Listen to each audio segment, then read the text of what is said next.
Hey,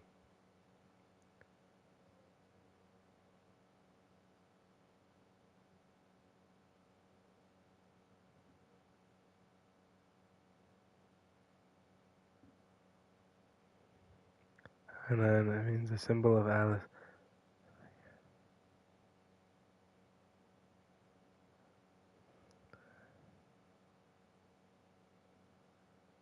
What the fuck? Who wrote that? That's not even in English. Hello, friends and whatnot. Let me check the microphone and then I'll explain what all has happened here.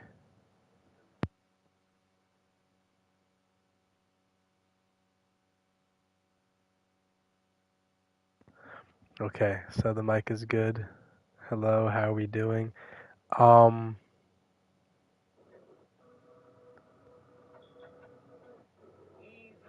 sorry. So, we're in the next season now. You saw the playoffs and a little bit of the off season. Um, I'll go through the rosters, the standings, and explain my thought processes. So I will show. Fuck me. Okay, hold on. Trades. So I'll show the signings and the rosters and everything really quick. But this trade was done, I think, during the off season. Clarkson to the Knicks, DiVincenzo, a first and a second. Wait, no, idiot. Clarkson to the Wolves, Dante DiVincenzo to the Knicks, a first to the Rockets and a second to the Rockets, and Fred VanVleet to the Timberwolves. So essentially, the Rockets gave up Fred VanVleet for a first and a second. The Knicks gave up Clarkson for Dante, and the Wolves gave up Dante, a first and a second for Clarkson and Fred VanVleet. Then Laurie and for Moses Moody in a first. Jalen Green and John Collins for Levine DeRozan, a 27 first from the Spurs and a 29 first lottery protected. Sabonis. The Kings got Braden Smith back as a two-way contract. I just had to throw him in because the roster was full. For Jakob Poeltl, a first, 27 first, top three protected in Jacoby Walter. Monk and Schroeder for Christy Ball in a second. And then Dylan Brooks in a second for Quentin Grimes. So, with that being said, let's go through the roster. We'll go through the standings and rosters simultaneously. The number one seed in the East is the Knicks. Brunson and Cat are going nuclear. It's pretty much the same team as last season, just instead of Clarkson, it's Dante. Yabu, Brogdon, Kolek. They got Carlo back even, Ben Simmons, Shamit, Ryan Nemhard, and those are the two-way guys. Then the second seed in the East is the Pistons, who have Kuminga now. They signed him in the offseason. I don't know if I showed that while I was going through, but Kuminga is a Piston. Cade is having the best season ever. Duran was an all-star snub. He's averaging 22 and 11. He's the best Pistons big man since Andre Drummond. And the rest of their team looks like this. Isaiah Stewart being the backup center is not ideal, but I don't know. And I did sign Malik Beasley. I don't know if he'll actually get signed in real life.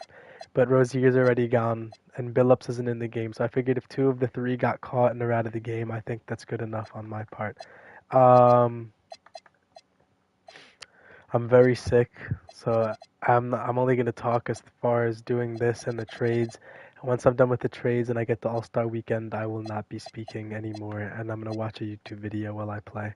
But yeah, this is the team: Ron Holland and Sasser. I'm gonna look at who's getting PT and who's not, and then we'll go from there as for who's gonna get shipped out for maybe a center, and you can move Stu to the power forward spot, which is very ideal. And then the Pacers are the 3 seed. Halliburton's having his best season of his career. PG still putting up damn near 19 a game, which makes me smile a little. Siakam was an all-star. Again, I think he was one last season, right? Yeah, this is third year in a row as an all-star, and his fifth ever. Which is crazy because Devin Booker was almost snubbed from the All-Star game this season, and if he was, he'd only be a four-time All-Star, which I don't. It's just crazy because I'm a year also ahead in the future. So like That means in real life, does Booker only have three, or does he have? He must only have three All Stars. That's disgusting. And then there's the Celtics with Derek White, who's sort of just went into the point guard role. He's not scoring as much, but he is shooting good percentages. Jaylen Brown, who is just snubbed. Tatum, who's back and playing at a high level. JJJ, who's playing great. I don't think he's an all-star, though. Look at the team. No, he's not. Look at the teams in a second, though. And then Keda, Hauser, Middleton, De Silva, Melton, Lyles, Campaign, Hugo, Garza. Right, then there's the Magic. Embiid is having a very down year and missed the All-Star game, but Paulo's having his best career year, so that might be contributing. Sort of the same team as last season. They have their rookies, but yeah, they're the exact same team from last season. Now there's the Raptors with their new Sabonis to their starting five. So the starting five is all players that are very, very good, but not all stars. Sabonis is an all-star in real life, but in this game, for some reason, he violently declines. So yeah, here they are.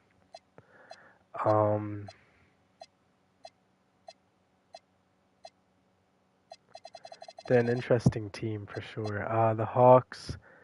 This team is the 7th seed, which is kind of electric. We got Dyson Daniels running the 1, Nickel at the 2. Reza Shea's having a fucking hell of a year, man. And Jalen Johnson made the All-Star team. He's a monster. He's carrying. Then there's Yek, Ryan Rollins, Newell, Bruce Brown. I mean, they got a team for sure. How am I gonna say this? Me making their records is a lot different than how I did it that first season because I realized it took me about like a month or something. That's definitely not true. Maybe a month. I think I'm guessing here, but to get through. So now I'm just letting the AI. Like I'm not really force winning any games. I'll force win it at the very end of the season to like make playoff matchups cooler or playoff matchups cooler, but I'm not gonna do it yet. Then we got the Cavs, who are pretty much the same, except they got Malik Monk and Schroeder on the bench instead of Alonzo and Max Christie. Uh, they're playing really bad this year for some reason, so in the off season, I'm definitely blowing them up. There's certain teams that are gonna get blown up, like a lot of them actually, but it's okay. They're doing it for the greater good, which is my entertainment. The Bulls are the 9. I was gonna trade. Oh, I'm trading McCain from the Sixers, and Kobe White is debatably one of the trade pieces. Getty is healthy. I don't know why it says he's not. Buzelis isn't healthy, but they've been good with the fully healthy team. Um, the Heat are the Heat. They just have the War Machine, Bam Adebayo. The rest of the team is nothing players, which is very normal for the Miami Heat. I'm gonna be honest. The Jaspachunas guy and Sturts are good. I say you dump Davion. I mean, he's a good defender, but he's not giving you as much as these kids are, because these kids can, yeah, they can play make, and they give you more offensively. I mean, these, actually, besides Bam and Khalil, they're sort of piss poor defensively. They sort of need a player like Davion, but they're not winning, so, we'll see. Then there's the Bucks at 11th? What the fuck? So they have Trey. Why the fuck is this Negro starting at shooting guard?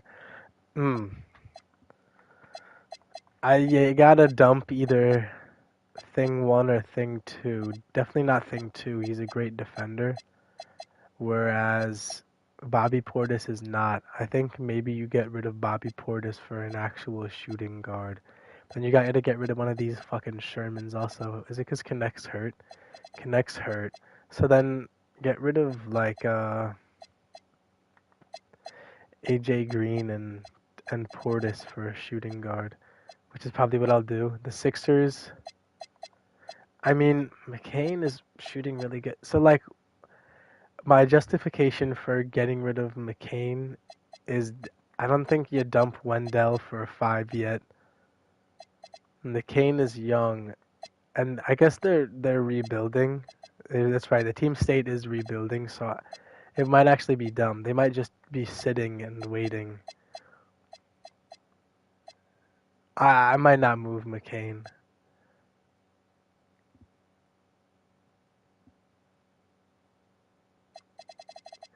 Unless they get Bobby Portis to run the 5. Green fills in the backup 2. Edgecombe moves into the 2. Dylan Brooks becomes the starting small forward. Or him and Oubre fight for it. Look at Oubre's shooting splits, man. He's a fucking monster. But, contemplating that now, actually. The Hornets, even with the healthy LaMelo, they couldn't win fuck if you paid them. Darren Peterson is going to win Rookie of the Year, though. Knuppel, Miles Bridges, Musa, Sexton, Trey, Salwan, Caleb. Oh, Brandon Miller's been hurt for a minute. They're a weird team. What?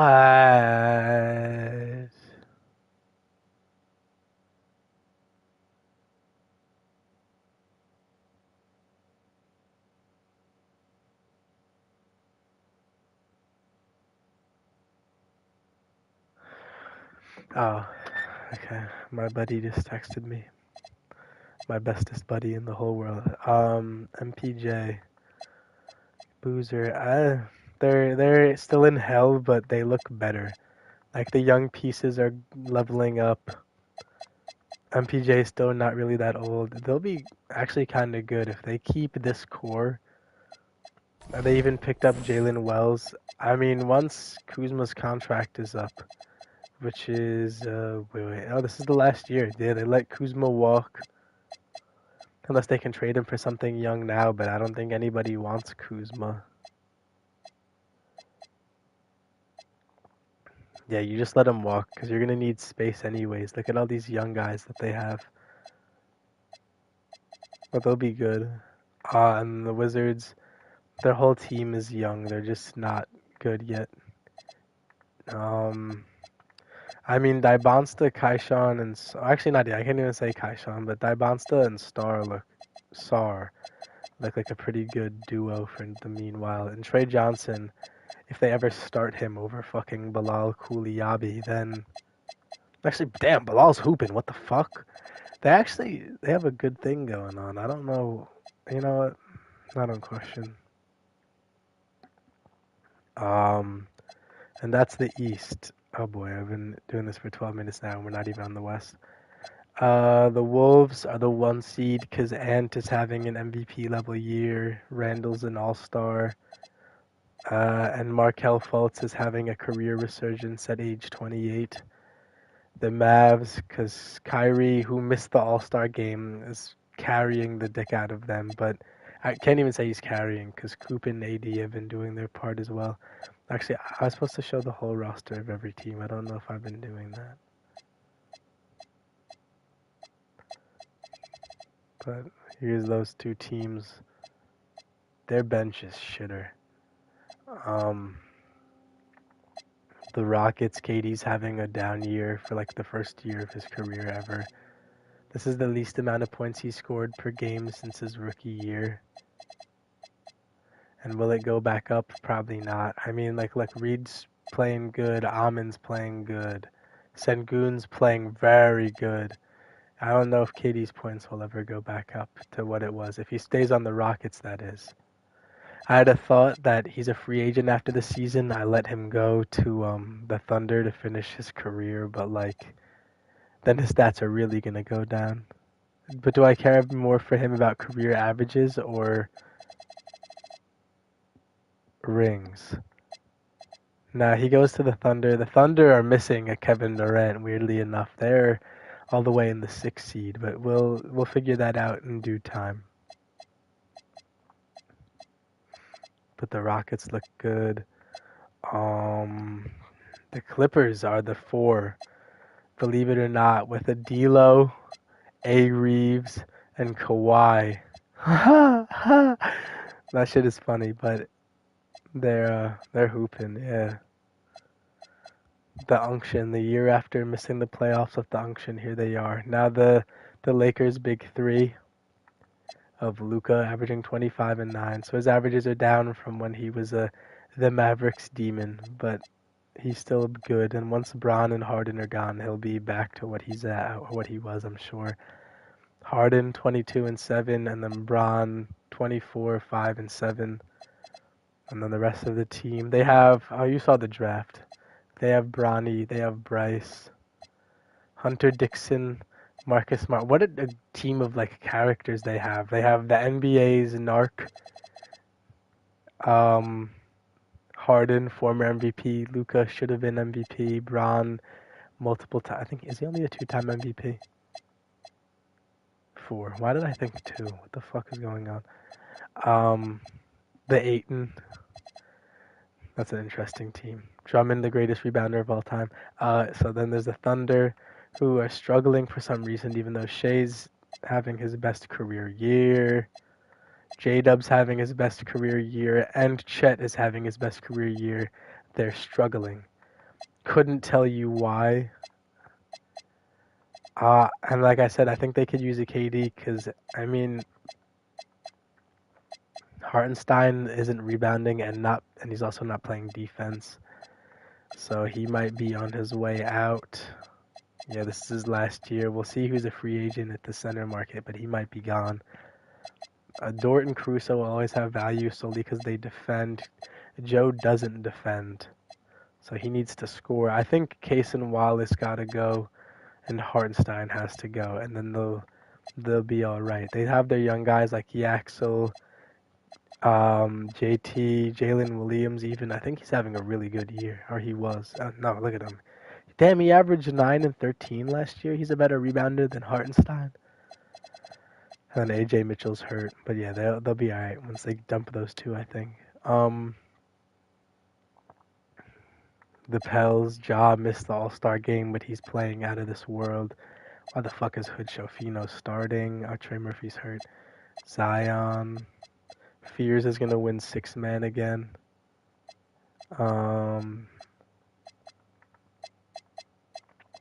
He'll get there, don't worry. Dame Sar. They're interesting. Then there's the Spurs. I think they make big moves after this season. Like, Tobias Harris was solely, he gave him a 2-year deal, fuck. But he was solely like a rental for a season. But I think at a point, I think at this point, I might, do I do it now? I was going to move Keldon to the 4, Castle to the 3, Harper to the 2, and Fox at the 1. But that might be counterproductive. I mean, they're not winning, though. They're 27 and 22. What the fuck am I talking about? They literally are winning. And plus, I was saying that I won't do it because of Quintance and Carter being members of their young core that might fuck shit up.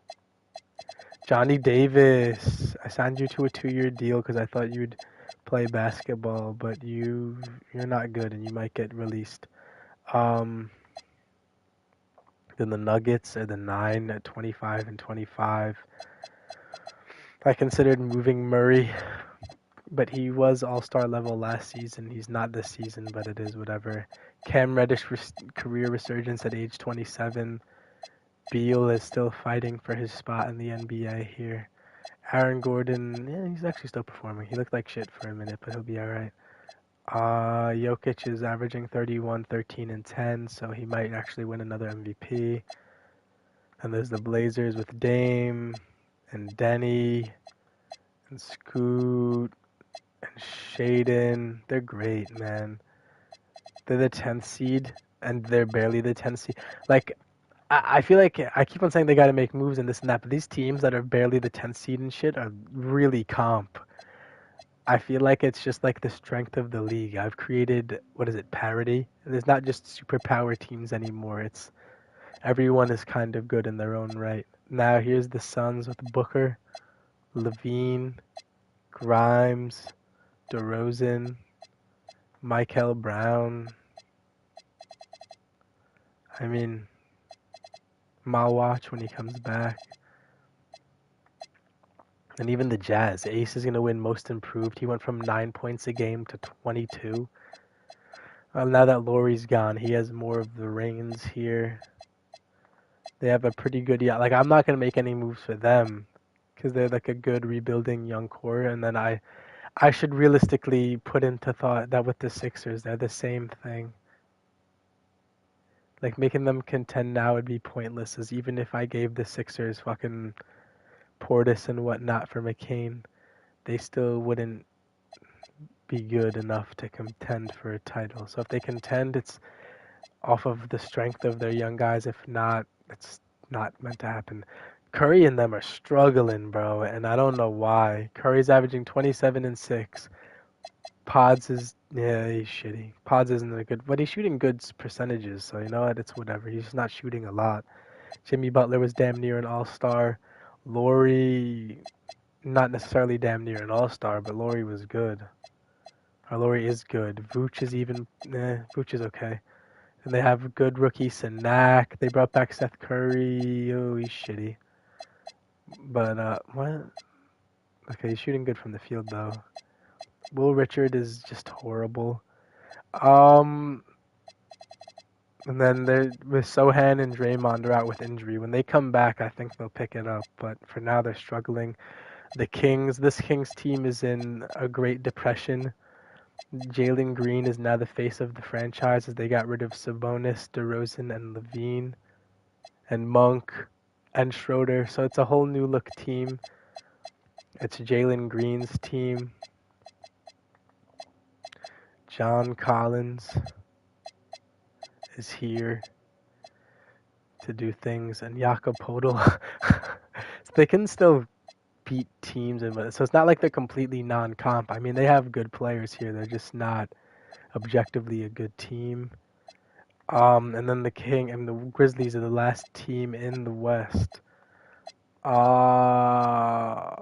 Porzingis is hooping. He probably should have been a thought for an all-star, but their record is bad, so they didn't really give him any contention.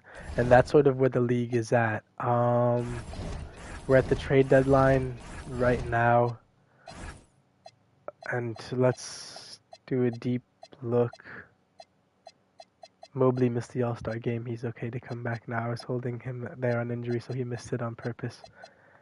He's just a nothing player to me. He'll give you an 18 and 10 always, but is 18 and 10 and a losing record really all that valuable? But since I'm only uninjuring all-star level players, not all-star level, and I don't mean they're playing pretty good, but not all-star level. Buzelis, no. Not Bane, not Matherin, bro. Not Nemhard, Giddy, yeah. Giddy keeps getting hurt, bro. Every damn time I look at this thing, Giddy is hurt. But,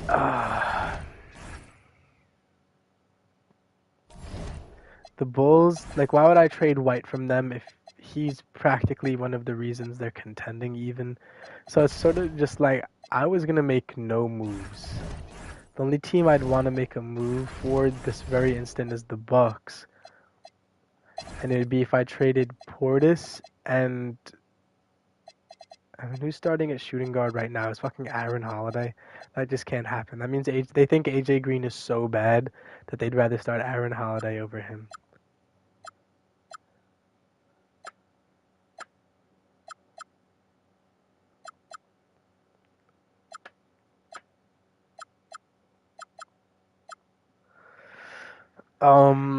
They give a first and they get Walker Kessler, but he's young. He's part of their young core that I don't want to move, ideally. The Kings get a first, but they get older. They get older. But no, that'd be dumb for the Bucks, because then what does that even give them?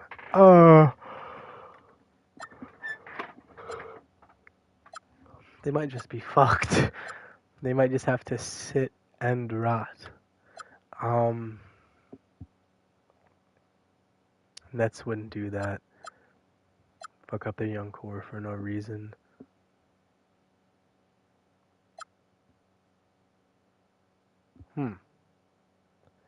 PG is averaging 18. You throw him in at the 2 guard spot, and that changes things. But Johnny Furphy being the other part of the trade isn't really ideal.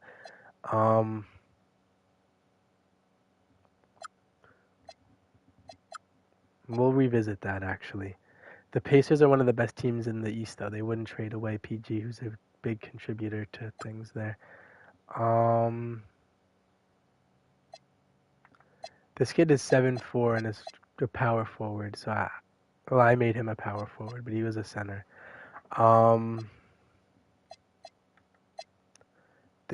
Nah.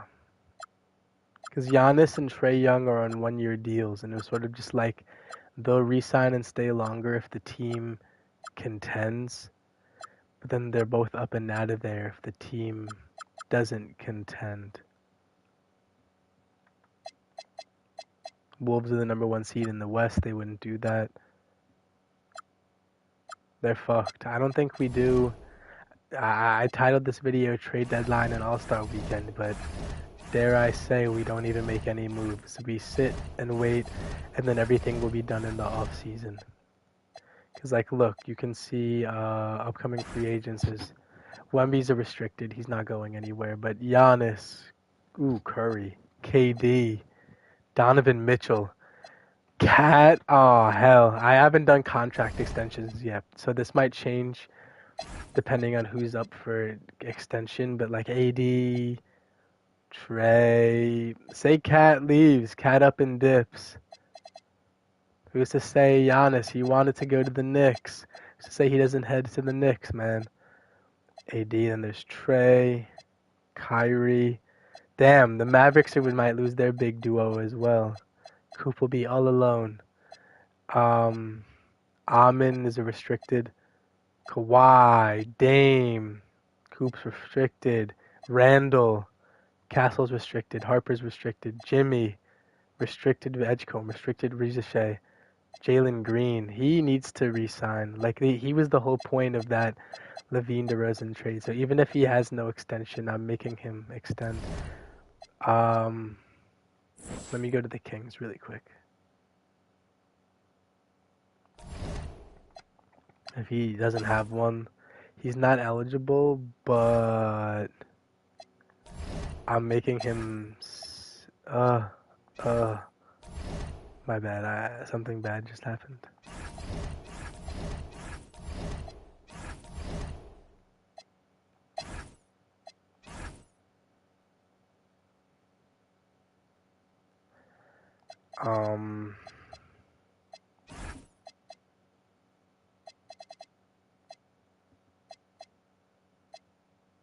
How do I?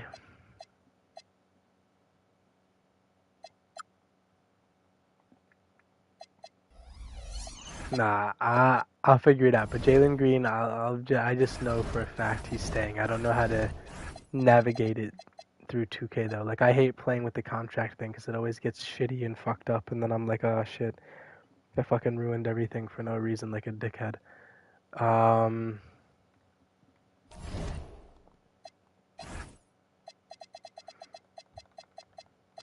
Like I said, I'm only keeping all-star level players off the. Ooh. Now.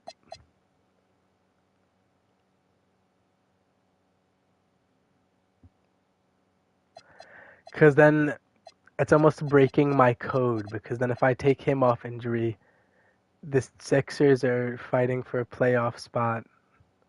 I'd have to take like Wendell off. And. Damn, Coop.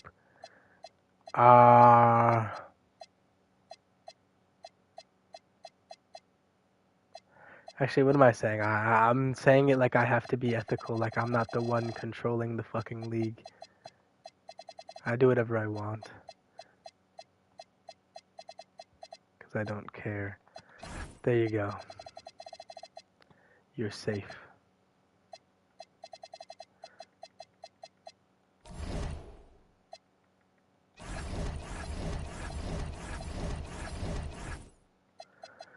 And let's get to the All-Star break, shall we?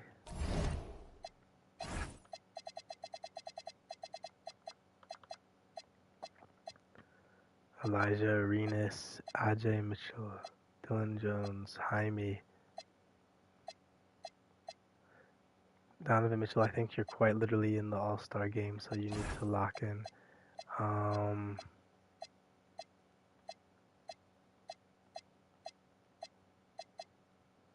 You're probably in the sophomore. I gotta think of that too. Whoever would be in the rookie sophomore game. Let me just look at the participants. Rookies, are all of you healthy? 1, 2, 3, 4, 5, 6, 7, 8, 9, 10.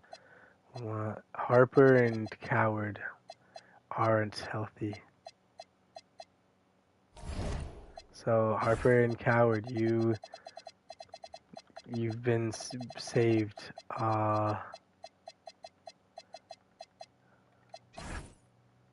So the only guys that are hurt right now is Johnson, Bain, Shannon.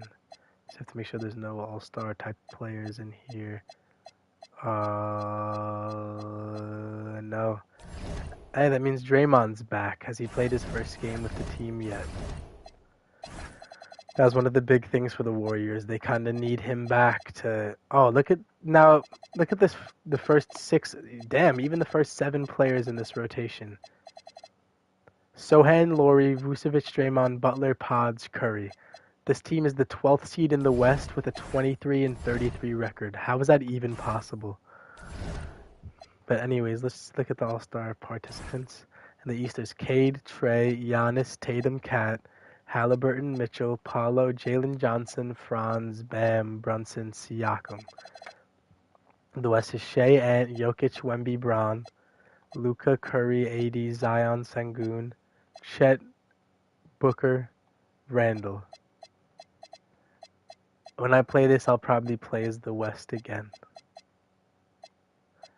Although, if there was ever an argument, it would be a genuinely hard game to win, though.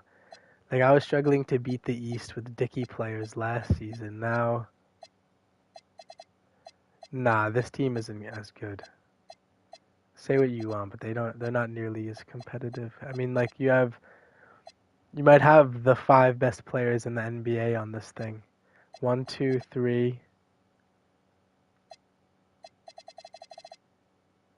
Yeah, 1, 2, 3, 4. And then you can argue Ant is 5. I mean, in this reality, it's 1, 2, 3, 4. And then the next best player would probably be like Cade or Giannis. It's an argument here. I don't know. So the top 6 players in the world, 4 on the West, 2 are on the East. So I'd say the West is who I'm going to play as. They're better. Dunk contest is Quintance, 6'9". Okay. Osser, Edgecombe, and Kuliabi. 3-point is Maxey, Trey, Mitchell, Luka, Curry, and Cat. Rookies is Peterson, Dash Daniels, Dybonsta, Boozer, Mnet, Mikel, Tunde, Sanak, Lopez, Wilson. Versus the sophomores, which is Harper, Fears, Flag, Edgecombe, Bailey, Johnson, Knuppel, Coward, Murray Boyles, Queen. Now, as far as what team I play for here, I mean, like, they have fucking 2 20-point per game scorers, the 6th man of the year. So, yeah, the rookies, they don't really stand a chance. Not realistically. I mean, if I played, they'd have a chance, but I'm probably going to go sophomores here. Although I love this rookie class. Like, Caleb Wilson, I love his game. Mikael Brown, love his game. Mnet, love his game. Boozer, love his game. Dybonsta, love his game. And Peterson, love his game. But, like, realistically, these guys, they're all, I mean, he's averaging 20 off the fucking bench. He can win 6 men. So, yeah, they're just better. So I'm going to play as them. So yeah, now we're here at All-Star Weekend. I'm gonna go piss my pants, and then we're gonna hop in. Oh, oh my god, look at the overall differences. What the hell?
Oh, hello. We're back from the piss of doom. They have Jeremiah Fears playing the starting center. Now, what the fuck are we doing? We'll fix that once we get in the game, but let's get in the game, huh? And guys, since this game started... All right. Let me respond to these 2 texts really quick.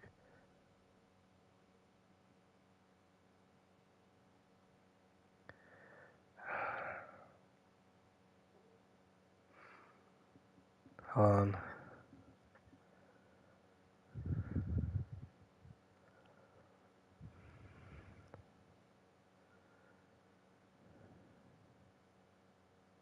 Is she bugging?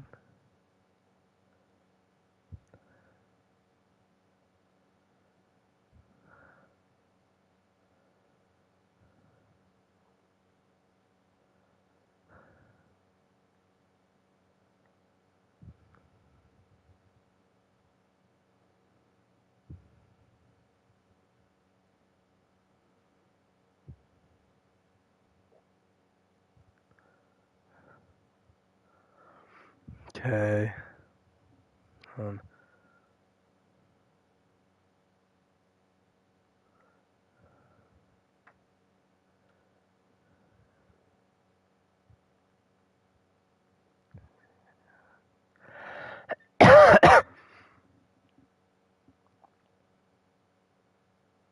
Alright, better throw on this YouTube video and play the game.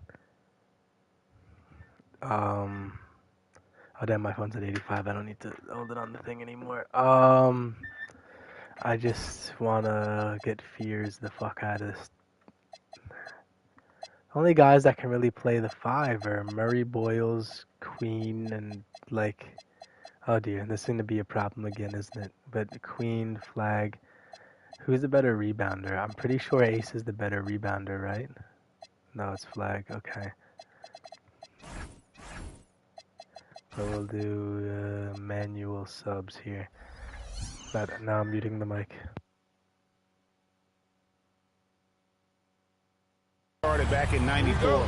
This has been a perfect warm-up for the All-Star game. I mean, it has all the fun and excitement of the big game with the added element of introducing some of the great young stars to the league's fans. Now the starting group for the sophomores. Flag is out there with Bailey. Then it's Fears. Then there's Edgecombe. And it's Harper in at the 1.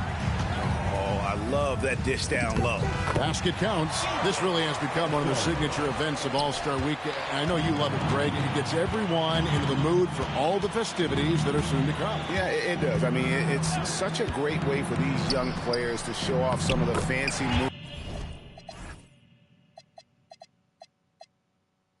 that they wouldn't even dare to attempt in a regular season game.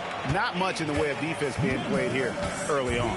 Well, you know how it works. I mean, both teams will be conserving their energy at the defensive end until later on. That's typically how this thing unfolds. Absolutely the prettiest play in basketball, executed to perfection. I don't think you'd get an argument there. Everybody loves the alley-oop. Unless you're the team getting punched on. That would be the difference. And it's just something about the Rising Stars Challenge. It gives each of these young players a chance to really do something special on a national stage, maybe for the first time in their professional career. Well, that was a quick foul for him there. The refs are certainly calling it close. The sophomores making a switch here. Queen's checked in. Harper against Daniel. Bailey misses.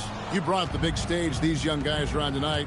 For so many of the fans, Greg, who are still, just getting familiar with these players, it really is a great welcome to the NBA moment. It really is a showcase. And for each player, whether they have great moments or not, just being chosen to participate is a huge honor. And it says a lot about where they stand amongst their peers.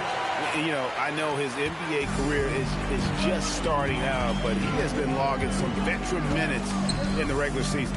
Well, in his short time in the league, Greg, he's earned the full confidence of the coaching staff. They're not afraid to use him in any situation. Well, I think, as is always the case, the story of the game tonight won't have a lot to do with defense. That's the way it always is. I mean, a half-court alley-oop or a spectacular behind-the-back pass, that's exactly what the people want to see in this game. Taking matters into his own hands. Yeah, we didn't expect to see that kind of finish. And you know, guys, when your point guard is making explosive plays at the rim, I really do think it sets the tone for the rest of the team. Shot clock at 5.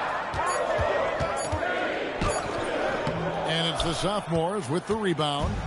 And for me, this is always one of the best weeks of the year. So much fun for everyone involved. Fans, players, coaches.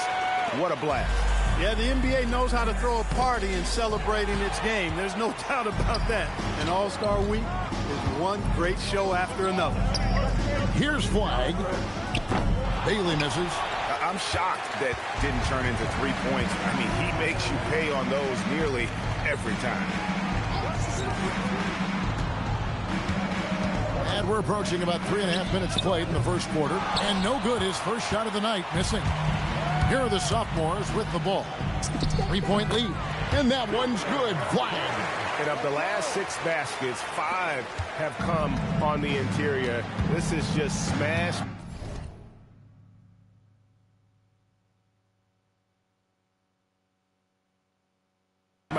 Physical basketball, guys. Daniels with it. He's guarded by Harper. Daniels, no good. Harper in the corner.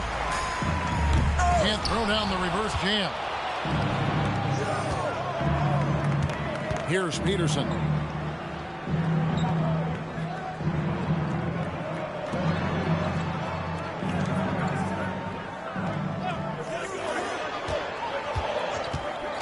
Down low. Lead pass was put in just the right spot. 8 points for him. Here's Flag. And oh boy, a lot of contact there, but he gets the call and will shoot 2. Yeah, the defender all over. He got him good there. I mean, that's why the shot was so far off. And he knocks down the first one. At the line for 2. And that's good as he hits both of his shots.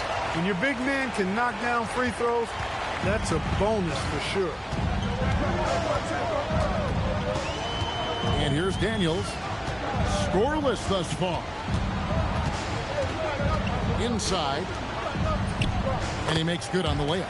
Yeah, and there it is again. On a lot of their possessions this first half, they've established great inside position. And Harper slams it in. And he just dangles from the bucket after sending that one through. And you can see which team has the swagger right now. Well, you know what? You don't want to do too much to get an opponent riled up. You got to be mindful of that. Here's Peterson.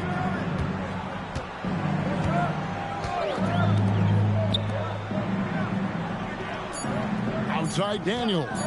Over Edgecombe. It's tipped. And you know what? Defensively, both teams have picked it up as we've gotten a little deeper into this game.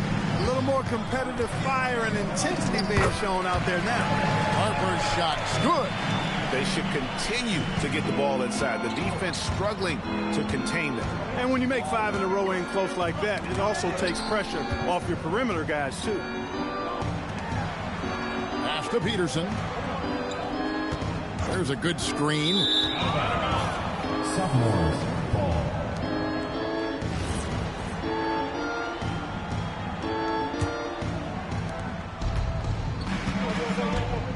Now Harper. He has 6 to the wing right side. Bailey with the ball. And it's blocked. Tries again. And he sinks the layup. Bailey.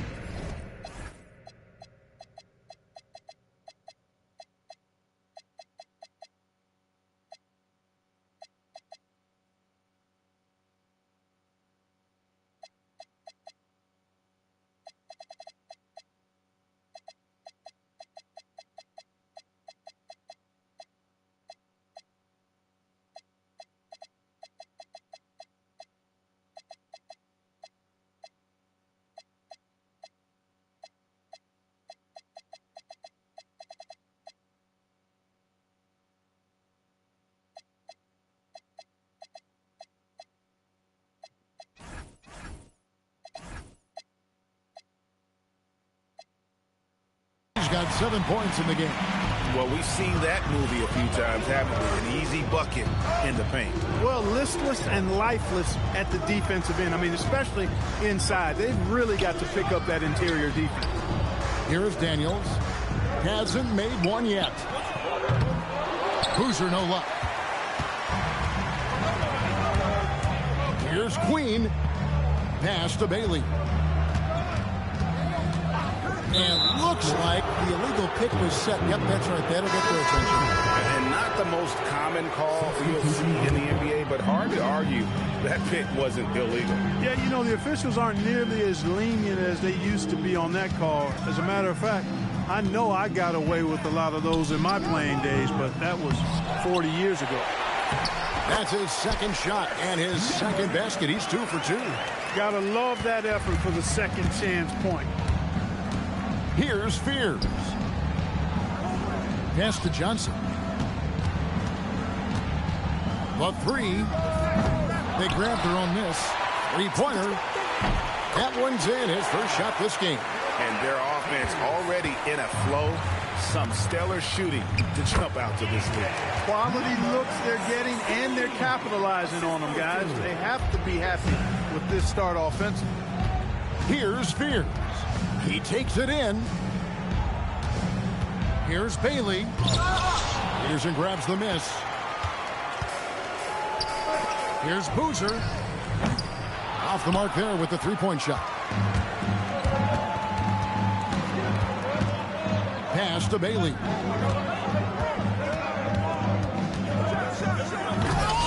Rebounded by the rookie.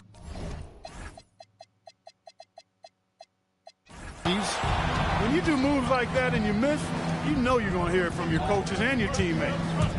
It's stolen by Bailey. He lobs up the alley-oop pass. Here is Daniels. Still without a basket. Missed inside. Pass to Fears. They set the pick. His shot is good, making him a perfect 2 for 2 from the floor. And the defense looks soft early on. They've got to sum it up a little more sense of urgency. Yeah, they've got to do a little more to disrupt their offensive rhythm, too. To the paint. Scoring. His third straight basket in 3 tries.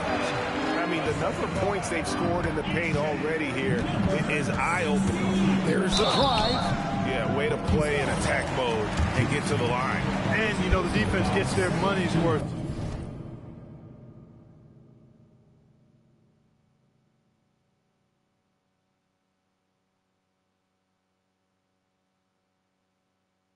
On that foul, stopping the layup and not giving up the and one. And that one falls for Fears. The rookie's making a switch here. Brown's checked in.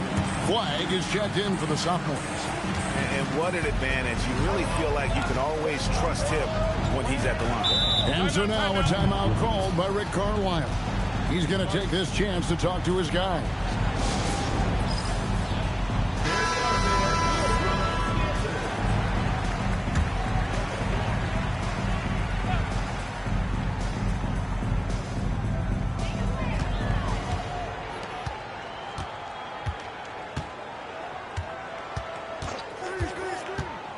To the inside, the kick out to Boozer.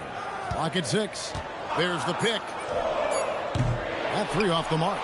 Well, you have to like their work on the boards, Kevin, particularly here to start the game. Yeah, I like the way they're setting the tone. Really playing with a lot of energy here at the start. The sophomores shooting their 5th and 6th free throws of the game. And the first one at the line is good. 2 shots. He's perfect from the line this time.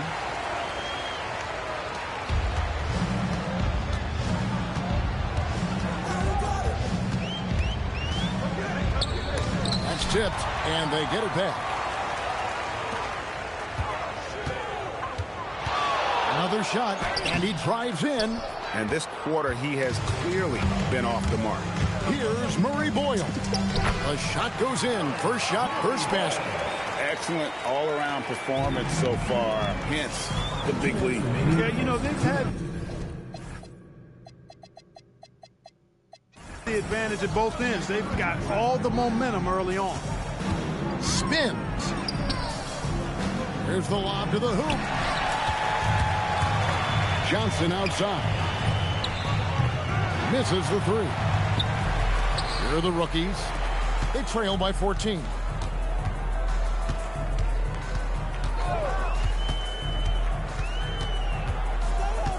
Brown outside.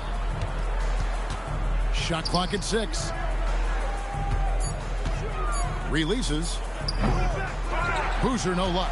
And I don't know if he needs a rest in this quarter or what, but he needs something to get off the snide.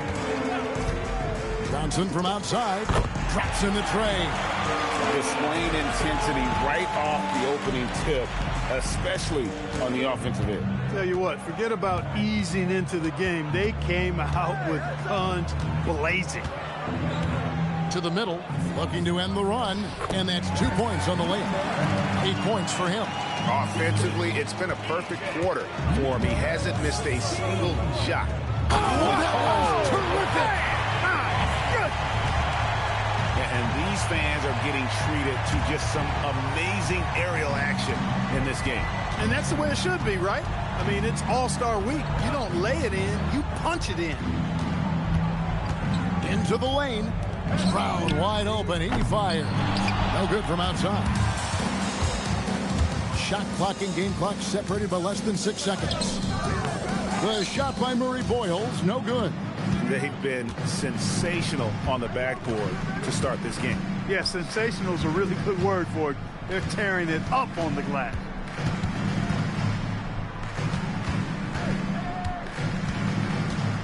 Brown outside. It's picked off.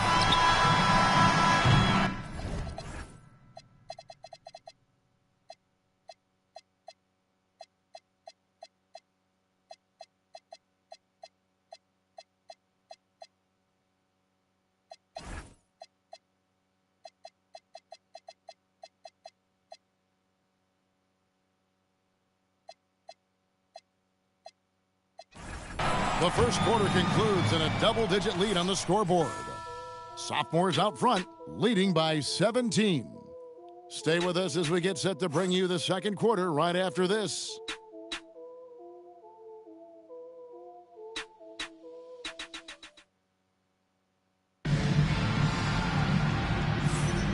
Welcome back to this showcase of the amazing young talent in the NBA, the Rising Stars Challenge. And it's not hard to tell just how much fun these young guys are having out there tonight. That's exactly right. And the same goes for the fans. I mean, they're having a blast, too. What a terrific event this has been. And so in the game for the sophomores, they've got Flagg. Fears is out there with Harper. Then it's Knipple and Murray Boyles in at the pivot, manning the middle. And, you know, the officials not giving their whistles much of a workout here tonight. Very few fouls being called. And most of that, Greg, is because they're not playing full-force defense. I mean, you're never going to see as much contact around the bucket in this game as you would ordinarily. Here's Harper. Got a hand on it. Lopez outside. Quarter number 2. We're about a minute in. And they pick up 2. And we haven't seen very much of him in the regular season yet. But there's no question he's got a very bright future ahead of him.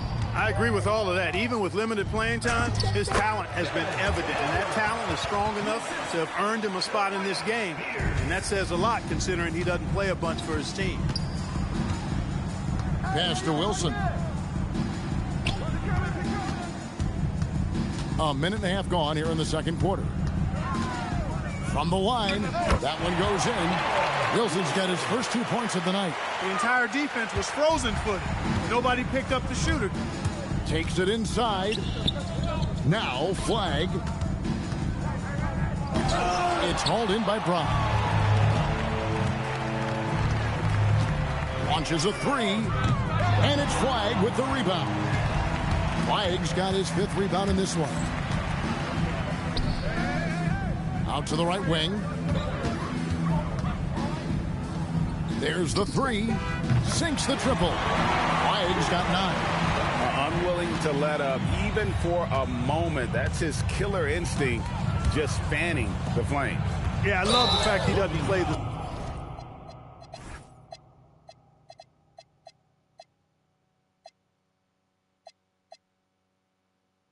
score. He just keeps coming, attack mode. He doesn't know how to step off the gas pedal. Yeah, clearly he hadn't established the position there. Yeah, and I like this call because you want the refs in that situation. If there's any doubt, err on the side of giving the benefit of the doubt.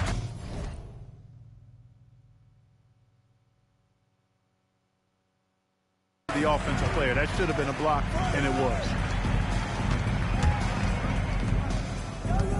Second quarter of play with almost 3 minutes gone. To the paint. Ball stolen. Here's Brown. It's good. He scores. That's his first basket after missing his first 2 attempts. Now 1 for 3. Nice setup. Excellent team basketball. Pass to Murray Boyles. From down in the low post, it goes. Murray Boyles has got his second basket. When you allow good scorers to get uncontested shots at the rim, no wonder you're losing. You know, he should be getting extra attention from the defense, not less. And so the timeout here taken by Rick Carlisle. He's ready to talk things through with them.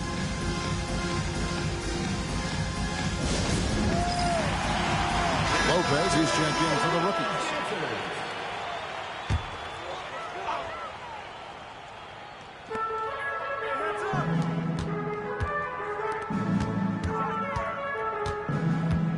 And in the second quarter, a little under 3.5 minutes played already.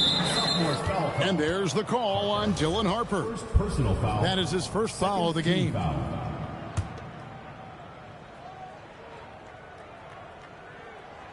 Here's Lopez. Still scoreless. Lopez sets a screen for Daniels. With the teardrop, and the layup is up and in. Oh, such a field shot there, the floater. Here's Fears. Pass to Kneppel. Takes a 3. Good for the basket. Starting off 1 for 1 with that shot. In general, I think they're finding good looks from beyond the arc. Steadily improving as this game's gone along. They set the pick. And he comes up with the deuce. I don't know what's happening defensively, but they're not putting up any resistance. I tell you what, it reminds me of one of my college coaches who used to say, that ain't gonna get it done. That's 5 straight baskets in the paint now. Here's Murray Boyle. And it's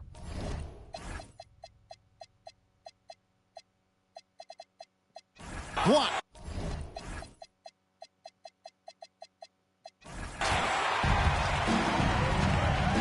Lopez passes to Brown. In the corner, Daniels. Here's Lopez, and the dunk by Lopez.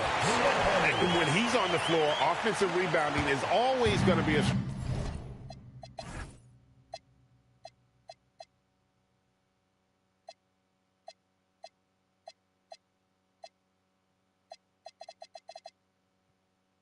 for them. Greg, he keeps so many possessions alive, doesn't he?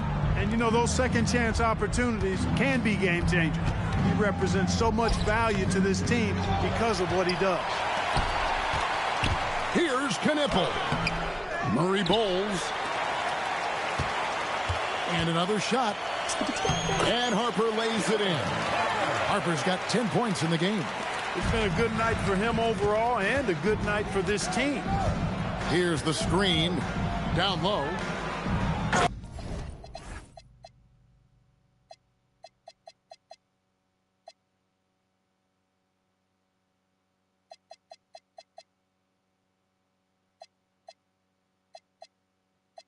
And he dunks it down. It really does make the game easy for your teammates when you can lead them to the rim that well with a pass.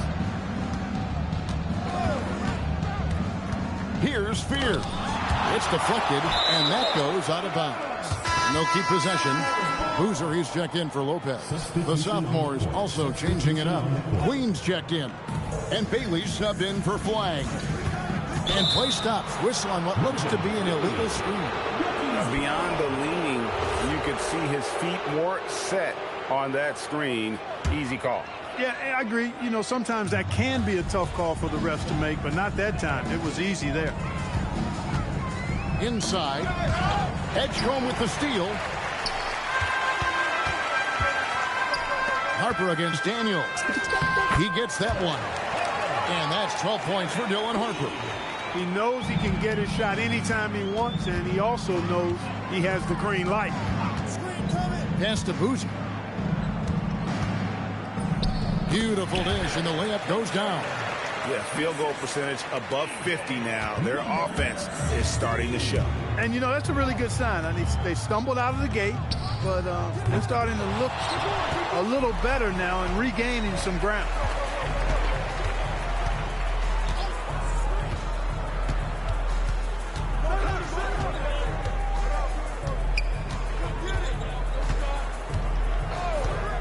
Just 5 on the clock.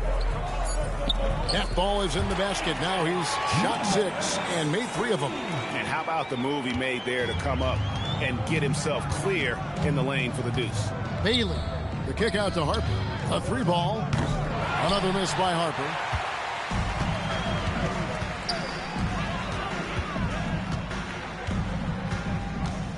To the inside. Laid in with a nice touch off the glass. 12 points for him. Get the ball in close. Get your points that way. That's doing good business. The rookie's making a switch here. Peterson's checked in. Trying to add a few more points to their lead. And they should just stay with what they've been doing. And slam dunk by Fear. Taking matters into his own hands. Yeah, we didn't expect to see that kind of finish. And you know, guys, when your point guard is making explosive plays at the rim, I really do think it sets the tone for the rest of the team. Pass to Peterson.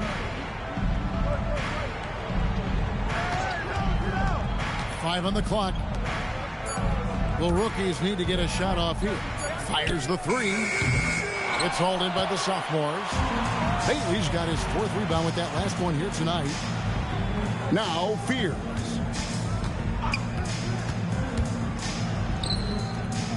Boozer with the rebound. Pass to Peterson.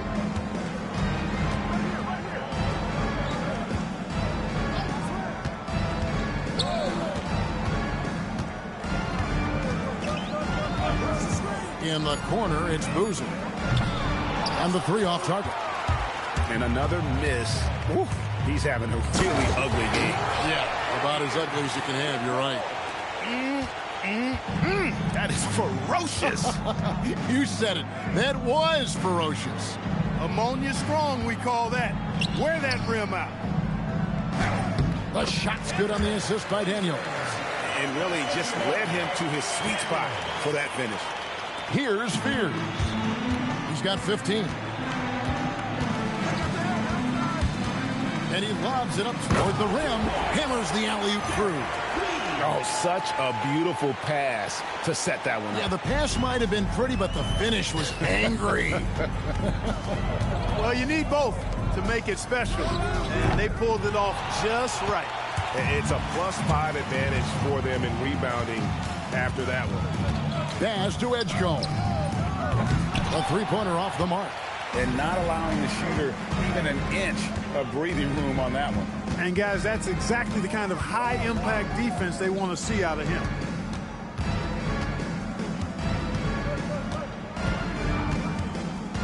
Just shoot. Lets it fly. Rebounded by Bailey. You're not going to see that very often. Plenty of space, but he just, let's face it, he whiffs on that one.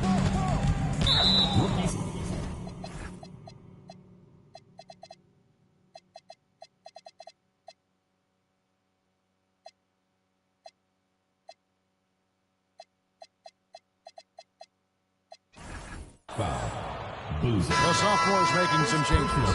Knipple comes in for Edgecombe. And it's Johnson in for Harper. Here's Fears. Count that as his 7th field goal, 9 tries. He's shooting 78%. The defense not putting up any fight on the inside. They've allowed 10 straight points in the paint. That's not the kind of streak you want to be part of defensively. Tighten it up, fellas. Shoots from 12. Down it goes. That's 4 made from the field. He's 4 of 8. It feels like he's found his footing here in the second quarter. Much more efficient. Drives to the hoop. Banked in off the glass. Fears has got 19 points. Nicely done. They continue to attack inside, and that's 10 points in a row in the paint. If you can't stop it, here it comes from right at you. Now that's some hang time. What a pretty double clutch move. Agree, Greg. You can afford to get fancy on your way up when you've got that kind of space. And space is what he has, fellas. Soft defense there. Good on the shot. And the jump shot has been a dimension of this game where they've had a clear advantage. They keep pulling up and watching them go down. It's a really nice thing to see. No good from the wing. And they've got a big lead, not just on the scoreboard, but really in the rebounding numbers as well. And what I like about it, it's been a physical brand of basketball. It's had a little sandpaper element to it. Gritty and rough, but that's how you win games.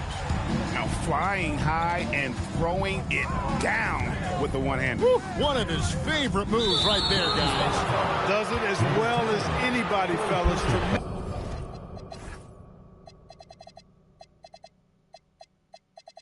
Tremendous skill while in the air. Beyond the leaning, you could see his feet weren't set on that screen. Easy call. Yeah, I agree. You know, sometimes that can be a tough call for the refs to make, but not that time. It was easy there. Lopez is checked in for the rookies. Yeah, they're going to have a nice little run here. And here are the rookies. Pass to Boozer. Sophomores. The rookies shooting their second and third shots at the line right here. That free throw good from Boozer. At the line for your rookies. And so Boozer nails both of them. And the sophomores with possession here. 3 seconds separate the shot clock and game clock. Fears' shot is off. And no need to rush this. Let the clock run down.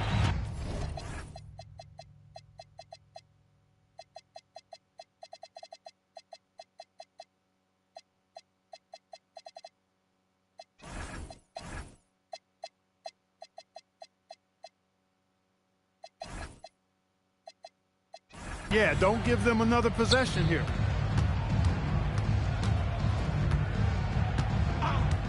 Back to Boozer. Lets it go with a 3. And that one is off. And so a pretty lopsided game through the first half. Sophomores lead by 21. And we'll be back right after halftime for the start of the third quarter. We'll see you in a bit.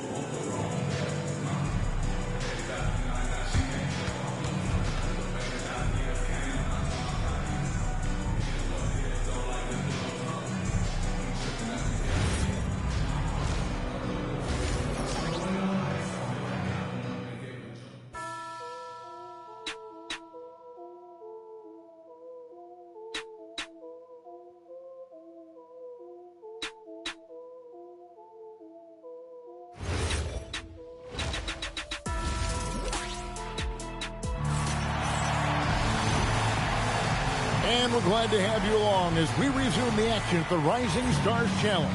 Some great careers in store for these young men. And what a showcase this game has been for the league's best and brightest young stars. And you know, one of my favorite things is seeing the camaraderie between the players. I mean, both of these teams really enjoying playing together and against each other. And for the sophomores, they've got Fears. Flag is out there with Bailey. And Murray Boyles in its center. Chemistry at its best. An unreal alley-oop. Yeah, you're right. The pass, the catch, the dunk, all of it perfect. And it all had to be, because that's not nearly as easy as they made it appear.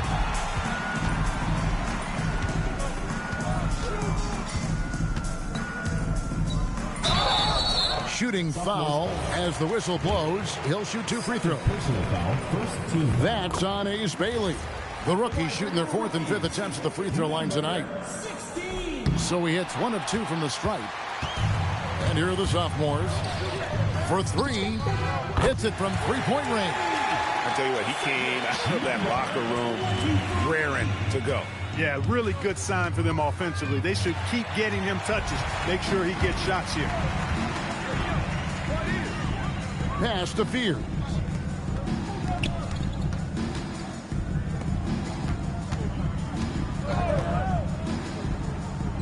the three. He can't get that.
God, I gotta pause that for a second, but I'm not gonna win this shit if I watch while playing.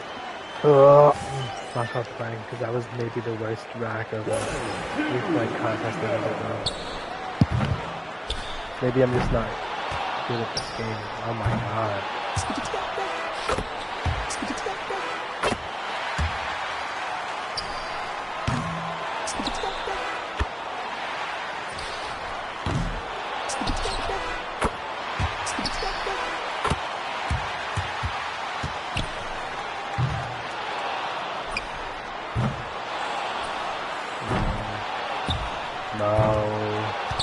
No, it's impossible.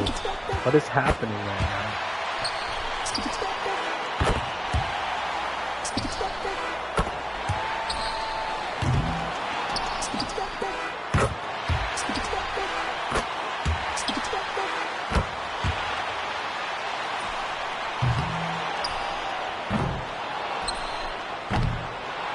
My Negro.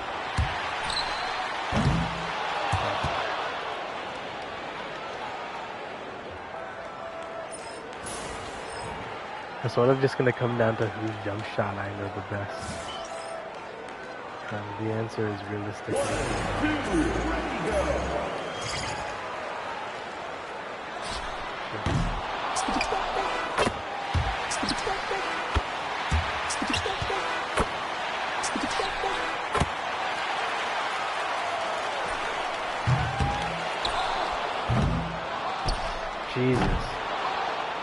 Jesus, yo.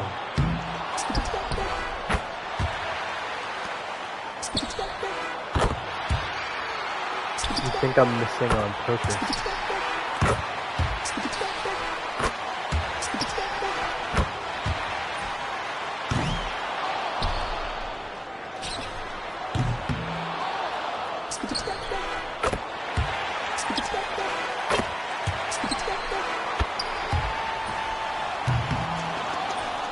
Oh dear God, man. Oh my God.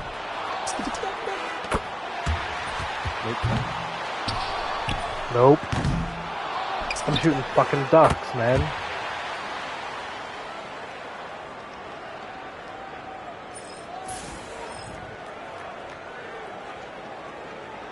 I know Luka's jump shot is slow as hell. I don't even know. 1, 2, ready, go.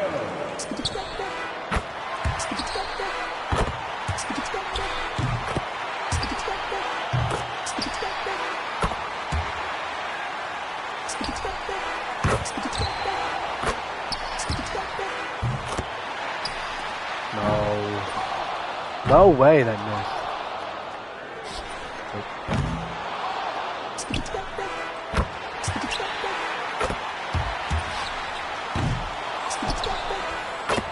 This is the smallest little green window I've ever seen in my life.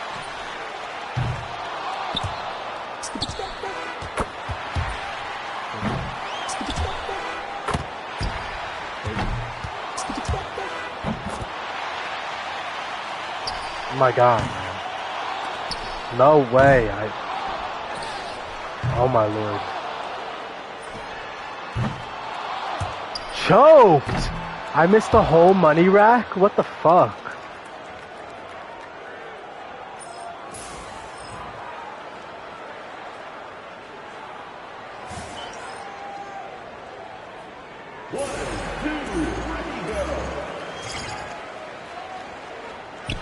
Now if I couldn't hit it with Luka's slow ass jump shot, how the fuck am I gonna hit it with Curry's fast ass jump shot? If he didn't have a big green window, I'd never hit a three with him. Look how fast that shit is, bro.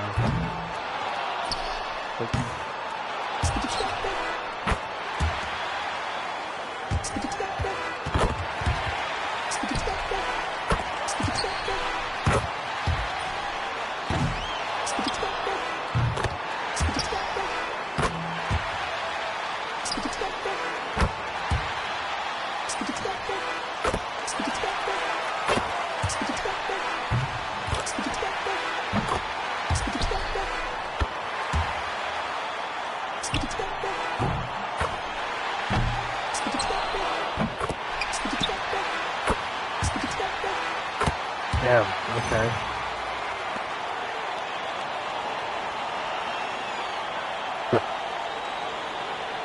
Butter.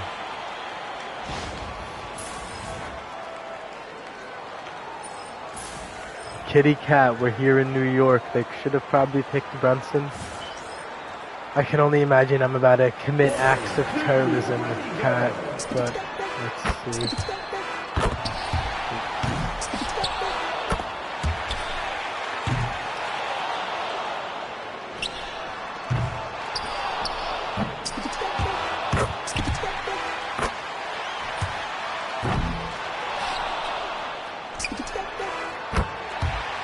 Okay, Kitty Cat.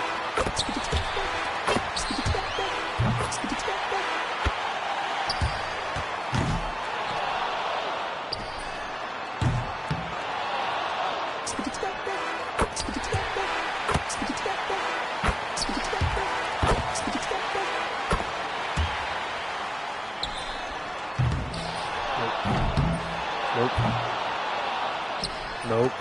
Yo. Second time I missed every shot on the fucking money ball rack. What am I doing? Oh my god.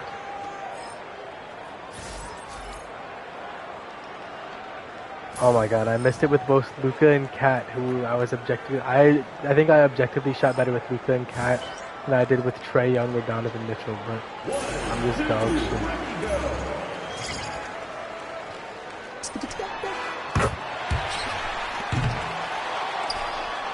Stupid asshole, man.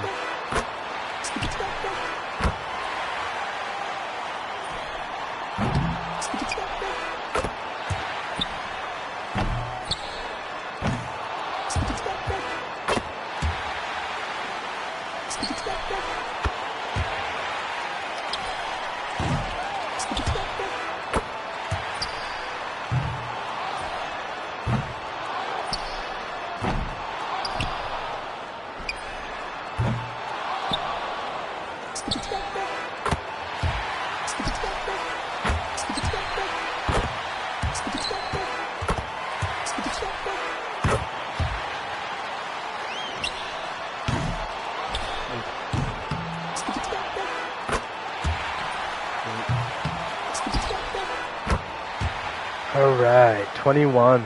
That might actually make you win it, man. I'm dog shit. That was my second highest score of the first round.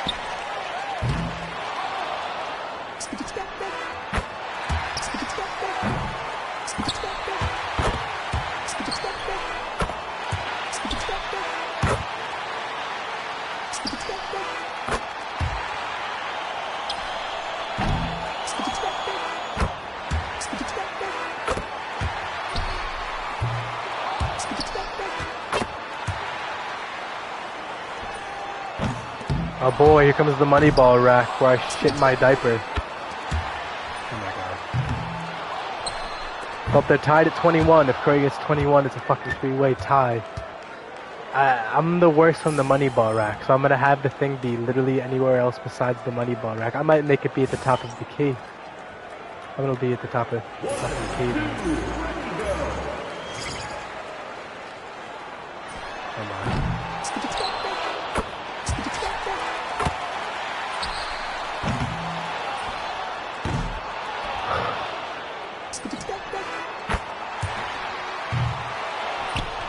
Dear Lord, man.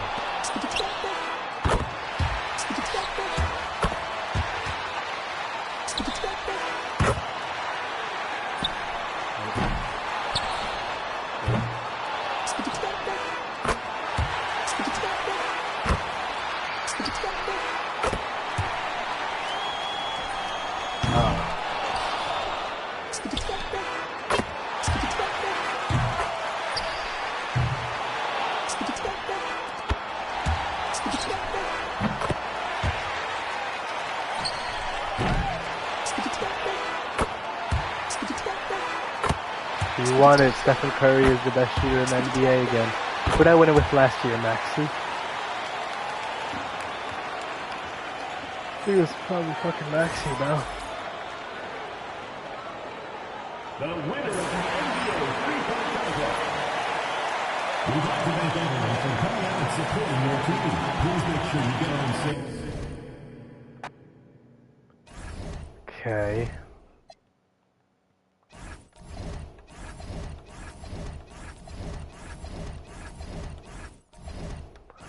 Alright, now let me go piss, and then we'll do the dunk contest in the All-Star game.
Alrighty, we're back. I've been in this for an hour and a half, bro. Alright, let's do the dunk contest now. Quintance, Osser, Edgecombe, Koulibaly, and then the All-Star game. I'm not playing that whole bit while watching this YouTube video. I feel so obliged to try to do it. I'm watching Corey Kenshin play Detroit Become Human. Like the whole thing straight through. Because I've been meaning to play it, but like, I wanted to refer. Actually, I'm stupid. I've played the game so many times. I got the platinum trophy, bro. I should remember it. Oh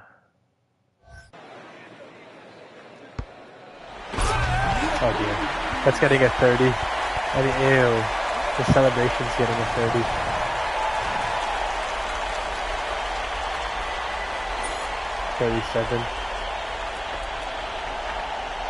Quintance.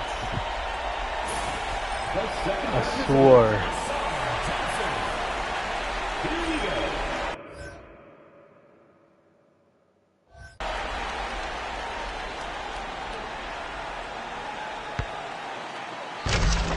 Nope.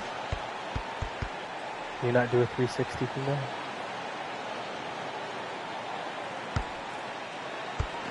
Alright, you're gonna sell.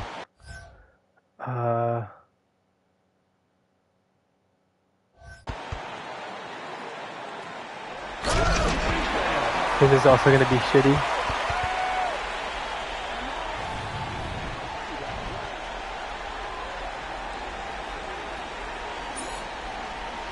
$40. So 37 and 40. Dear Lord.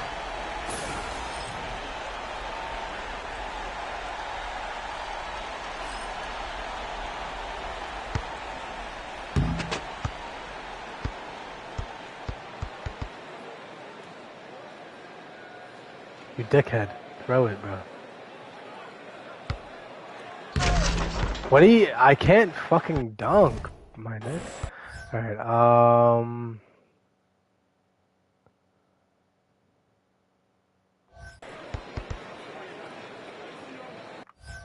dude. What are you doing, VJ? Oh my fuck. Stop. Oh my god. Idiot, bro. This is the hardest thing. I can't 3-point shoot. I can't dunk. I got you a 42. You're in the lead somehow. Bilal, you might win this fucking thing if you can do literally anything.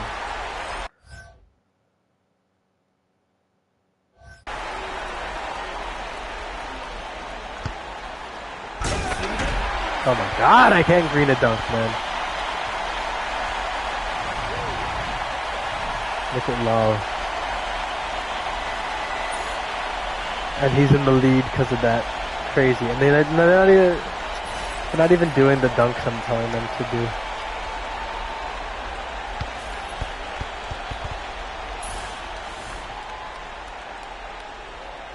Throw it. Oh, shit.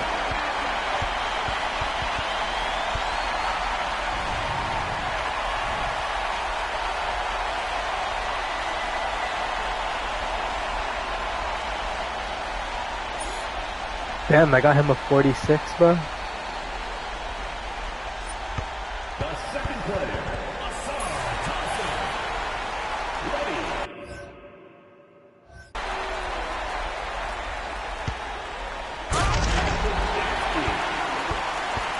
That might be a 50 just because I greened it.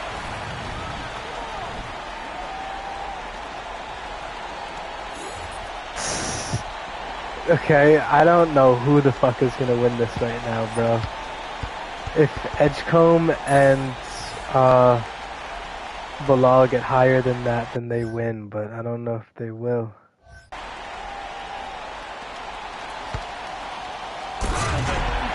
That was dog shit. I think somebody already did that.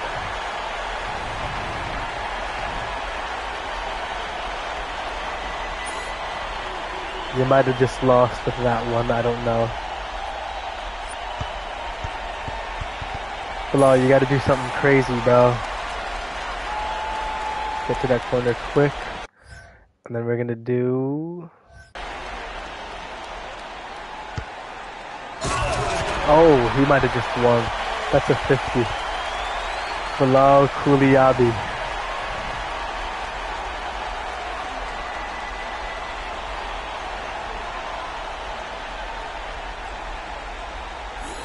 $50. He just won the dunk contest. Oh my days. Vote for your favorite dunk by texting the number Bilal. Wow, man. So, sophomores beat rookies. Curry wins the three-point contest. Bilal wins the slam dunk.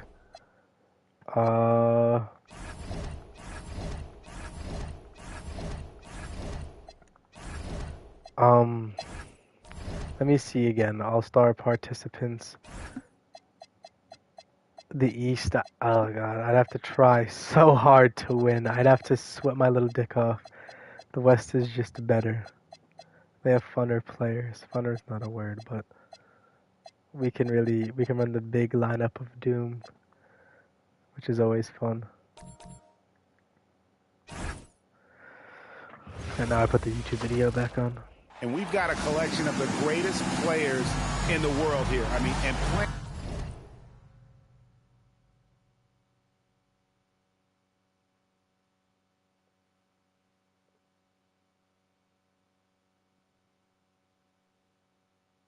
in an event where they can really let it.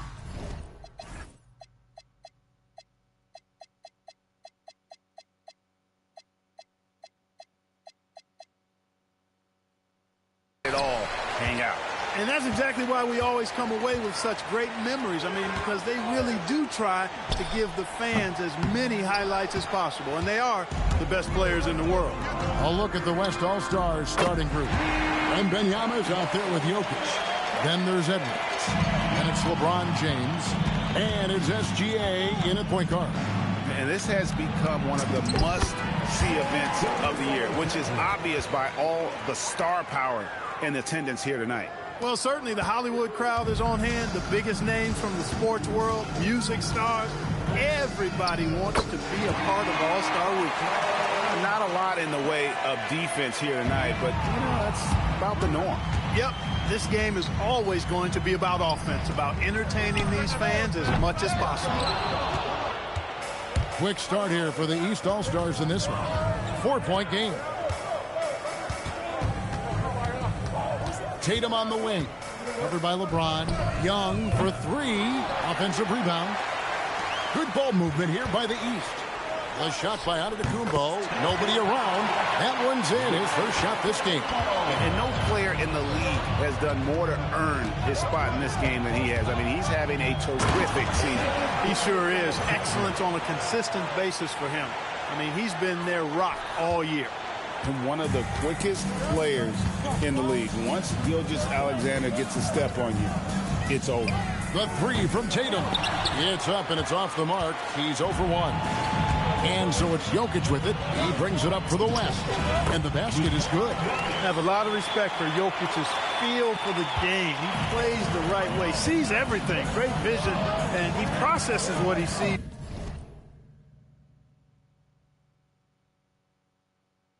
So quickly. Now here's Tatum. Three-pointer. Hands it from downtown. Not much in the way of defense being played here early on. Well, you know how it works. I mean, both teams will be conserving their energy at the defensive end until later on. That's typically how this thing unfolds. And stolen by Wembanyama. Here's Jokic. And the call on the shot that sends him to the line. That one is on Towns. Hey, night in and night out, Jokic is taking and relishing the contact. What do you guys think so far about the offensive approach for the East All-Stars? You know, so far in this one, these guys have been knocking it down from distance. You've got to like their confidence as this game continues. They're on a nice roll. And another thing Coach will be thrilled with, the assist numbers, spreading the wealth and creating some offensive opportunities. Well, probably a little draft in the arena tonight. He's the last guy you expect to miss the mark by that much. Absolutely. And he's good on the second. a multiple MVP winner. I mean, the former second-round pick Jokic continuing to add to his legacy. And even 3-on-3 break. And LeBron with the basket, the assist by Jokic. They're doing a lot of spectating there on D. But hey, it's the All-Star game. And let's go to the sideline. Here's Allen. Rick Carlisle and I got a chance to talk for a bit. He told me there's no real way to stop Nikola Jokic. He can score on anyone, and when you try to double him, he dissects you with his passing, which is arguably his most dangerous trait. Coach continued, you can pick your poison with Joker, but either way, you are getting poisoned. Back to you. We appreciate it, Allie. Thank you. Outside, Towns. Pass to Tatum. Here's Antetokounmpo. Tatum setting the pick for Antetokounmpo. 4 on the clock. His second shot goes in, off to a good start, 2 for 2. Can't let Antetokounmpo get deep positioning like that, because this is what happens. Here's Wembanyama for 3. And so Young will bring it up for the East All-Stars. They lead by 4. Outside, Towns. Good defense by Wembanyama. Jokic against Cunningham. James, the pass to Wembanyama. They double team Wembanyama. Wembanyama on the follow. You know, you have to be aware of Wembanyama on the boards. Really keep a body on it. Young outside. Pass to Tatum. And the officials call goaltending, so they'll award the basket. Almost got there in time, but waited just a little too long.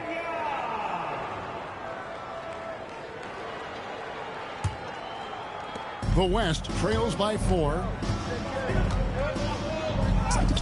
Down it goes for his 3rd basket in as many tries. And defensively, they are on their heels every time the ball comes inside. Yeah, I think they've got to ramp up the aggressiveness. If they don't, things are just going to get worse from here. Now, here is Young. 6 points for him. Can't hit from 12. Wembanyama with it. And Young picks him up defensively. They now take the lead. And he gets one to fall, and now 1 out of his first 4. And here's Tatum for 3. His second miss, now 2 of 4 on the game. Wembanyama passes to Jokic. Outside Edwards. Jokic with the screen on Cunningham. And Jokic throws it down hard. Well, this night is all about the entertainment value in terms of that dunk. Definitely entertaining. Yep, and he's hearing it from the crowd. I mean, it's going to be really hard to top that one. And he slams it right down on top of Cade Cunningham. And I'd have to say the decibel level just rose about 300% in here. Certainly sounds like it. I mean, there's nothing these fans love to see more than highlight reel dunks, and that one certainly qualifies. The West All-Stars with the ball. They're on an 18-7 run. James finds Jokic. And a miss there on the triple. The East trail by 5. Young with the ball. He's picked up by Gilgeous-Alexander. He has not been at his most efficient this quarter.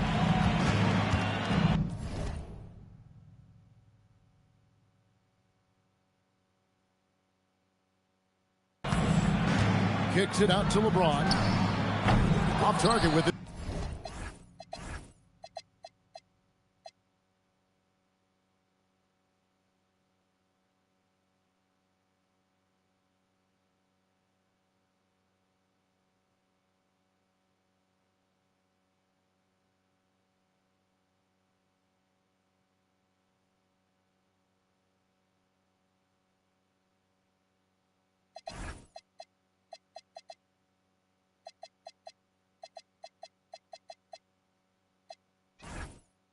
It's 3. He's with the ball. Giannis passes to Cunningham. Now here's Tatum.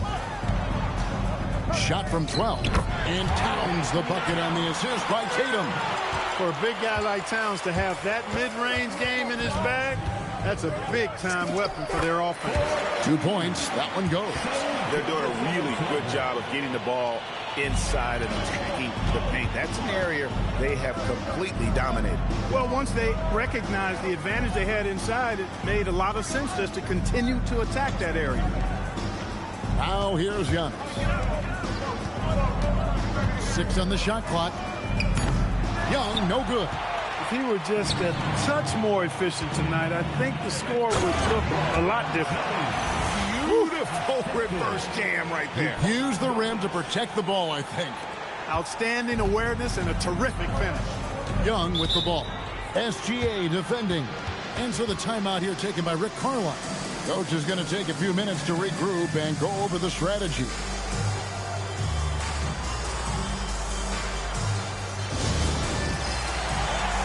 And the East All-Stars with some changes.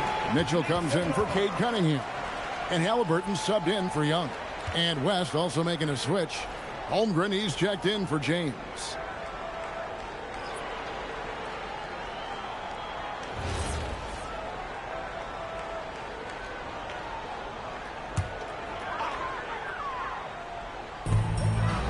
Antetokounmpo kicks to Towns, and that's a foul called on Shai Gilgeous-Alexander.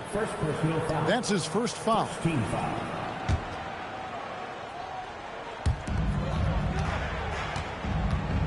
Antetokounmpo inside.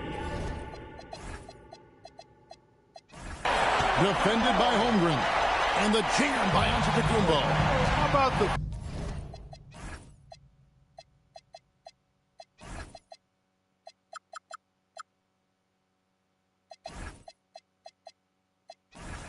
by Antetokounmpo. I mean, just an insanely talented athlete who loves to punish that rim. And here we go, the East with a fast break. And that basket's going to count, folks. Gets the goaltending call right there. So close to getting the block there. You can live with those calls because you'd rather have a guy playing aggressive instead of playing it safe. The West leading by 3. And Gilgeous-Alexander, here we go. Edwards, no.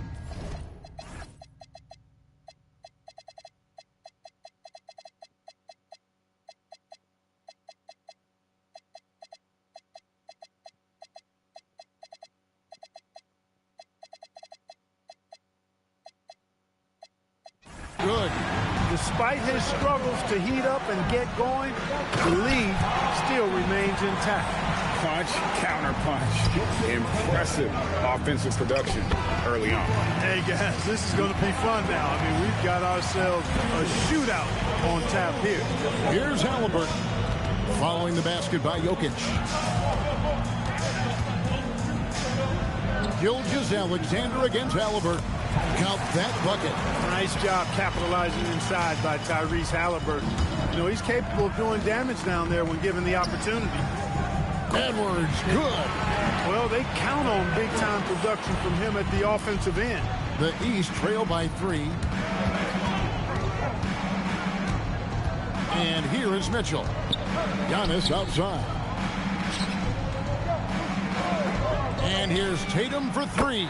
It's good from long range.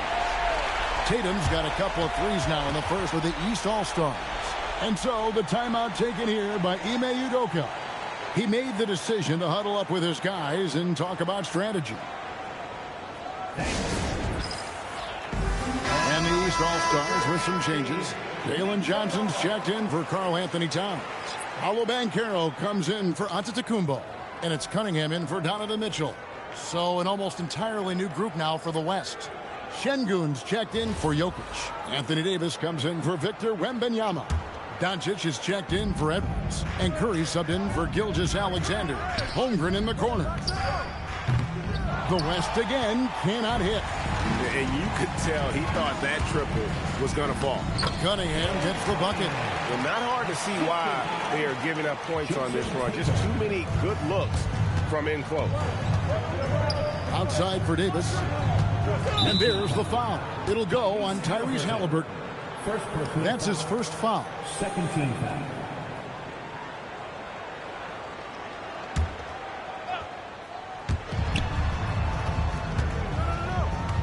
Doncic against Cunningham.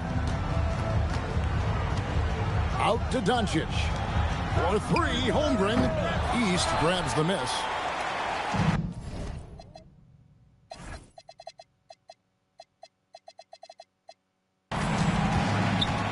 Things really clicking for him at the offensive end. They're making good decisions, not wasting these opportunities. A true marksman from behind the arc. Halliburton has that light always on green. And he gets the bucket. Got the better of the defense that time. Easy trip to the rim. East with the ball. They're on a 16-6 run. Halliburton passes to Banchero. That falls. Nice feed that time from Halliburton. And the East leads by 6. Yeah, they're relying on their three-point shooting and getting pretty good results. And foul on the shot. He'll shoot 2 at the free throw line. Davis's skill set is a nightmare for defenders. That's why they have a tough time guarding him.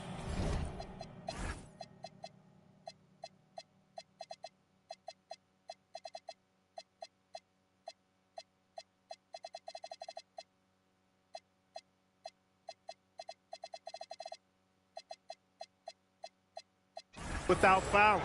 This is his first chance at the line tonight.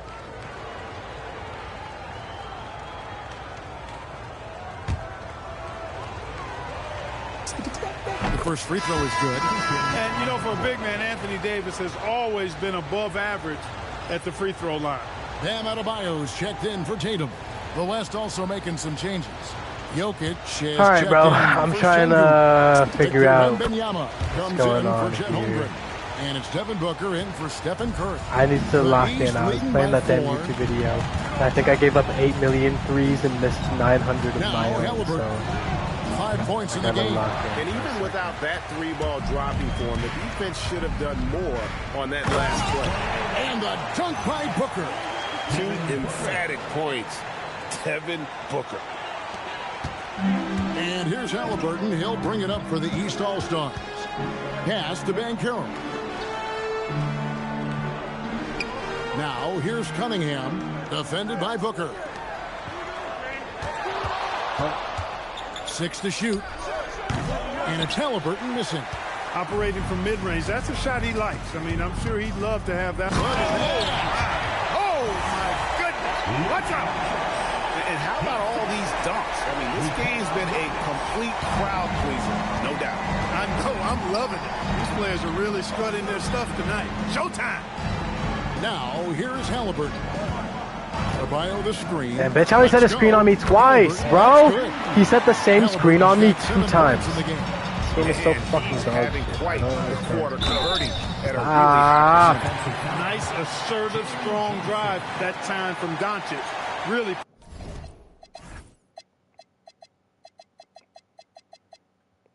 Puts a lot of pressure on the defense. The West All-Stars have been successful. That can do things. And it's really only Wemby and Jokic, but they're not even. Can't even jack Wemby for real. Chet is shitting the pants up. Three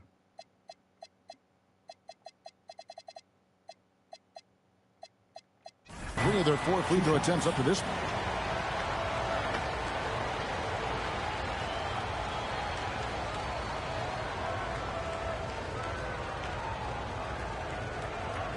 Dude, can I shoot it or what?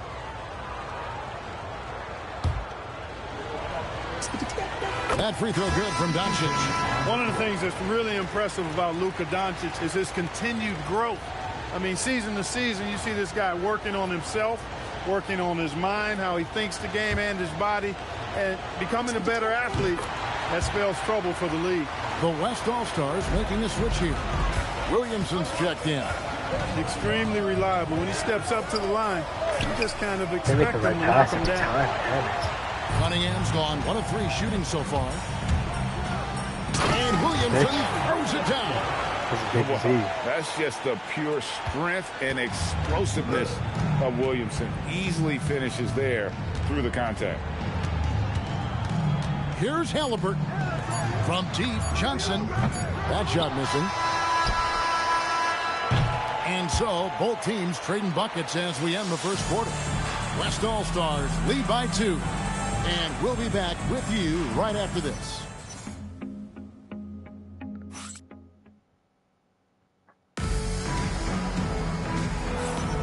Back with you again on the most entertaining night on the NBA calendar. 1 quarter down. Oh, yeah. Come on. Come on. There will be plenty more to come. We know that. All-Star action never does. Wow. Damn, nigga. The longest fucking scene ever. And the East has possession. And you know, the officials not giving their whistles much of a workout here tonight. Very few fouls being called. And Ali's most of that, Greg, selling. is because they're not playing full-force defense. I mean, you're never going to see as much contact around the bucket in this game as you would ordinarily. They've got Tyrese Halliburton. Jalen Johnson is out there with Paolo Banchero. And it's Cunningham. And it's Adebayo in at the 5 I was just down dicking low. around before. So that's who the East All-Stars. I think start after the I'm done second with this with. game, I'm just going to shut off. And the East has possession. The West All-Stars getting their last shot to go. And they haven't been able to turn it into a big lead, but their rebounding advantage is starting to add up. Yeah, still close, but with their tough play on the boards, we're certainly seeing the effort. Now here's Williamson.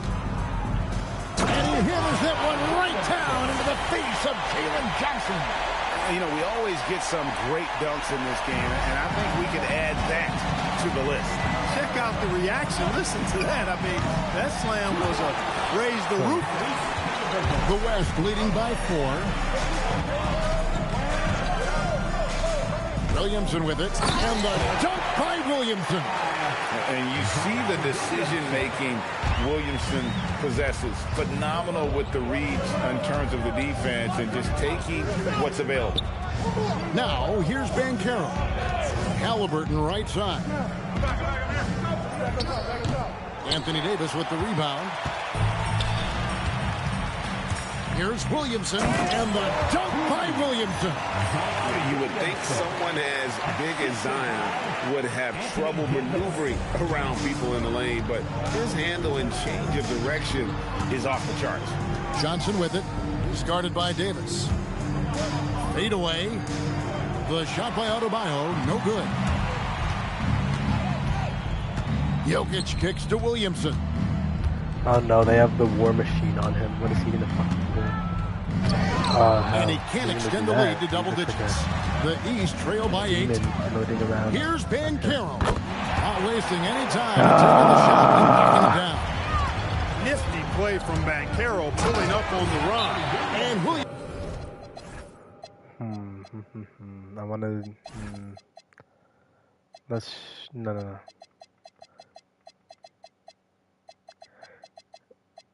Let's try something here.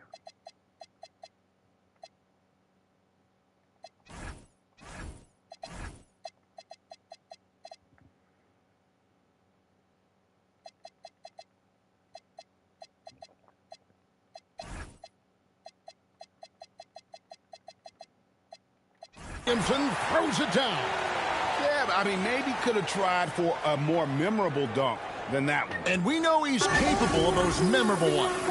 Hey, they got a nice, comfortable lead here, fellas. Might as well keep it simple. Do it a plain, simple one-hander, just like pound cake. Like pound Siakam cake? is checked in for Shit, the I want a East. pound cake. Young comes in for Halliburton. Fuck is they talking The about? West also making some changes. Holmgren, he's checked in for Jokic. Randall comes in for Davis. And Curry subbed in for Devin Booker. And here is the East now. Trailing here by 8. These matchups are fairly even. Steph Curry is the most non-factor defensive player I've ever seen in my life. And you can Like play he's literally a Cunningham on the nothing ball, player on defense. off the ball. He's really a generational talent, partly Fuck outta because here, of dude. his versatility. And it's Jalen Johnson with the foul. That's foul number 2 for him. Ime Udoka and Rick Carlisle are the coaches. Did they? And so here Neither are of the them were West in the All-Stars. final. I thought it was the Holmgren finals with a coaches. screen on Banchero. And the dunk by Holmgren. And attacking the rim. Holmgren making excellent use of that height inside. Cunningham, a screen on Curry. Young, no good. Well, I might use. And Just so popped it's in my Holmgren with computer it. He every- brings it up for the West. 7-point differential. That's crazy. And it's He's the barely East with the stronger than rebound. Cade Cunningham. He's a fucking... Down low. Look at Julius. Wake up. And Siakam throws it down. If you do not keep Siakam out of the paint, he'll make you pay. Holmgren gets the bucket. Holmgren's got his second bucket tonight. And that's what the pump fake's there for. Get your man off his feet and drive right around him. Kicks it out to Johnson. The basket. Oh good. my Off the God, assist from bro. Young. Young's got his third assist on the night. Here's Holmgren. Takes it off the glass. Holmgren's got 6 here in this quarter. It's going to be a That's the 200-point 10th game. straight point they've given up in the paint. And you know, it doesn't matter how good your defense is on the perimeter if you're going to allow easy ones inside like that. Now, here's Banchero. He has 5. I'll be down right back to them. How are they going to score Protection here? from Holmgren, using his length beautifully. Shot clock at 3. Oh, And a what is wide that? open look for Cunningham. No good on the 3. The West leading by 6. Here's Doncic. Rebound by Johnson. Ah. Cunningham with it. He's picked up by Doncic. Johnson the screen. Cunningham finds Johnson. And then Johnson with the jam. Oh, nice vision by Cunningham. Pretty much a 6'6" point guard. Cade is a really good passer. And bullseye with that assist. Nice delivery there in traffic. And it's the East All-Stars with the ball. Cunningham outside. Here's Banchero. Buries it Damn, down low. you fucking idiot. Banchero's got 7. Just straight tricking the defender with the shot fake. This is how it's done. Williamson, the pass to Holmgren. Bucket is good. That's now 8 points for Chet Holmgren. Oh, they own the interior right now. 10 straight points. Actually, yeah, good. They called the timeout. I'm trying to spread the minutes up fairly to get everyone a little PT. But some guys are just non-factors on the court. Like Curry's a nothing player when he's on the court. I can keep Chet and Zion. Definitely put AD back on. And I'd argue I put Booker back on. So Chet, Zion, AD, Booker.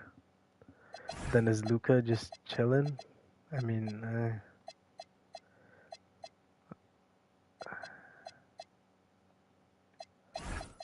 because Zion stays at the 3, Chet goes there, AD at the 5. Actually, I can switch it, but figure.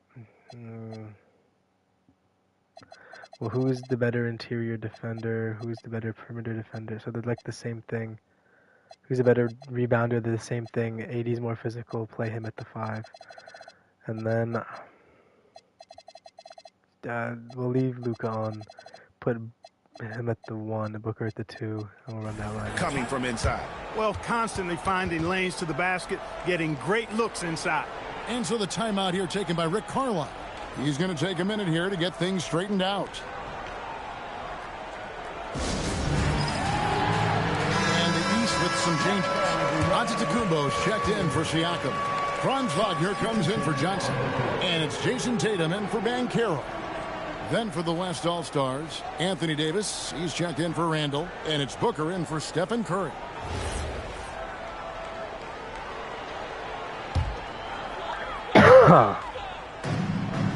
Oh dear. Wagner on the wing, defended by Holmgren. Here's Tatum. Looks good. Is Oh good. dear, Bucket bro. number 4 from the field. He's taken only 6 shots. This isn't even a Tatum bad can lineup. find the shot I he just wants can't just go. about anywhere. He's got that kind of versatility. To the middle. And 2 free throws coming up. Unable to get that one to go with all the contact. It goes on Giannis Antetokounmpo. No question, he got bumped on that shot. Yeah, the officials didn't need to talk that one over. It was obvious.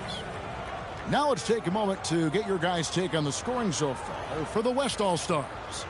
A lot of high motor play from them in this one, allowing them to kind of charge through the defense and find good looks. But how about their scoring in transition as well? That's been a big factor to this point. Are those high tops or track shoes these guys are wearing? My goodness.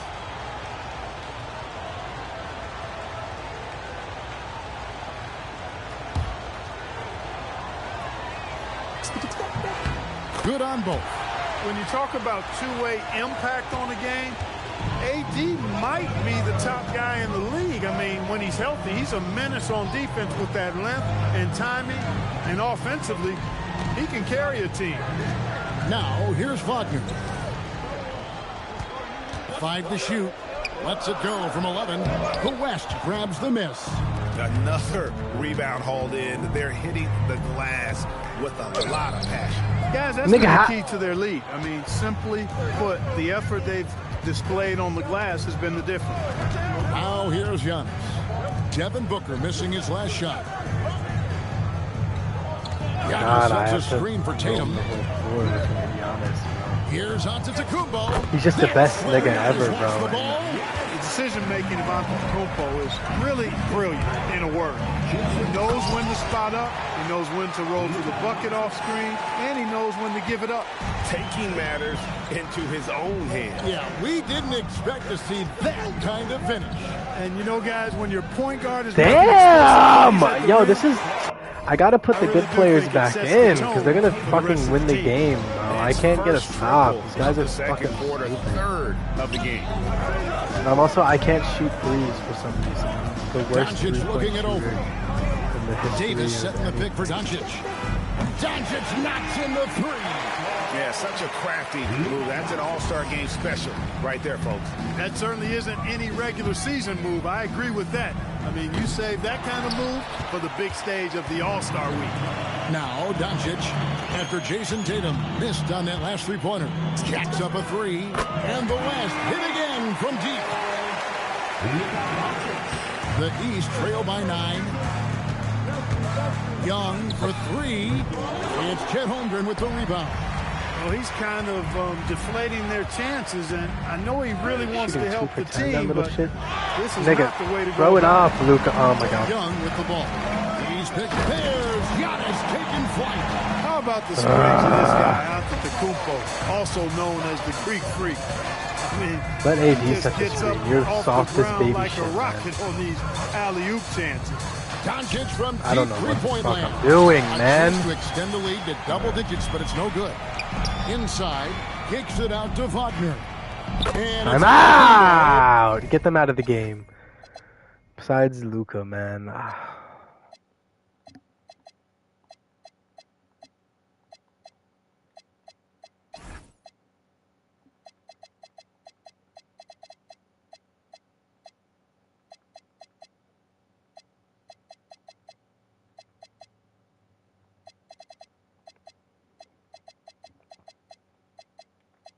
Picking up the assist.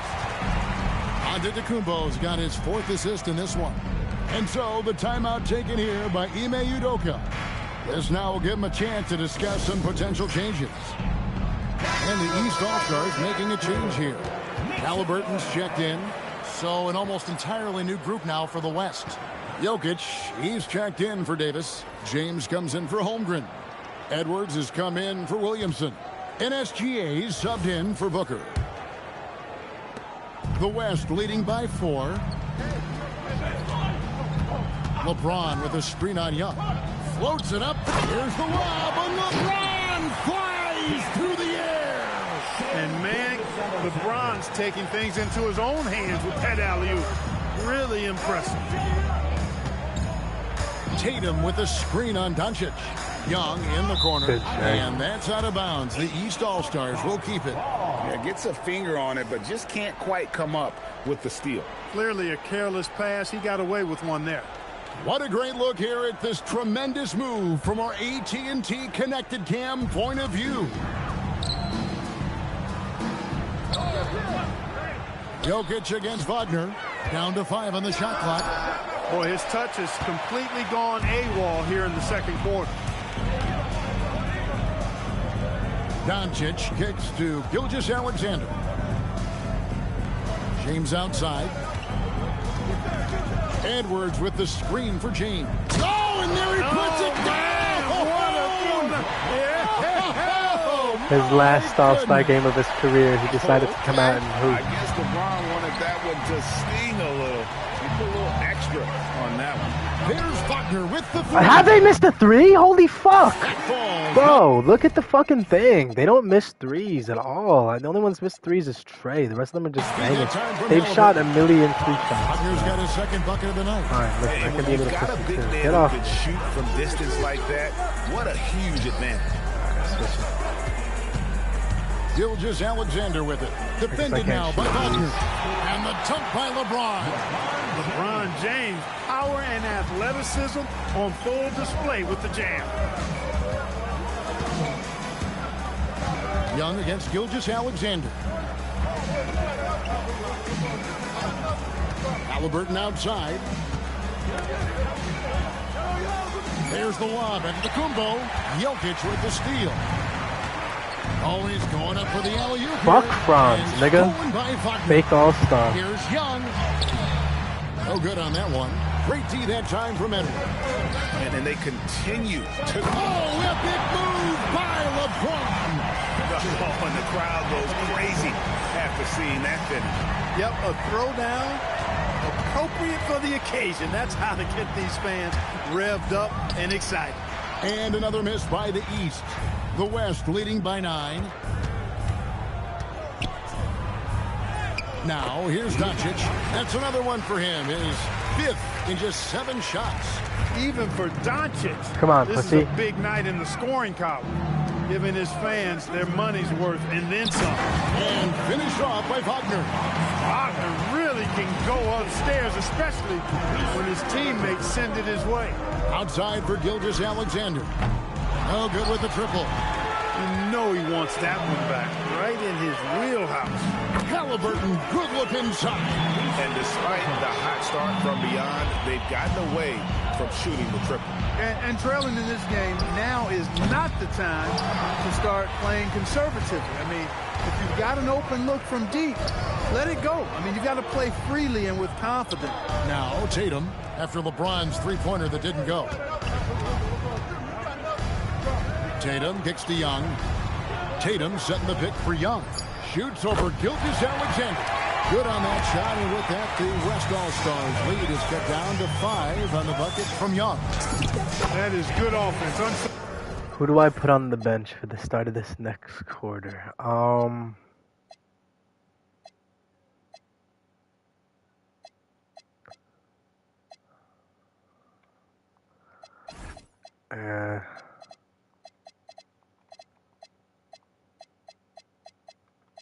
Selfish play. It's been all about Luka Doncic for the West. He got into double digits for the quarter with 10 points total. We've got I'm more in getting store like for you right existential after dread this. playing this. Is that crazy? There's nothing in there.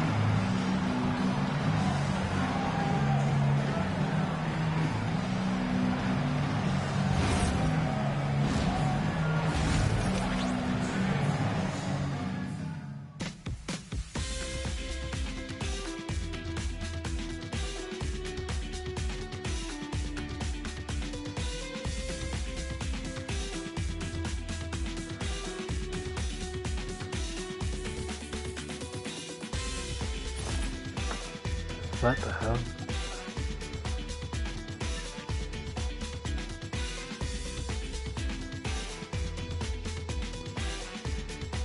Let's skip this or what, bro?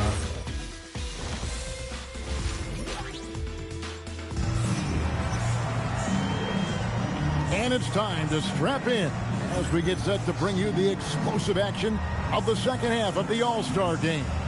Yeah, and I'm looking for the temperature to start to rise here a little bit in this second half. Yeah, I'm exactly with you there. I think we'll see a little less showmanship and a little more intensity from here on out. And, you know, the fan voting is what determines the starters in the All-Star game. Then the coaches will decide on the reserves. But either way, whether you're picked by the fans or the coaches, earning the title NBA All-Star, and that's an honor none of these players will ever forget. Starting the second half, here's Ime Udoka's 5. Gilgeous-Alexander out there with Doncic. Then there's Wembanyama. And it's Nikola Jokic. And it's LeBron at the 3 spot. Here's Tatum. The West All-Stars getting their last shot to go. Are you shitting me? The three. Oh my god, I'm getting done like I'm versing a The geezer, All-Star bro. MVP award, always such a prestigious honor, and it's becoming clear who that honor is going to be bestowed upon this I'm year. gonna fucking And hate with him. the game he's man. having, it's hard to envision anybody else winning. Well, Greg, one thing we know for sure, you know that every player who earned a spot on this Nigga. roster is going to see his share of action. Spreading the minutes evenly, as you've always talked about, is always a top priority for these All-Star game coaches. And you're so right, Kevin. I mean, Not all today. the hard work these players Winning is my put in top to get priority. here. I mean, each one deserves a chance, if you will, to share the spotlight. It's one of the great things about the All-Star game. And they're forcing the ball inside, and it's working like a charm. I was And up by a this lot is at his one first point. trip to the What the line fuck tonight. happened? One shot. Mind the lanes. Mind the lanes. One shot.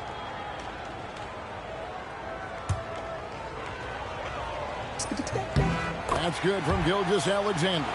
Nearly automatic. Gilgeous-Alexander, no slouch from the line. And here's Young. He'll bring it up for the East. Down by 12. And Cunningham gets it to go on the assist from Young. Young's got 6 assists now in the game. And he'll shoot free throws here. Clearly fouled on that shot that time. The whistle blowing. Doncic, because he's so skilled and so savvy, he does a nice job forcing the defense into tough spots when they're guarding. These are his 3rd and 4th free throw attempts of the game. Take a break. Take a break. 2 shots.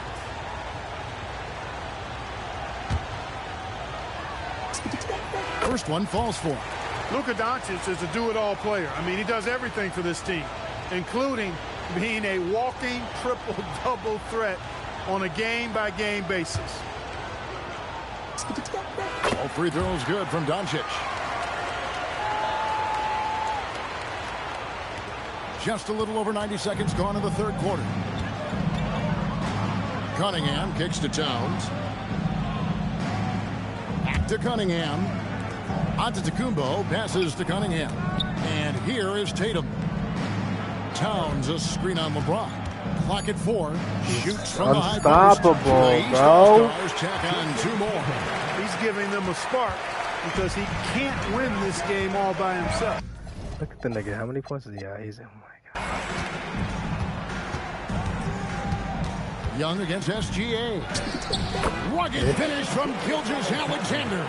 Guys, his consistency in terms of shooting has really helped them seize control. Towns sets the pick for Tatum. Shoots the 3. The West All-Stars pull it in. Wembanyama's got 5 rebounds tonight. They have been board dominant in this game. That's definitely been a factor in cracking this huge lead. And it's been a well-rounded performance. I mean, strong rebounding has certainly been at the center of it, but it's been good on a number of levels. On the drive, Jokic. And it's Doncic, top of the key. How do you Off took target so from long outside. to take the shot And I and think make the that one pass? could have easily have fallen for him. Doncic with the steal. To the paint. Here's Jokic. And Jokic slams it in. And Joker doesn't get up too often, but when he slams it down, it feels like he's trying to bring the basket with him. And so the timeout here taken by Rick Carlisle. Looking for a breather and maybe adjusting a thing or two. And the lack of rim protection, top of the list. Yeah, you know, just look at the numbers, guys. I mean, they are being taken to the woodshed in the paint.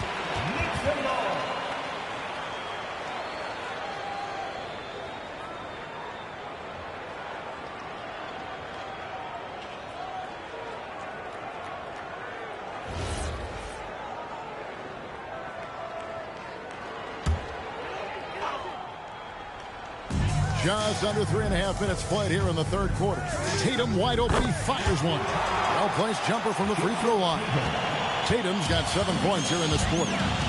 Here's SGA. Jokic. That's good. And SGA with the assist. Gilgeous Alexander's got 4 assists now tonight. The East trail by 16. Towns a screen on LeBron. Outside, Towns. His 3-pointers off the mark. and not allowing the shooter even an inch of breathing room on that one. And, guys, that's exactly the kind of high-impact defense they want to see out of him. A sensational block that definitely deserves another look. And that has got to help the morale of this team. Let's see if that sets up a run here. Gilgeous-Alexander against Young. Gilgeous-Alexander passes to Wembanyama. The three from LeBron. Offensive rebound. And it's in there. Wembanyama's got 8 points. And you got to get a body on Wembanyama or he will eat you up down low. Young passes to Tatum. Giannis outside. Pass to Young. The kick out to Tatum. Nailed. Are you kidding? Three-point land. Alright, Wemby has to guard this nigga. I don't know what else to do. Tatum's got a pair of threes. He might actually have 25. Now here in the third for the East All-Stars. He's too good for some reason. Here's LeBron. Doncic outside. Drills it from outside. Doncic has got 19 points. And teammate to teammate on the assist that time. Fuck. No. Because I have Wemby guarding both right now. Let Jokic guard this Well, the nigga. communication Bron can guard between them, that. that's what we see every game during the No! regular season. Oh It's my on god! display here in the Time All-Star out, game as well. nigga. And this is Damn. Matter of fact, I love you, Bron, but get the fuck off the court and... I have to put this nigga in. Like, I need to do something to stop him. But, like, what?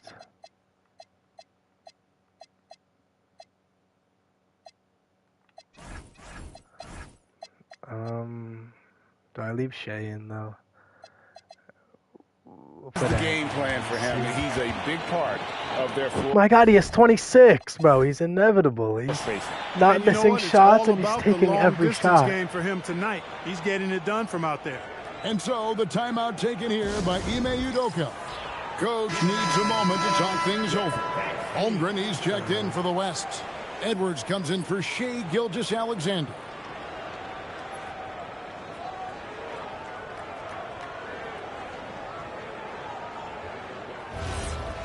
Fuck it. And so here are the West All-Stars. Holmgren in the corner.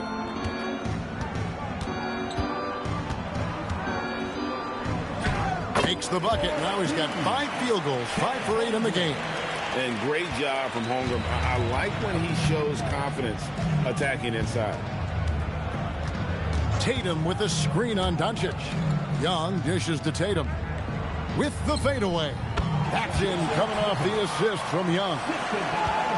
Young's got his 9th assist in the game now. Outside for Wembanyama. Holmgren with a screen on Cunningham. Rebounded by Cade Cunningham. You know, you'd love to see him pull that off, but instead he goes from highlight reel to the bloopers. Young, no good. And physically, there's no doubt they've been the stronger team. A plus 10 rebound advantage tells you all you need to know. Wembanyama passes to Holmgren. Oh, does Chet even have to jump? He's got so much length. And so it's Young who brings it up for the East All-Stars. 17. Why is Wemby never guarding the right fucking player? Guard Tatum, you dickhead. I have 8 other niggas on the court right now that can guard Giannis. Giannis Point just game. literally does not matter. Diving in. And the rejection by Wembanyama. Pass to Jokic. Jokic draws the double. No one near Edwards as he lets it fly. Connects from 3-point range. Really in a good position thanks to the accuracy from beyond. Yeah, you got that right. I mean, you got it real right. They are lighting it up from beyond the arc this half. The West leading by 20. Here's Doncic. Damn, bitch. Doncic throws it down. Well-rounded effort, and they show no signs of letting up. Almost no holes in their performance tonight. They've been tremendous.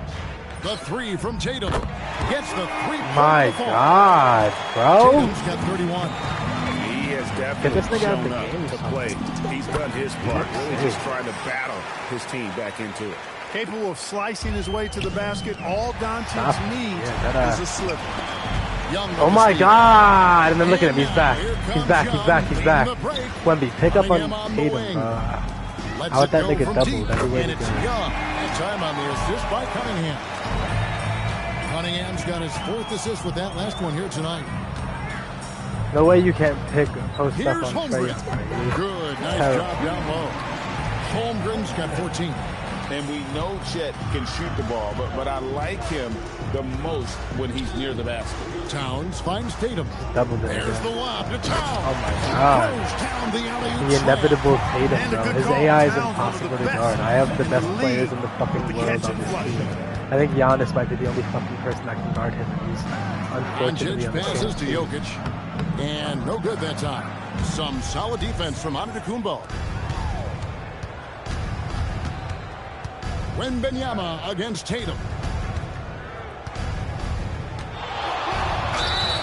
And that I'm gonna quit the game. will be 2 free throws coming up. Officials on the call with the foul. Coming at you with so many ways to get his He's gonna have 33, 2, and points. 6 Tatum on draws a lot 12 of for contact 16 throughout the shooting. game. He's Gets just the himself best to the thing line. ever, and First I trip to hate the him free so throw line much. for him in this one.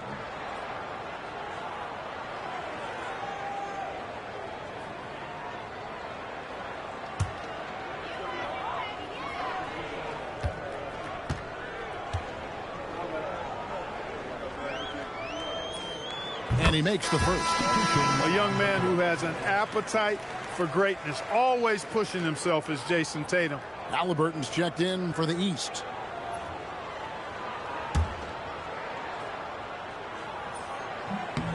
He hits one and misses one, each at the line. The West leading by 17. Edwards kicks to Holmgren. At the elbow, Jokic. So you think there's got to be a mismatch somewhere, Hey, but even no, guys at his skill the whole level court is will miss covered. those from time to time, but it doesn't happen often. Tatum with a screen on Doncic. And it's Halliburton. Oh, fuck me.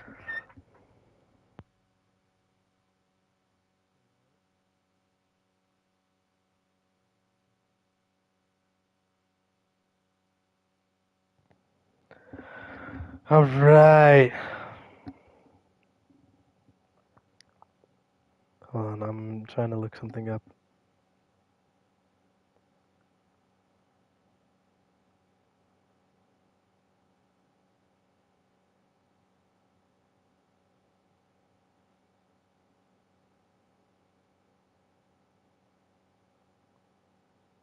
All right.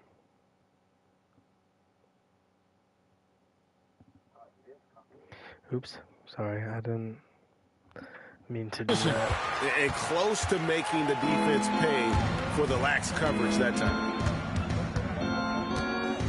Inside, here's Jokic. And Jokic throws it down hard. You know, we always get some great dunks in this game, and I think we can add that to the list. Check out the reaction. Listen to that. I mean, that slam was a raise the roofer. Oh, that's an outstanding view from the AT&T. Stop! What the fuck is the shooting foul, bro? Oh my god. Kill Tatum, man.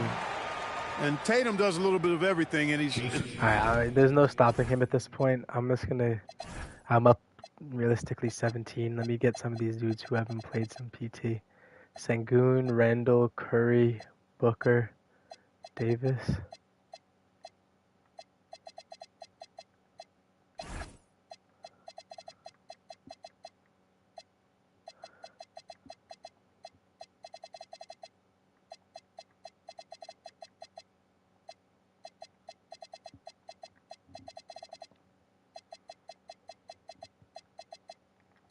especially I don't know. skilled Someone down figure low. out how to guard it. Fantastic. Tatum, I don't Drawing know the what to do defense with him into him anymore. and playing off the contact while he's going up for his I'm shot. double teaming him with the best players I have, and he's figuring out how to score still. So he's just a monster. And the first one drops. Paolo Banchero's checked in for Karl Anthony Towns. So for the West,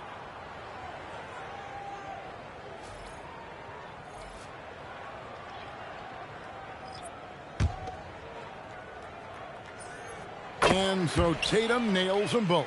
He's done a much better job of getting to the line here. Aggressively taking it inside and not shying away from contact. I thought he was settling a bit in the first. Now here's Curry. Davis with a screen on Banchero. And it's slammed in by Davis. Well, you want to stop Steph in the two-man game, but he's so smart. He'll get others involved. And here's Tatum for three. West All-Stars with the rebound. 22 is their biggest lead. They've shown. That was something to see. And I have to say the decibel level just rose about 300% in here. Certainly sounds like it. I mean, there's nothing these fans love to see more than highlight reel dunks, and that one certainly qualifies. Maybe the most highly skilled big man in our league. Giannis is also one of the most frequently fouled bigs in our game. And a moment here to take a look at the scoring breakdown for the West All-Stars. I like how simple they are just keeping things on offense. I mean, the mid-range area has been made available, and boy, are they taking advantage. And I love the way they've been attacking the basket. I mean, they've looked to penetrate every opportunity they've had, and they've done a nice job doing that. And the East All-Stars making a change here. You know. Johnson's checked in.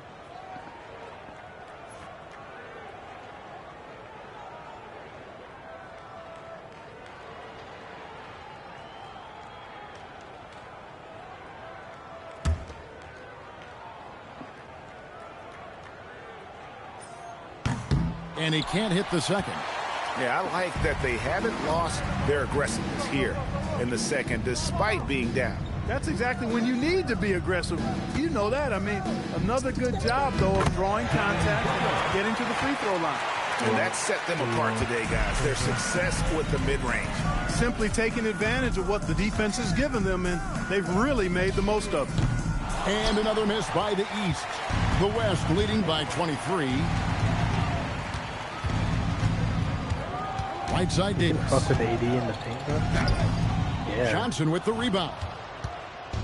And so it's Halliburton. Alright, it's gotten to the point where I don't really want to play it anymore, and I want to go order dinner because I'm starving. Like my stomach is So no problem for the West All-Stars.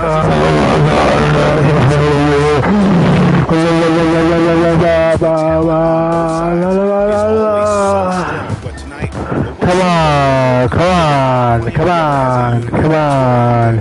Come on, come on, come on, come on, come on, come on, come on, come on, come on, come on, come on.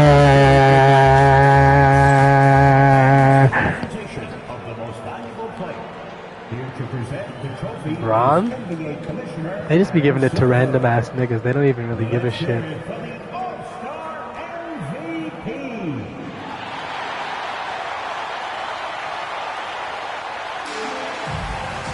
Alright. You don't need to play music, man.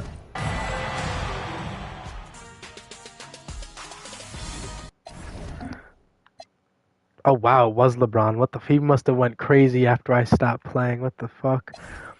So 31, 3 and 6, Doncic 23, 6 and 6, Shea 15 and 6, Chet 15, 5 and 14, Jokic 13, 12, 7, Wemby 11 and 10, blah blah blah. Everyone got their PT. And then Tatum 35 and 7, he's just a demon. Trae Young shot so much and got so much PT. Franz got 8 in 8 minutes, but they didn't play him nearly enough. And Brunson didn't even touch the floor at a home All-Star game in New York City. There you go. You love to see that, huh? I'm gonna sim to the playoffs. Actually, instead of ending the video, but I gotta order dinner, so you gotta give me 1 minute. BRB.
Alright, I'm back.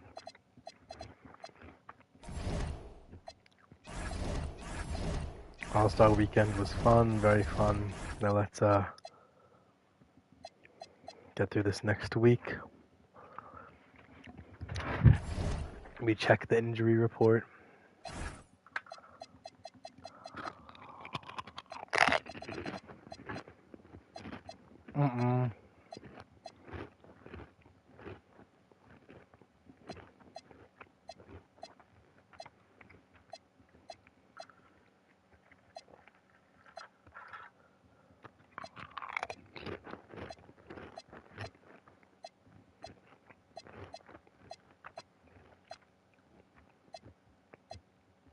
Only rookies and all-star level players are excused.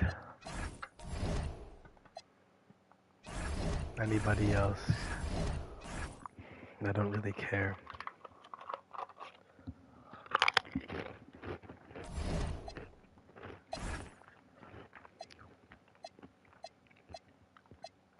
The standings are sort of close up here.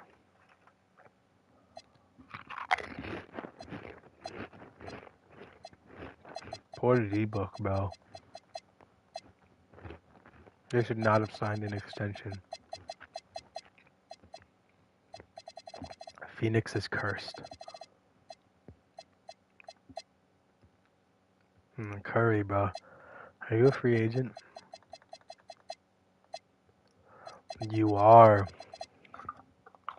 I don't think he comes back.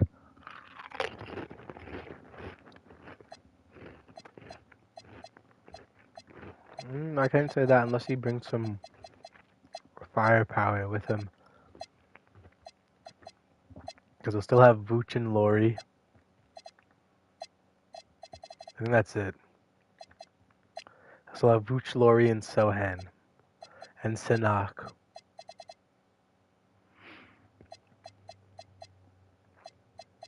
I don't know. This is a very odd league I have here.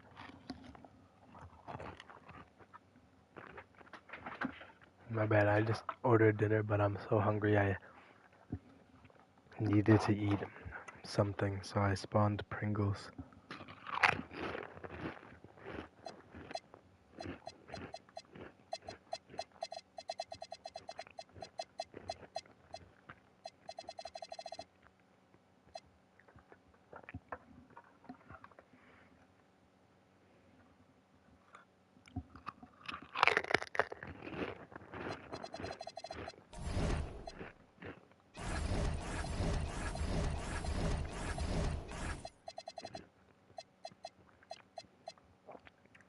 Now let's get through here.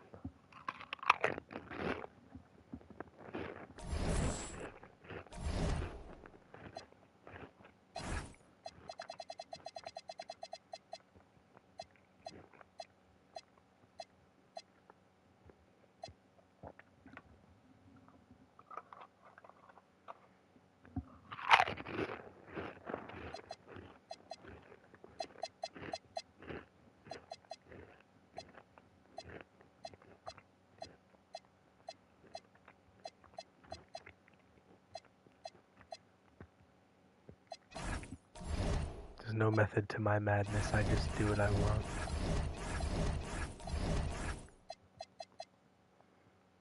And we're gonna go, ooh, yes, would you like to stop simulating? Yes, I would. Let's do contract extensions, shall we? It's March 1st, contract extension deadline.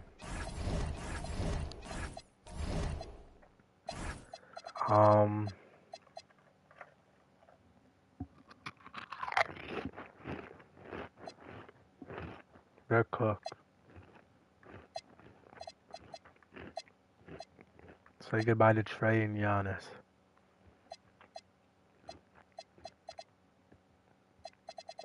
I don't know where the fuck they're gonna go, but might not be together. But it definitely won't be Milwaukee. Franz, blah blah blah. I better shut my phone off.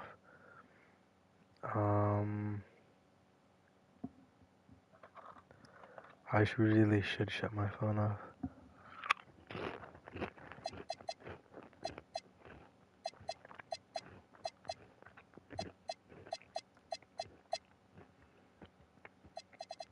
He plays good defense and he's sort of like a culture shifter. But I don't think they extend you, Dylan Brooks.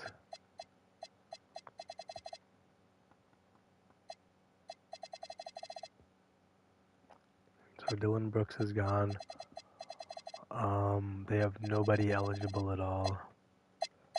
And neither did the Sixers. It's literally just Dylan Brooks, and Bona refuses to re-sign, but it's probably because he's getting no PT, so he'll leave.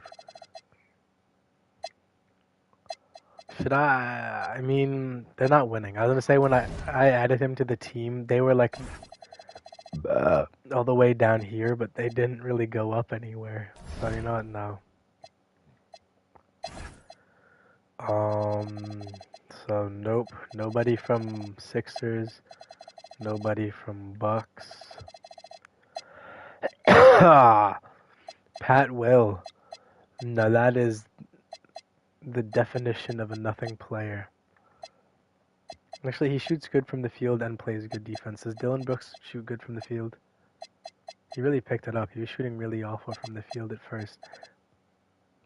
But he's already on a 2-year deal. You can't even jack that with Pat Will.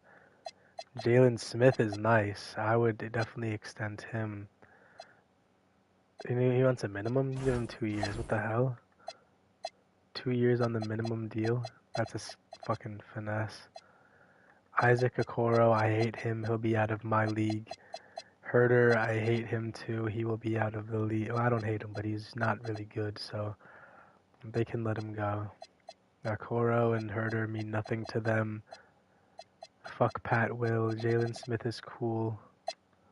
On to the next. Now we're on to the Cleveland Cavaliers. I thought I just saw Jared Allen is up for one. Let's see. Garland is.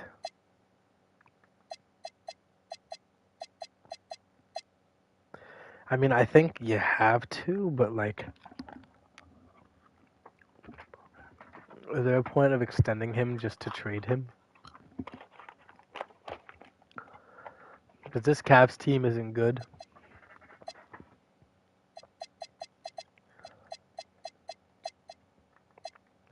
And at a point, you almost gotta blame it on someone. You can say it's Mitchell for his decline of points. Or you can say it's... he was an all-star at these stats last year.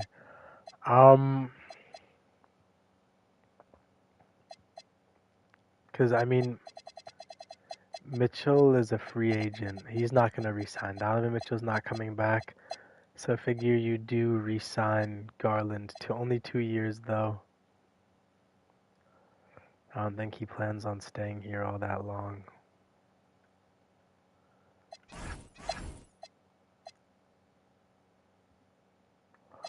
How? Oh, he's on a 2-year deal, so he's here for the next 4 fucking years.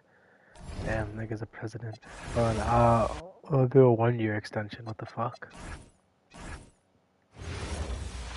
This is in fairness to him, because, like, I would rather suck my own than fucking get stuck on a losing team my whole career. So, 1 year, $27.50. He accepted it. Malik Monk. It's actually pretty solid. Do a 1 year, because I think he already gets an extra year. He does not, but now he's here for 2 years. On a very cheap contract, and he's a great bench piece. Oh, thank God. Wait, what am I doing?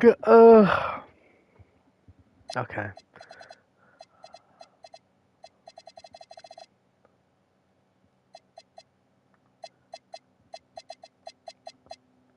Dean Wade shoots good splits, but he's no extension for Dean Wade. Najee Marshall, give him a 1 year minimum extension. Because overall shouldn't go down yet. He's only 30. Dean Wade is 30. His might go down. He's actually a 73. He's just one up on thing. So, actually, I mean, he only plays 10 minutes a game. His per 36 would be about the same, but he's not a good three-point shooter. He's a mid defender. What does he bring to the table? So you know what? Maybe I'll bring him back during free agency, but realistically, Garland on a 1 year, $27.50.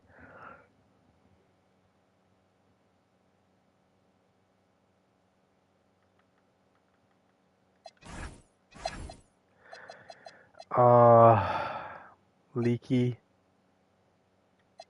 on a 1 year, $5.25. So Garland and Leak are extended. Damn, why is Sam Merrill here so long? That definitely can't be in part of me. They definitely signed this deal, but why would you give Sam Merrill $10 million a year? What is he even? But he's not shooting good percentages. Because I think he only shoots threes. But Najee Marshall and Dean Wade are gone. Now on to the Celtics.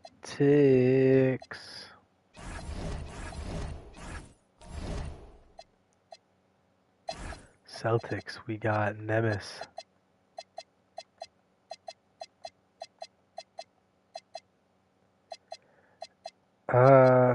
I'd give him a 2-year extension. He'll probably just want the minimum, and you definitely give it to him.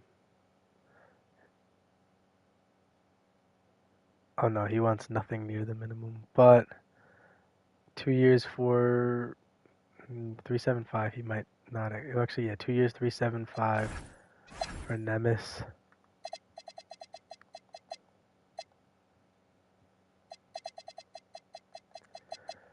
Who's been your starting five for a while? What are they in the standings? They're pretty high, right? They're the 4th seed. Yeah, I think you gotta give him that. Because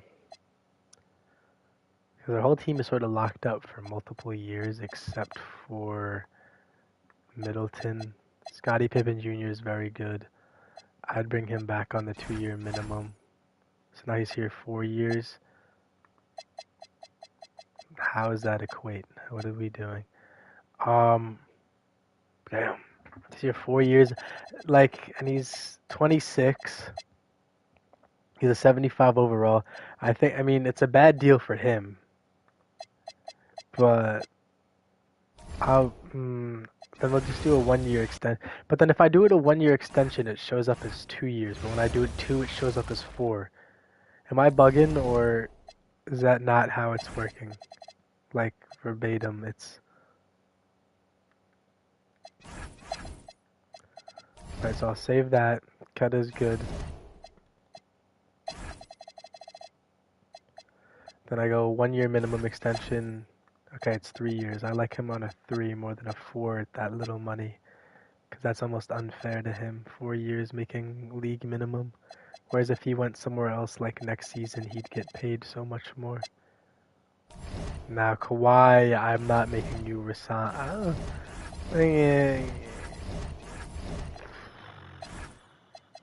You're the 6th. It depends on how far they go in the playoffs, but I'd say no, that Kawhi doesn't sign an extension. Ayo, have you picked up your performance at all? Yeah. I would add an extra year onto it. 1 year, 3 mil for Ayo. Okay, Chris Dunn. He's solely a defensive player, but he's very good at the defense. His overall is going to drop though, and Derrick Jones Jr. can walk, and I wouldn't bat an eye. Chris Dunn, on the other hand, how many minutes a game does he play? He plays 15, and they're a winning record team, so he's got to play some part to it. Dunn can get an extension. Derrick Jones cannot.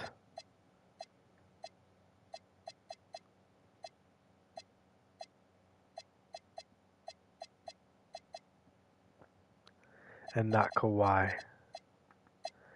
His defense is so valuable. He gets 2 points a game, and he's a good playmaker. He shoots fairly well from the field. The only problem with him is that his overall is going to go down. But I may just raise it back up if I feel so inclined to do that. I don't feel inclined to do that with Derek Jones because he's just not a good player. Or not at the power forward spot. I'll make him a small forward in free agency. Now we got the Grizzlies. Peyton Pritchard is here for 2 years. Throw one more on there just to have him locked down for 3. I mean, now you got all these guys for a long time. Taylor Hendricks. Give him a 1-year extension. You don't actually know how good he is. But then again, he is playing roughly 20 minutes a game, and he's shooting okay splits from the field. He gives you 10 and 10 for 36. So, I mean, he's valuable enough to justify doing that. And then, yeah, they're good. And we move on. It's the Hawks, and I see Yek is up for an extension. Their next best center is Tony Bradley, who's on a 1-year deal, and Moses Brown. So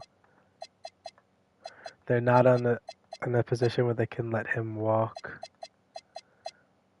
Just, add the 2 years and try to do like 12 or do 13 flat, so 26 mil.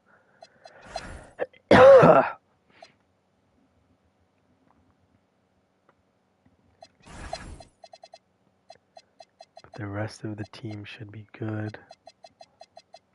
Because even if you sign him to that, you draft a good center in next year's draft, and by the time his deal is up, he's the backup center. That's still good, because right now your backup center is Tony Bradley, who's on a 1-year deal. Now the Heat have some decisions to make. Bam is your franchise. Hero can go, Wiggins can go. Not Hero. Powell can go, Wiggins can go. They might even move on. But then again,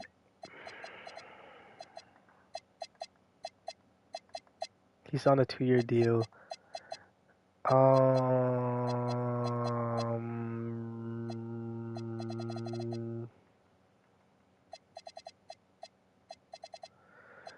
This is a dilemma. I think you re-sign Bam for 5, because then figure with a team like this, in free agency, the upcoming free agents, there's like Kawhi. Kawhi is a free agent. Randall. Butler. Butler can come back to my eye. Nah, he forced himself out of there. Why the fuck would he go back? But like, B.I. DeRozan. Like that. I said he like that. Even like PG, even though he's rapidly decaying. Like that team with that core. KD. KD's been edging a Heat move for years, but we'll see. And even so, like, there's a lot you can do. So I say sign Bam. Don't extend these two. And see where you're at. Bam, you get 40 mil a year. You're the war machine in Miami. You keep the team afloat. You're the glue, and you're the war machine. Bam, you get as much money as you desire. Not Powell and Wiggins. They're playing good, but Wiggins overall is definitely... you can keep both the old dudes for 1 more year. Because I was going to let Wiggins walk, but they have nothing else at the moment. So I would say do 1 year, 17.5. And then, fuck it, if you guys have a losing season, no one comes here, at least you have those two to somewhat produce for you for 1 more year. And then you just say, you know what, fuck it. Because then say Wiggins goes to like San Antonio or something in the offseason, or Denver.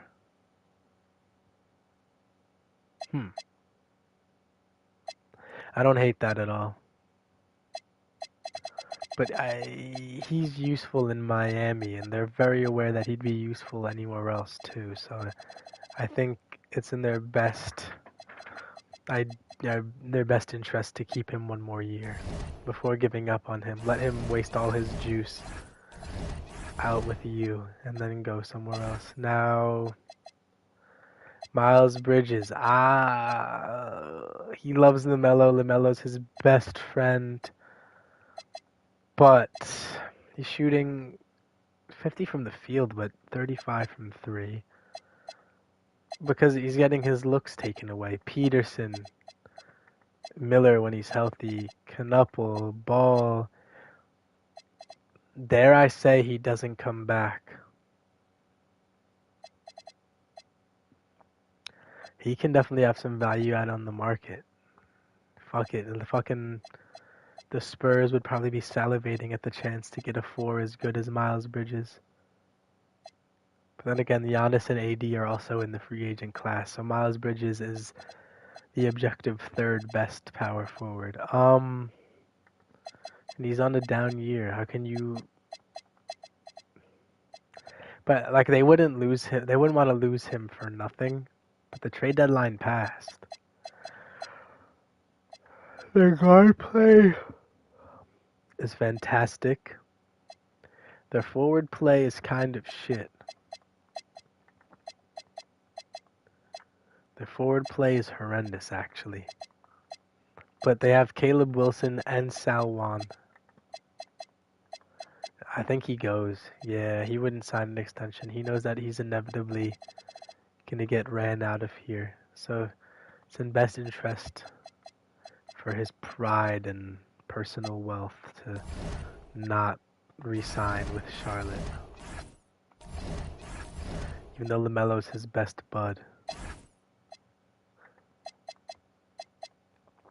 DeJounte. You can definitely be part of their future. I would say do a +2 for 17.5. Then he's here 3 years till he's 33. So he'll go down overall, but for a while he'll be worth his pay anyways. That's what I'm trying to get at here.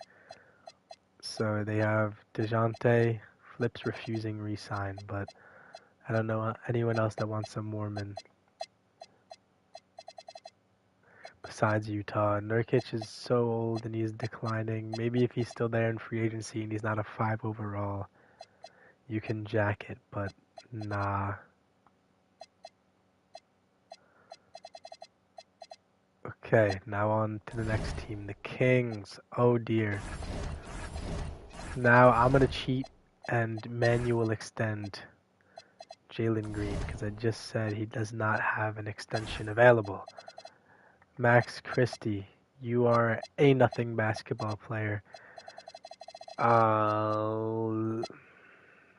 can get a 1-year extension for 6.5. That's the best you'll get. Okay, and now no one else is up for extension, but I'm going to make Jalen Green extend for 3 more years. It's just a matter of I have to edit his current contract to do that. So like say the original length was 3 years, years left. No. Fuck. I gotta figure out how to do this because I do this shit enough to where I should know. So did I add a year? Yeah, it did add a year, which is ideal, I guess. So it added a year because it's not actually letting me edit anything, which is sort of annoying, but and it will go like this. That, for now, that's good enough, right? Yeah, it's good enough. 2 years plus 1 is fine for Jalen Green. The Knicks, oh boy. Now you have some decisions to make. You won last year, so I didn't trade away Mikal and OG like I thought I was going to, but I think OG might have ran his course and I knew he would be up for extension. He averages 2 blocks and a steal per game, though. He's decent clips. Cat, because if I don't extend him, he walks. But the Knicks, say I let him walk. The Knicks could bring in Giannis. And I'll leave it like that. They got a lot of dudes that can re-sign. Kolek is realistically the point guard of the future. I'd say give him 2 years on that minimum deal. He's a 76 overall. Okay, looks like we're giving him 1 year on that deal. But I think you extend OG1. Extend OG1. I mean, but Cat, you want a chip with Cat. I feel like that's dirty. Like, Cat's averaging damn near better stats right now. 30 and 11 to Giannis's 26 and 10. So Cat is objectively the better player. So you know what? I think you throw the bag at him. 47.5 for 3 years. Lock him down. That's fine. Because you can always make a move, like a trade or something. 21 for 1 for OG. That's fine. Josh Hart. Just make it a 1 year extension. I mean, he gives you 9 and 9 on good from the field, but shitty from 3. He's very realistic, huh? How long is Dante here? 3 years. Brunson's here 2 plus 1. Give him a 2 year deal for $4 million a year. That's fine. Mitch, I'd give him 2. 2 years, 7 for Mitch. You want to keep your core together. I don't see why you'd let them break up. Deuce. Even keep him around 2 years on the minimum. Perfect. So your core, your 1, 2, 3, 4, 5, 6, 7, 8. Your 8 best players are together for minimum the next 3 years. And Kolek is there too, who you can argue is your 9th best player. So your 9 best players all together for the foreseeable future. You don't have any young draftees, do you? No, you don't have any young draftees, but that's okay. You'll live. You'll live like that. You'll live and die by those men, because you are the #1 team in the East and you just won the chip. So I think parting with anybody would be sort of counterproductive for whatever you're doing. Keep in mind how much you gave up for those guys as well. Luka. This is an ethical dilemma. They're a very good team right now, but that's with Bron and Harden. Harden's going to inevitably fall off next season. Bron's retiring this season. Now, there's a lot of good free agents, upcoming free agents. Cat's not in there anymore. But there's still AD, and if AD might make that move back just to say fuck the Mavericks. But then again, the Lakers did him dirty. He says fuck the Lakers. He might just stay out with Coop and out there. But Luka inevitably will need help. It just depends who is going to come help him. A big 3 of Luka, Kyrie, and oh my god, Luka, Kyrie, and Harden. That would kill people. But I don't know if Luka extends. He extended in real life, but I wouldn't if I were him. He can always come back. Rui, I think your time is up, big dog. You're done. Vando, he's a good defender, but if you asked him to put the ball in the basket, he absolutely couldn't do that. Don't extend him. Bronny, he's not giving you anything, and his dad is retiring. He can go. You even signed dick-ass Bryce. Oh, I meant to up his overall to a 70. Make him a 71 plus 1. just so he gives you a little something, right? But I was like, cool, you can keep him there with his brother, but Braun's retiring. You owe no more loyalty to the James family. You drafted Bryce. You drafted Bronny and kept him here till Braun retired. I think they don't extend anybody. Hottest take. A new regime may be coming in LA a lot faster than you think. Now, AD coming out here to LA, I'd love, but he would never go back to LA because of how they did him. And I'd like Luka to go back to Dallas to play with Flag, but he would never go back there after how they did him. 2 years on the minimum for Goga. J Huff, you let him go. Now Embiid, they gave up a lot for Embiid. I mean, they didn't have any playoff success, but Embiid notably does not produce playoff success. They're middle of the pack, as middle of the pack you can get right now. Embiid is 32 and is already here for 2 more years. I mean, you spent so much on him though. I don't know if you let him go, but extending him might be a bit of a drag.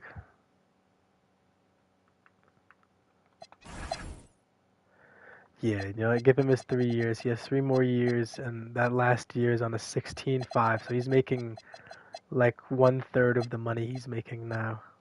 Damn near 1/4 of it. It's not, don't think of it as a punishment, but he's declining, he's old. He was just supposed to give Paulo some more win now help, which the first season it looked like he could have done, he just didn't do. Now, Dallas. Let's see.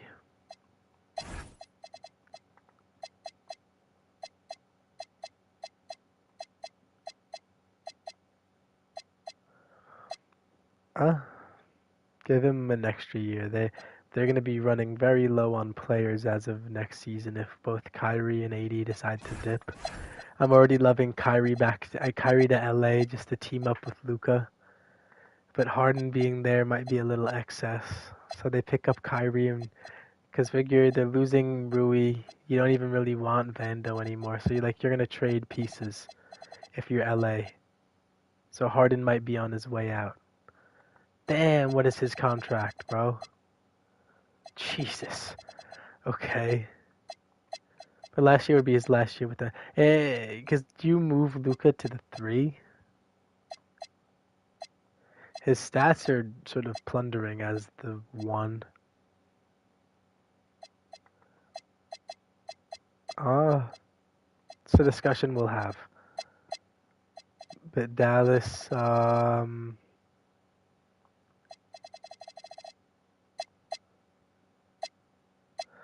Dallas, they have nothing for me here. Now it's the Nets. The Nets, they're not looking pretty, but they're not looking nearly as ugly as they were last season. MPJ, I'd throw 2 years onto that. 17.5 for 2 years.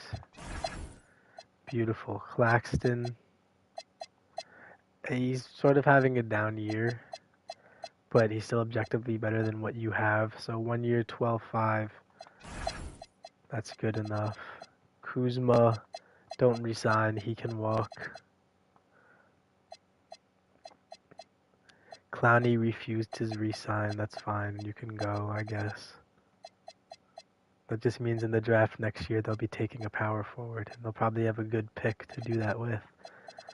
So yeah, that's about it.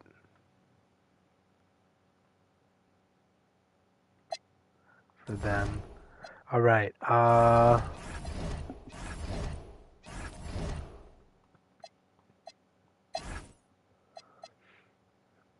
mean, Jamal and Jokic are here for 3 more years. You might as well sign on to stay with them until the wheels fall off, but the wheels have arguably already fallen off. So it just depends on where you determine that, because these are your best players. You need to pray one of the big free agents comes to you, but no matter who comes to you, their stats are insta-diminished, because there's too many shots to go around already. So I don't know if anyone even does that. Maybe you get good bench players or something. Don't ask why, I almost just threw up. Najee can go. Valanciunas.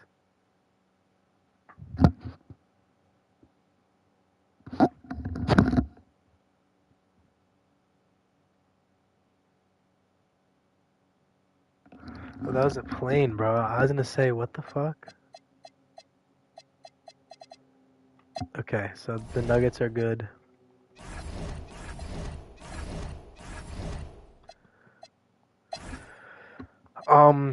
Siakam, I'd say stay as long as Hallie stays. So sign a 1 year, 25 mil.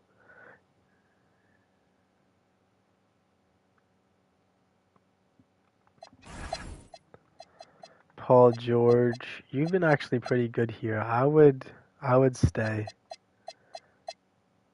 Because this team is actually, what are they? They're the number 2 seed? Yeah, I would stay. Stay 1 more year.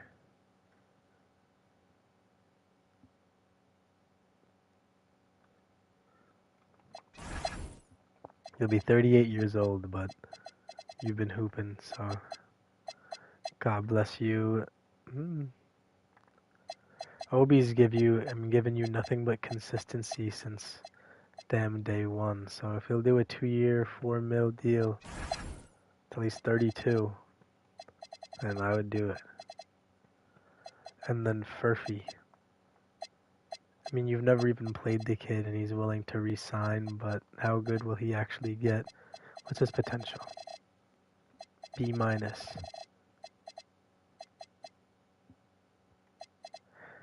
I probably would not. Give him a chance somewhere else, right? Zion and Ja are up for an extension. Now, you already know if they go anywhere else, they're never getting any love ever again. Together they found some sort of partnership, some consistency. And even though Ja's starting spot is arguably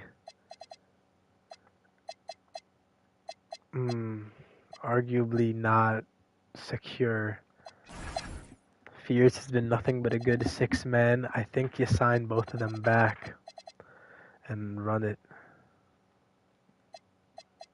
Cause I mean, like, look at the team. Yeah.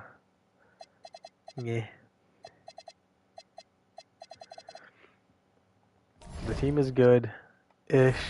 They did beat the Thunder. Did they beat the Thunder or did they take them to 7? They either beat them or took them to 7 as the 8th seed. They took them to 7 because the Thunder lost the next round to the Rockets or something like that. But he can sign a 3 year. He can sign a 3 year. So yeah, boom. Sign 3 years. 50 for Ja. Call it 40 for Zion. Show him some love. He was an all-star. Ja wasn't even an all-star. If you're going to throw him 50 and not throw Zion 40, that's a smack in the face. Now that's weird that there's more of a harmonious sentiment between Ja and Zion than it was between Embiid and Banchero when I brought them together. But here you are. Beef Stew is a pivotal part of your team. He's 25. I'd say 2 year extension for $7 million a year. Who says no? Maybe him, but he didn't say no. Fuck's sake. Nah, Sabonis definitely doesn't re-sign. His stats are plummeting and the team is barely in playoff contention, so not a chance he re-signs.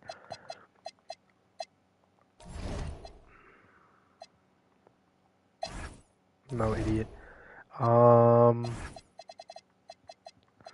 They're teetering on playoff contention. Nah. I don't think RJ resigns either. He can probably go somewhere else and be loved and appreciated. Maybe Dallas with Cooper Flag, but nah. Mogbo refused. Shed, you probably offer just so you have somebody of decent overall still there. Who is this? Battle? He's a nothing player. Don't even offer him. What the fuck? Fland. Okay, so Battle's not getting one. Neither is RJ or Sabonis.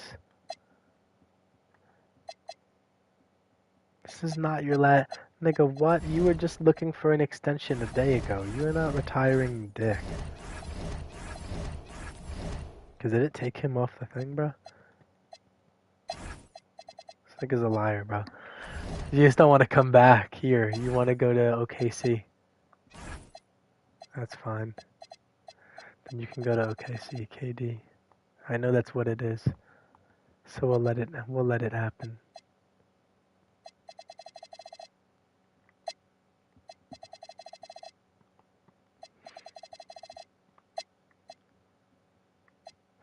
Levine and DeRozan will both re-sign. Now the Suns are in a fucking pickle because they have nothing and nobody besides the D-book, and if you let those guys walk, I think having them is probably a bit more of a draw than not having them, if that makes sense. So at least keep DeRozan for one more year.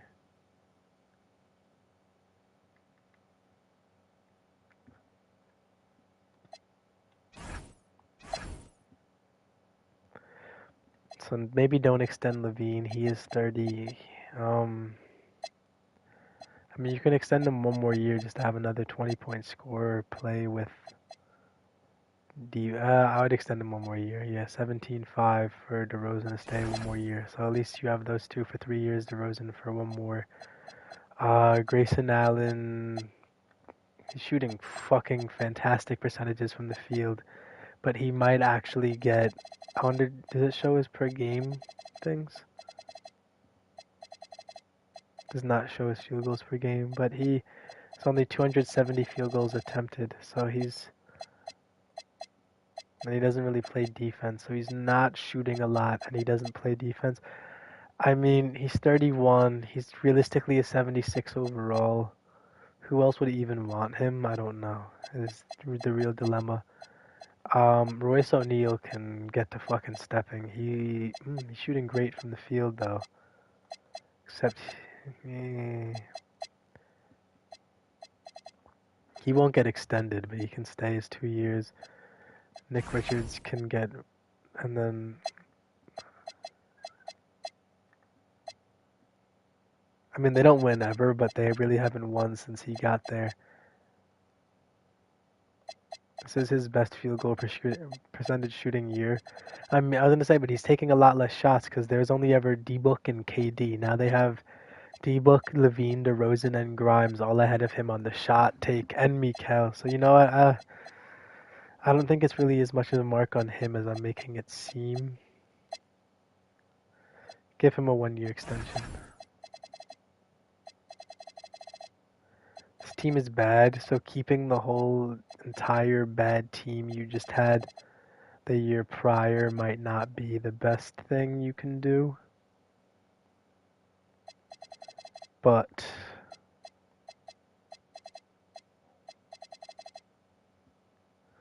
actually, wait, yeah, matter of fact, this team has a losing record. They're not even going to make the playoffs. Just leave the roster spot open. If he's not contributing to winning, because figure, you keep these idiots. You keep him one more year on a 750, that's fine. DeRozan, you keep one more year on, what, a 27.5? Like, that's doable. Richards on a 1-year minimum, that's fine. But then these guys don't contribute to winning at all, so fuck it, they're done. Hartenstein, you'd figure they want to keep, but it depends on who's in the upcoming. They're bringing in KD, more likely than not. protected. The next best guy would be Gobert. And if Ant's still on Minnesota, he'll probably just stay there because they're the 1 seed right now. So, I mean, Hartenstein's your best bet. You just gotta ride your guns here. Offer him like a 2-year deal. Let him know you still like him a little bit. But you're not in love with him. He's genuinely a last resort here. Isaiah Joe is proven to be a nothing player for this team. And that he will get his extension too.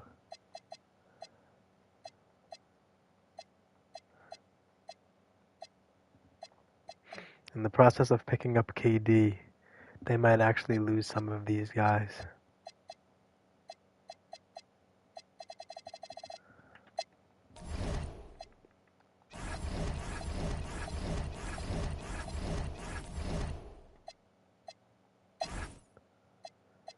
Keon Ellis. Great splits, a good steal guy. Keep him till he's 30.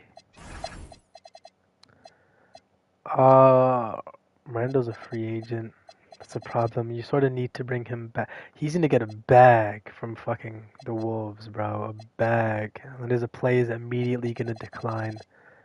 But I think that's low-key what Julius Randle does. He baits you. Whenever it's a contract negotiation season, he balls the fuck out. He's like a Ryan Fitzpatrick.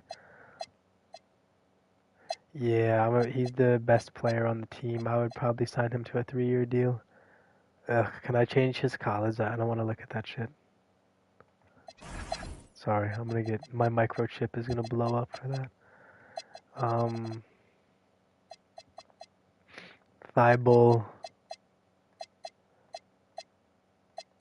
You can go. They don't really need you. They want to get younger. You're not young. Time Lord. You're not getting extended either. They have Yang Hansen. You're just inevitably in the way. And Holiday, they're not going to extend you either. So then he got an extension, but no Drew, no Time Lord, no Thibault. Curry is not re-signing here at all. Curry might change his dick-ass name, and Draymond's not re-signing here if Curry's not. You can get Grant Williams back, but he's not going to re-sign either. So it's really nobody. Nobody's re-signing with the Warriors, as sad as that is. At least they have Lauri Markkanen to carry the load. Lauri and Vooch, this is your team next season. But yeah, no, he's not going to re-sign. That's cool. I get it. It's like, whenever Stephen Curry in real life, he'd show loyalty to his team. He would resign, blah, blah, blah. Curry wants to win rings. That's the whole thing now. Curry got his bag. He's a legend in Golden State. But if they're not going to win, even while putting a good team up around him, then I feel like he might go elsewhere to see that ring. But then again, he could always come back and bring some firepower with him. We don't know. And then out here, the only player up for re-sign is Champagny, and he's not getting that. So here we are. We're done with the re-signs. That was probably a lot longer than I wanted it to be, but it's what needed to be done to keep parity and keep my sanity. So let's continue, I guess. Injury report. The Sixers are not sniffing the playoffs. I'd just like to say that. Jerace, Simon, Scotty, Shireman, Collier, blah, blah, blah. Podol. Okay. Beal, Yek, Jerome. So nobody of note. Let's go one more week. The Sixers are fucked. Welcome to hell. I'm so glad I didn't trade away McCain. That would have been so stupid. That would have been really dumb of me to do. What the fuck is wrong with you? Your morale? You're enraged.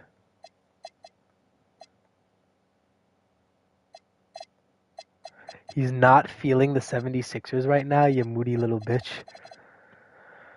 All right. I'd just like to say, shout out Jalen Duren. How is this man not an All-Star? 22-11. He might make an All-NBA team, but not an All-Star. Is that crazy or what? But I mean, I don't really give a shit about the standings right now. We can go another week. I'll really start making changes like the last 2 weeks. So fuck that. We can go right through here. Oh, I didn't look at the injury report. Okay. Good one, idiot. Okay, I was only here. Injury report. Cracked neck vertebrae. What the fuck? Did he go for a dunk and get pile driven to the floor? I'd argue he's an all-star caliber player. Oh my god. Both Queen and Herb Jones, they might be fucked. Those are like playoff missing. I do what I want. Leave Queen, but Herb, they sort of need. Although he doesn't give them offense, he gives them pretty much everything else.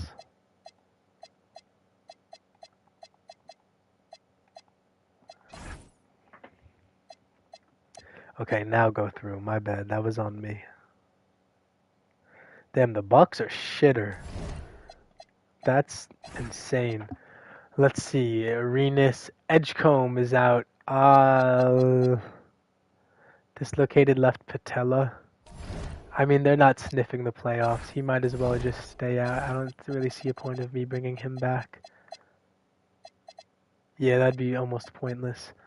You might as well stay out. Maybe I'll bring you back at the beginning of next season. Or I'll lower it. I'm gonna lower it, because it's out for the season, but realistically, how long? As they say, like 300 days or some fuck? 126. Call it 60. So 8 to 10 weeks. That's better.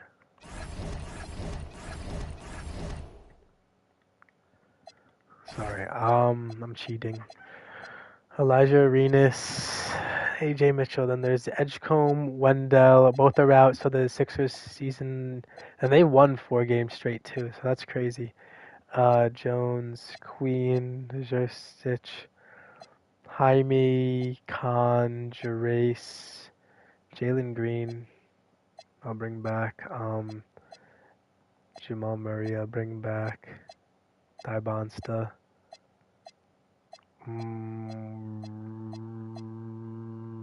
Okay. If Edgecombe was still a rookie, I would have brought him back, but he's not, so I don't care. Let's see where we're at now. Oh boy, the Sixers are having the most 76ers this season ever.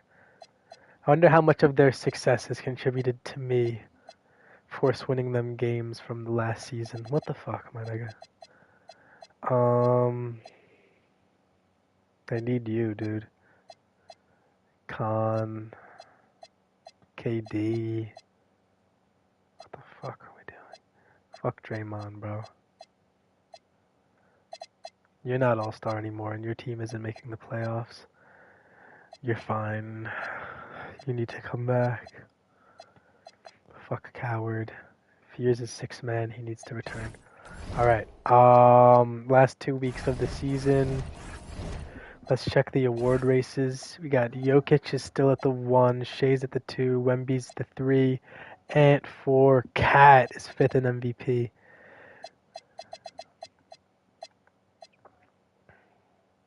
This would be his 5th MVP. I think that puts him above LeBron.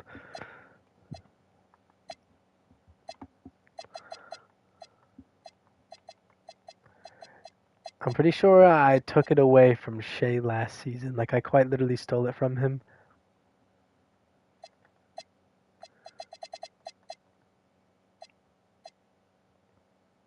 He lost it this season right here to Shea.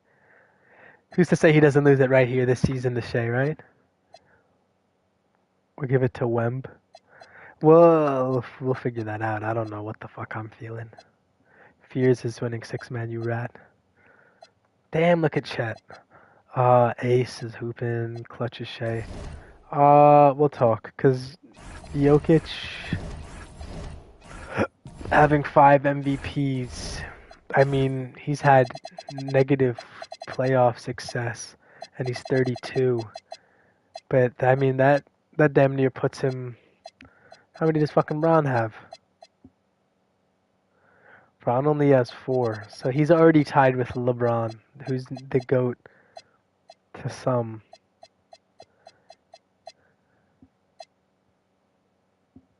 He's tied with LeBron, who's the GOAT to some. What am I looking at?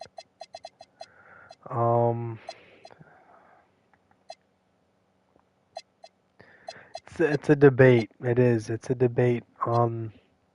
It's an internal dilemma. Do I let him pass Bron? I think the answer is no. There were some years Bron had the best stats in the league and he didn't win it. And now comes down to whom of these 4 do I give it to, and if not one of those 4, who actually wins it? Realistically, it should be Jokic. I'm not going to give it to him just to preserve Bron's legacies as the GOAT, because Jokic might have the MVPs. Let me look that up. Who has the most MVPs? It's probably Jordan with 6, right?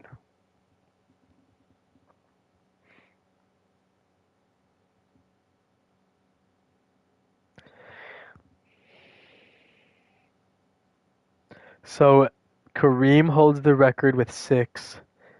Michael Jordan and... Wait, okay, so Kareem has 6, Jordan and Bill Russell have 5, Wilt and LeBron have 4, but in this reality, Jokic has 4 also. But he also has less rings than everyone mentioned above him. So he might be the best individual player, but... Oof. Giannis only has 1? That's fucked. Where is he, nigga? He has 2. I'm lying. Hold on, let me send a text.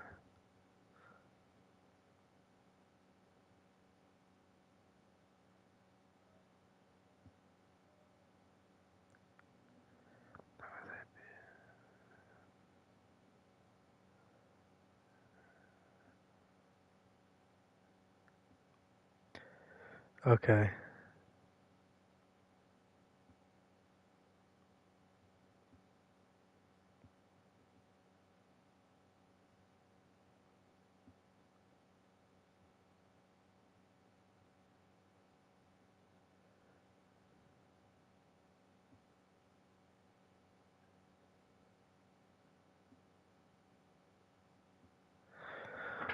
I'm sorry.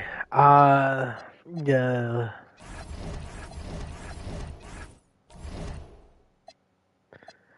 We can head to the league leaders and see. I mean, him being 4th in points. Damn. The fuck is he here? Oh, he had 13 rebounds, dick. So 4th in points, 1st in rebounds, and 1st in assists. He's got it. Yeah, he's the most valuable player. As much as I hate to say it, he's definitely getting those 5. That's kind of crazy as fuck, but we'll see. Now let's look at the standings. It's really a battle between these guys for the last playoff spot. The Sixers are missing their starting center and small forward, so they'll probably miss it. It'd be cool if the Hornets made it, but realistically, it should be the Bucks. Fuck the Cavs. Donovan Mitchell's a free agent. If there's ever been more warrant for him to leave the team, it would be missing the playoffs entirely. Fuck. So here we go. Now I have to play Dr. Dick and fucking fuck them over. Do I give a shit about who versus who and whatnot? Not really. Because right now it'd be Pacers versus Celtics, which is a good matchup.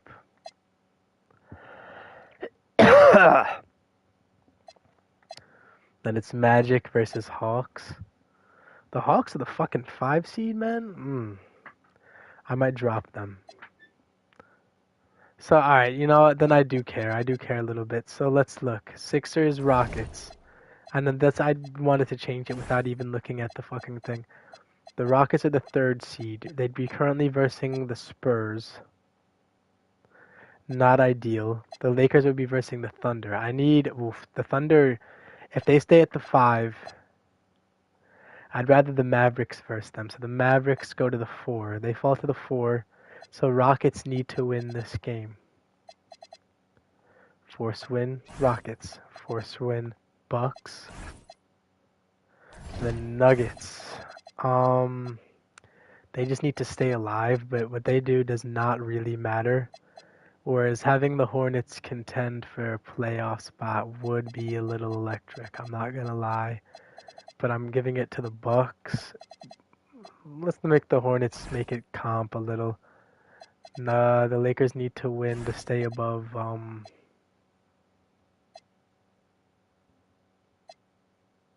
The Thunder or the Mavericks. I need the Mavericks to lose. The Knicks win. Shea and them, I need them to stay wherever the hell they are, so they win. Now it goes down to Celtics Clippers.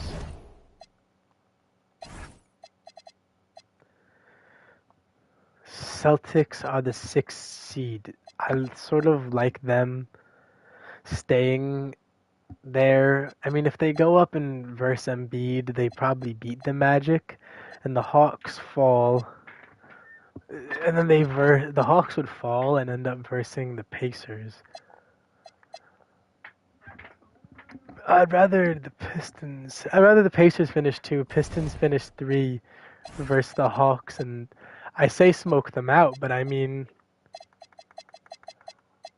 we don't know. Whereas, say the Pistons stay in the 2, they're versing either the Heat or the Raptors currently. They beat either. So actually, yeah, the Pacers and Pistons and whatnot can stay where they are. Celtics, you need to win. Clippers, where are you at? You're below the Spurs. The Spurs would currently be playing. Well, if things fall, if the Mavericks fall into the 4, right? So they fall here. The Rockets and Lakers go up. It'd be Lakers, Spurs. Oh, jeez, man. I'd rather that not happen. I'd almost rather the Spurs lose. If they play today, they're losing. They don't. The next game is. Oh dear, they don't play at all, do they? So they play here. Force win Nuggets. But the Clippers play twice. And I do need because I want the Celtics to jump the Hawks. So the Celtics need to win. Whereas the Clippers can lose and I can go to sleep peacefully. Okay. Suns Jazz. The last playoff spot is up for grabs right now. I'd really rather it be the Warriors. Them and the Nuggets being the play-in game is ridiculous, but that's what we've come to. So fuck them. The Jazz win. Cavs and Wizards. I want the Cavs to miss the playoffs, so the Wizards win. Sorry, Heat. I need the Rockets to win. Pels. I need Loki, you can lose. You could lose, Pels. Yeah, Loki, you should lose, just to leave more room for the Spurs and Clippers, and then it comes down to Pistons, Hawks. You need the Hawks to lose and the Pistons to win, so that should have been a fairly obvious choice. So that's Pistons. Now, Mavericks, Thunder. I need the Mavericks to lose and the Thunder to win, so I don't know why I'm even looking. But Mavs are gonna lose here. Force Wind Thunder. Now it's Bulls, Pacers. Pacers, I like where they're at. They could lose a game, but I mean, how many games are left? If I go here,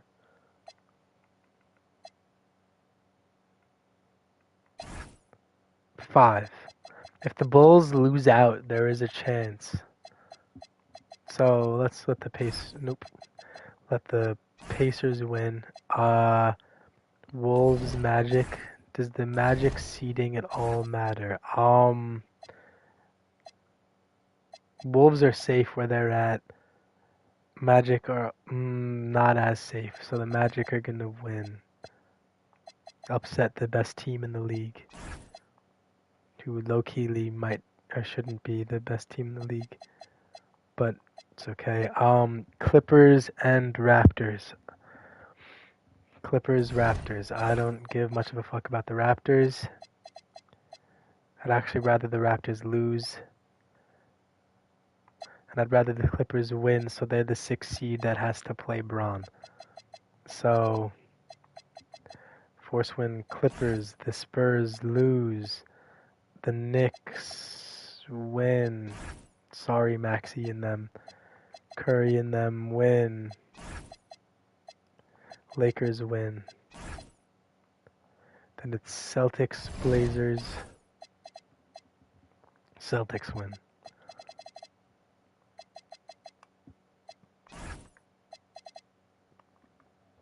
Alright, let me go get my dinner. I'm low-key probably gonna eat it down there.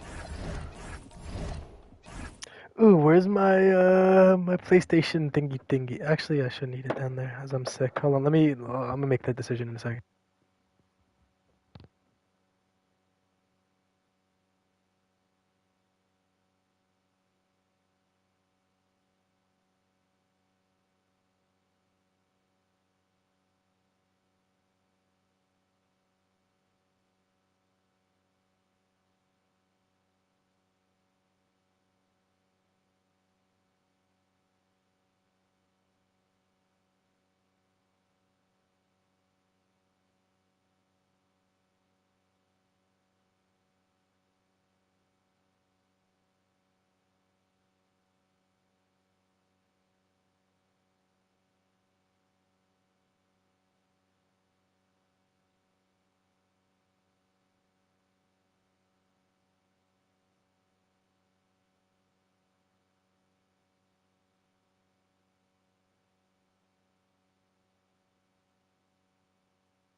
Alright, I don't want my food to get cold, so I'm gonna speed do this, and then the awards, and then I'm probably gonna stop, eat my dinner, and watch the YouTube video. Or I can just eat dinner and watch the YouTube video right now, but I will be sitting here looking at nothing for 20 minutes, which isn't ideal. Alright. Let me, hold on, close my blinds. It's dark outside. There's nothing to see anymore anyways. Let's see. I want to speed run it. So we're going fast here. Pistons, who was it? Pistons, Bucks, and then Heat, Hornets. We'll do 2 games at a time. Pistons, Bucks.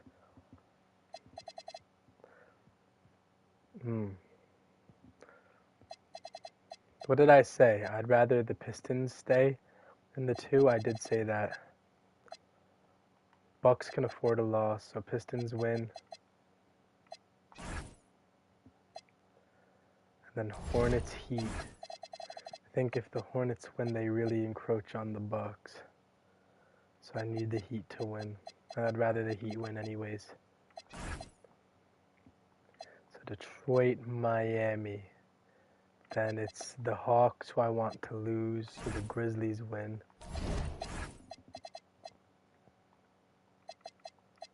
Right, then it's Pelicans, Suns. Suns don't matter. Actually, I need them to lose, kinda. The Pels can lose too, but I sort of need the Suns to lose for real. So the Pels, the Pels win. And then it's the Rockets, Jazz, Rockets win. Force win Rockets, boom. Now we go. We're on April 2nd.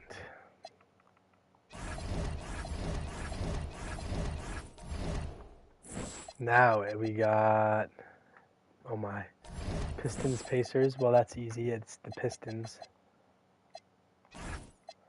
Sixers, Knicks. No, what the fuck, man? Knicks. Magic. What the fuck? Magic. Timberwolves. Magic just beat them the other game too. Well, Hawks are gonna lose a lot of games, so fuck it. Wolves can win. Dear. Okay.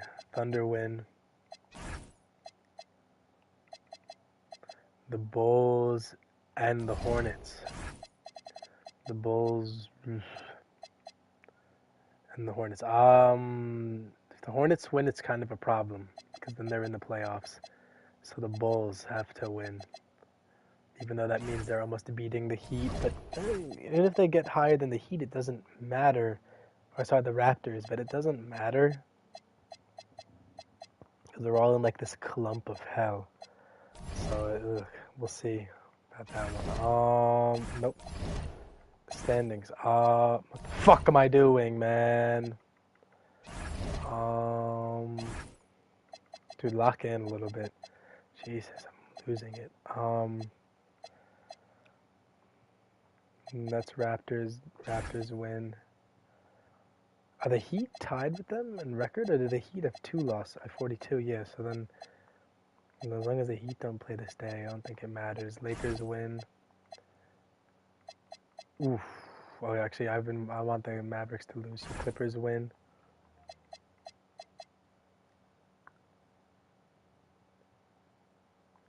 But then I'd rather the Spurs versus what? Because then if they're the 7th, they versed the 2nd. So, it'd be the Rockets. So I'd rather the Spurs versus the Rockets than the Lakers. Yeah, I would. Because the Lakers are going to go to 3 and they verse the 6 seed Clippers, which is what I want to happen. So, but then, oh dear. Well, Spurs lose to the Heat. The Celtics need to win. I mean, the Bucks need to win. So I don't even really need to look at that. And then it's Warriors, Trailblazers, and I think Warriors need to win that, yeah. So Force win, Warriors, this is today. Then we go to tomorrow. We have Celtics, Jazz. Celtics need to win to stay in front of the Hawks. The Jazz, nothing they do at all matters. So Celtics win. Now it's Suns, Pacers. Pacers are cool where they're at. Suns, I don't really care if they lose. They're sort of cooked. So Pacers win. And then I need the Rockets to win to stay where they're at. All right. Let's go through the injury report really quick and make sure. Oh, damn, they're without Wiggins and Mitchell. That's not good. What the fuck? They're just killing everybody. They're saying, fuck me, fuck you. Okay. So let's... Murray Boyles. Amon gets hurt every game, dude. Shit's ridiculous. Most injury prone bastard I've ever seen in my little life. Alright. So the league is making more sense now. Alright, Thunder Mavericks. Force win Thunder. Because now they're... Yeah. Force win Thunder there. Now it's... Oh boy. Blazers Heat. Well, that's sort of an easy one. The Heat win, dickhead. Force win Heat. Pistons, Knicks. So we need the Pistons to win, so the Knicks lose. Force win Pistons, sorry. The Bucks win. Lakers win. Warriors win. The Nuggets and the Magic, that was kind of a problem there. Magic, they could lose. I don't really care who finishes the higher seed. And then who is it? The Nuggets? Low-key, I'd rather the Celtics be the higher seed than them anyway. So then, force win Nuggets. Sorry, I need the Clippers to be higher than the Spurs. Force win Clippers. Force win Raptors.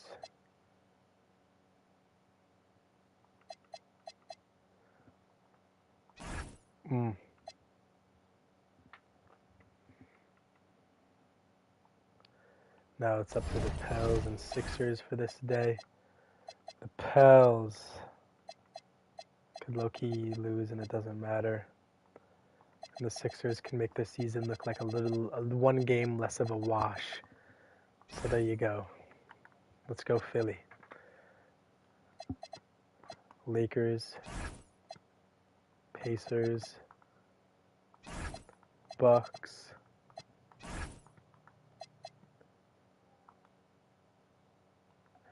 all right, now we're here, April 6th. Come on. Who was it?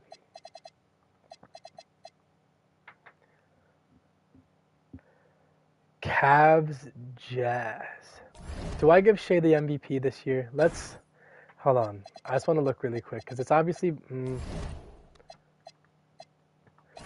between him and Jokic, and it sort of comes down to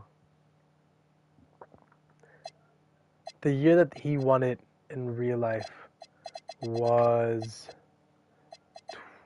2025 season. So he averaged 32 and 7 to Jokic's 29, 12, and 10.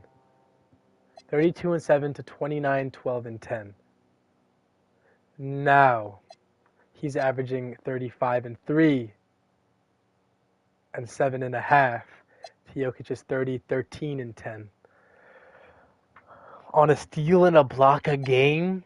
Oh, fuck me. Nah, damn, because then that raises the arguments. Are points And whose record is better? I mean, Shea's, but I mean, the Nuggets wouldn't be fuck all without it's Jokic. My ethical dilemma is over. Jokic wins it. But Cavs and Jazz. I mean, I don't want the Cavs to be awful, so they can win. I don't really care. Now the Bulls. I'd rather them lose. So who are they versing? The Kings. You gotta win, man. Now the Knicks versus the Pistons again. The Pistons get another win on them, which might be a bad look, but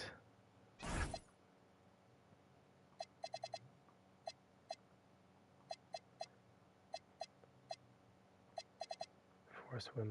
Nope, idiot. Warriors. Oh no. Now it's the Thunder and Clippers.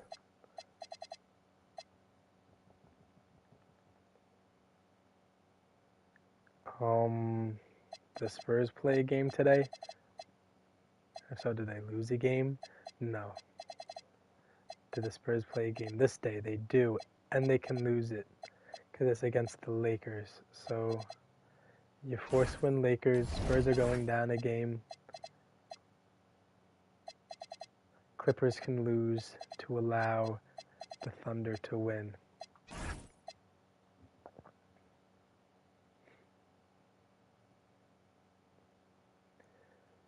Grizzlies, Magic. Magic, Grizzlies. Grizzlies are way out. I don't know why you're looking at them. Magic. I can lose. I want the Celtics to finish higher than them anyways. So force win Grizzlies. They're looking tough out there in the West, man. Force win Heat. Now it's Raptors, Pelicans. Raptors lose and make me feel nice and warm. So do Pelicans, but I don't really care. So we do Pelicans win. And Timberwolves win. And the Jokic win.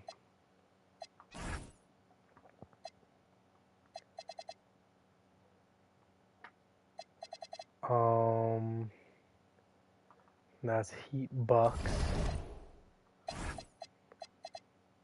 Heat are here. Bucks are here. Low-key Heat win. Bucks already clinched their spot. Then I don't think they'll jump, even if they win.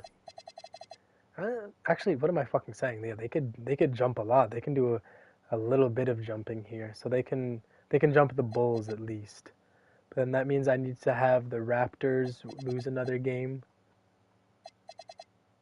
which they can right here. Force win Knicks, and I also need the Bulls to lose another game, which I can right here. Okay, made my life a little easier. So why did I even say that? This was that Bucks win. Now Lakers win there.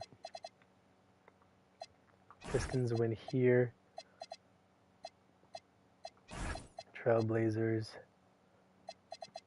Celtics. Now it's Nuggets, Wolves. Nuggets ain't jumping fuck all. If they win or lose, it doesn't matter. And I want the Wolves to look as dominant as possible in that 1 seed. So fuck it, Wolves, you take it and run. This game I couldn't give less of a fuck about. But I can't have the Hornets looking too good though, because right now they're the next best team after the Cavaliers, which is crazy. So low-key Wizards, you can hit 20 wins on the season. There's only 2 games left for each team, so I also need to keep that in mind. Magic, Pacers, Magic, Pacers, Magic, Pacers. Pacers are here, Magic are here. I low-key will like a Magic loss, so Pacers can win.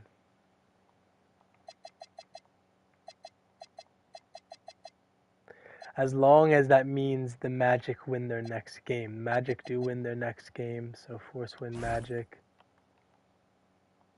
Force win Magic next game. Force win Pacers here. Kings, Jazz. The Jazz are definitely better than them. Knicks, Raptors. I forgot I force win for them already. Rockets need to win.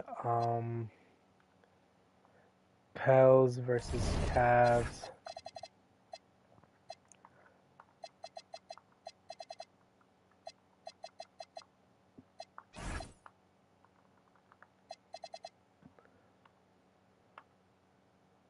All right, here we are. There's 2 days of games left because there's nothing on this date. Yeah, there's no games April 10th, just 9th and 11th. So every team is separated. Oh, they're all separated by 1, which I don't really like to see. But every team that I care about their finish. We'll see. I want the 76ers to win here for sure. Force win 76ers. A Hornets loss would be ideal. So Force win Pacers. I don't really give a shit about the Blazers. Like I said, I want the Wolves. But then again, I don't want the Blazers to look like shit. So if they finish with 50 losses, they look horrible. So Clippers need to win. So they need to win this game. Force win Trailblazers. And then here you force win Clippers. Right, so what games have I done here? This. So it's today. I don't know how I jumped around like that. Thunder, Nuggets. Thunder I want to win. I just need to make sure the Warriors lose one of their next 2. They can lose this one to the Cavaliers if they win their next one against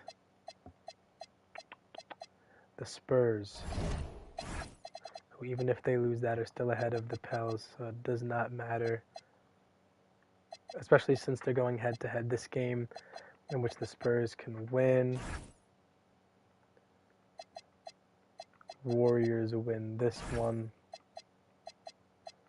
I don't know what I'm doing right now. I'm cooking a bunch of fucking nothing. So Thunder win. So Force win Thunder. Magic win as long as the Celtics don't lose one of their next 2. So the Raptors can lose here. They just need to win to this game here. But then I'd need the Magic to win today, so that which they are. Okay, so Magic win there. They lose to the Raptors here. I don't know what the fuck I'm cooking.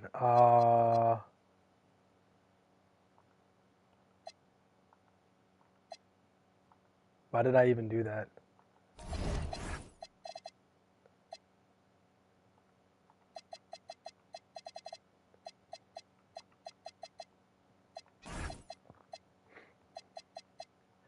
Heat, Lakers. Lakers can afford a loss. Heat would probably like a win, so the Heat win this.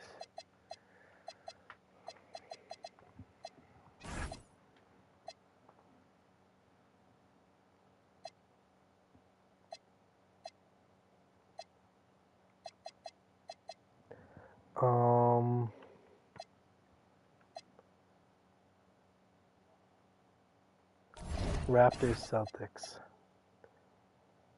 The Celtics can't lose both of their next 2, and neither can the Raptors. That's all that it comes down to. So Raptors are winning this so they can lose today to the Celtics. I think that's the math that I was doing. And that also means the Celtics can lose here if I feel so inclined. I'm pretty sure that's what that means. I'm not too certain, but I'm certain. And the Knicks win. Cleveland wins here. It's either the Hawks or the Jazz. I guess the Jazz are winning again, man. The Jazz look solid. Jazz have 30 wins. Then it's Bucks, Rockets. Lakers are losing that game. I want the Bucks to win.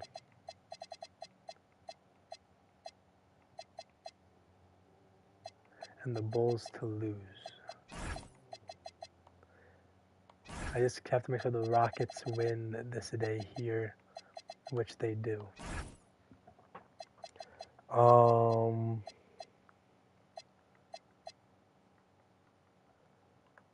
Okay, we go to the last day of the season.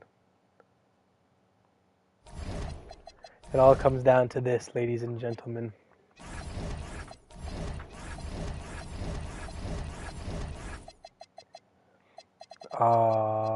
Please tell me the last game of this. Damn it! If the Lakers were the last game of the season for Bron's final career game, that'd be like electric. But let's see. Award. So Jokic is MVP. Peterson's Rookie of the Year. Fuck all that. Damn it. Fear's a 6-man.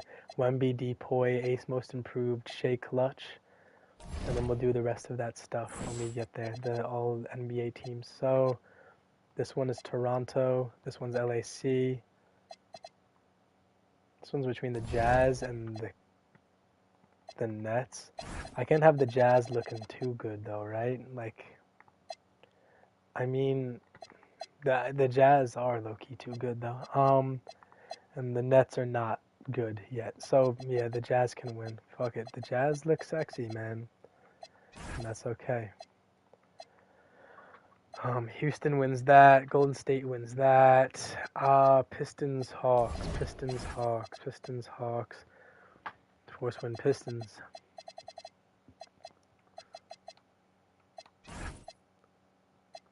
Celtics win. Sorry, Philly. Now it's Bucks, Knicks.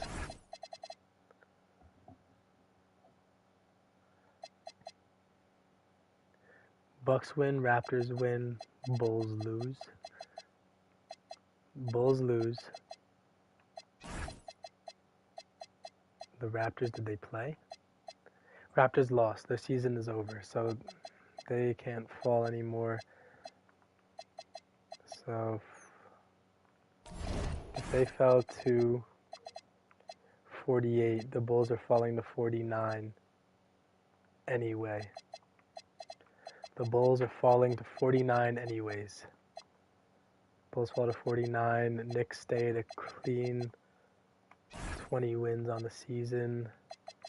Wolves win. I'm actually going to play this one a little here. But let me just figure everything out. Let me force win everything. Because I'm going to have the Lakers beat the Heat.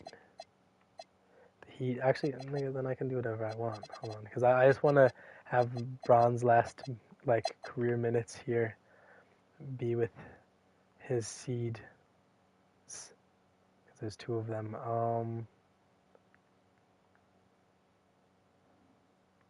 Alright, fuck it. Last 3 minutes.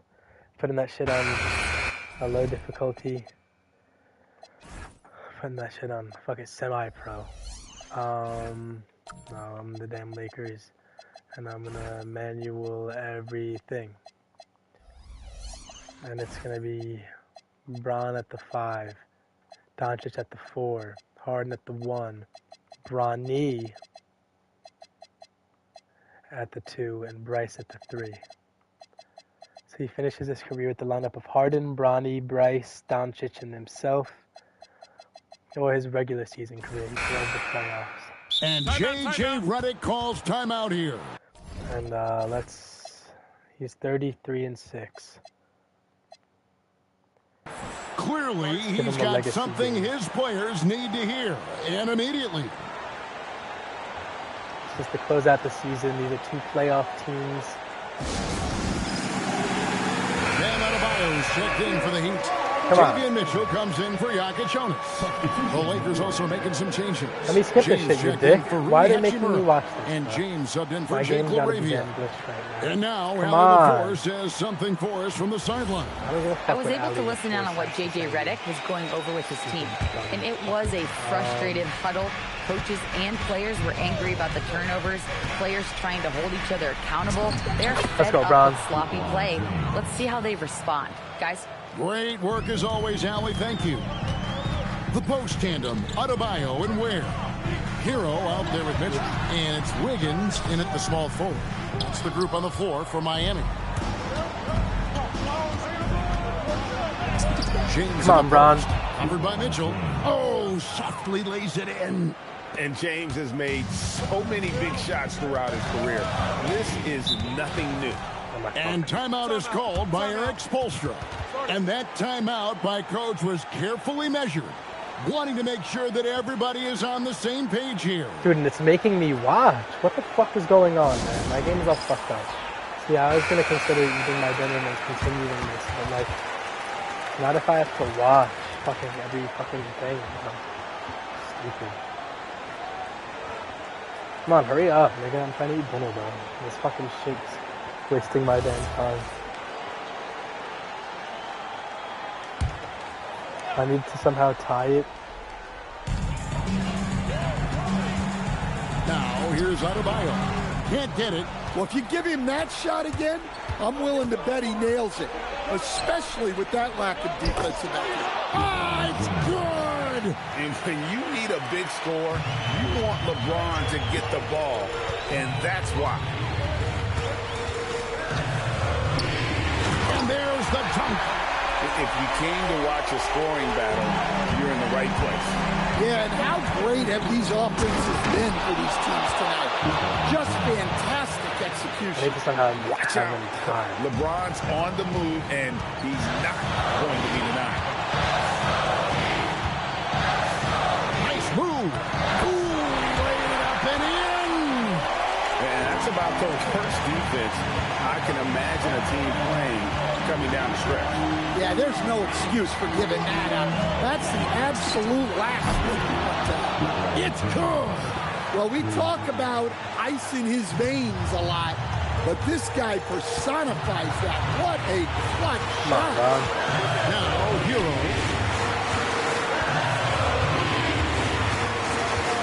1:27 left in the fourth quarter. James rips down the rebound. And here's James. He'll bring it up for the Los Angeles Lakers. A 2-point game.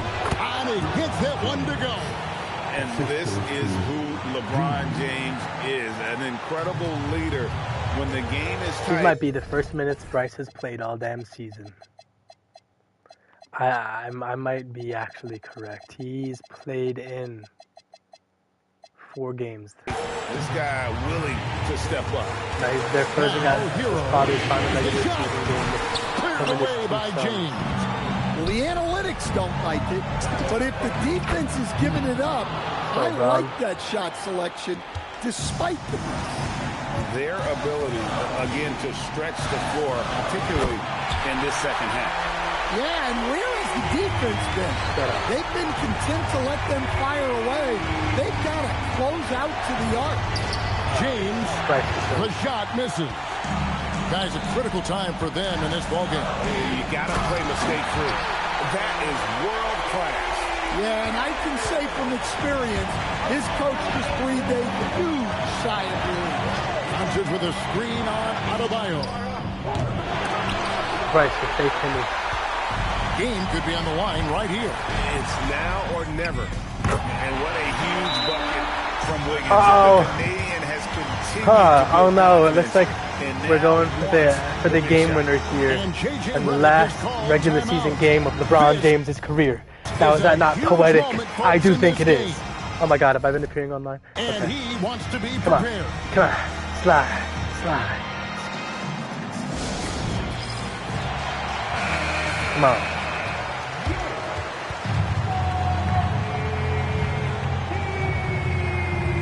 Ready to get Bron that ball. He's going to ISO and he's going to take his classic post fade from the left wing where he hit the point that put him from the number 2 leading scorer all time to number 1 right from that spot. It's James. So let's go. Quick ISO. Oh, get off me. Get off me. Come on. I'm going to spam it. I'm going to spam it.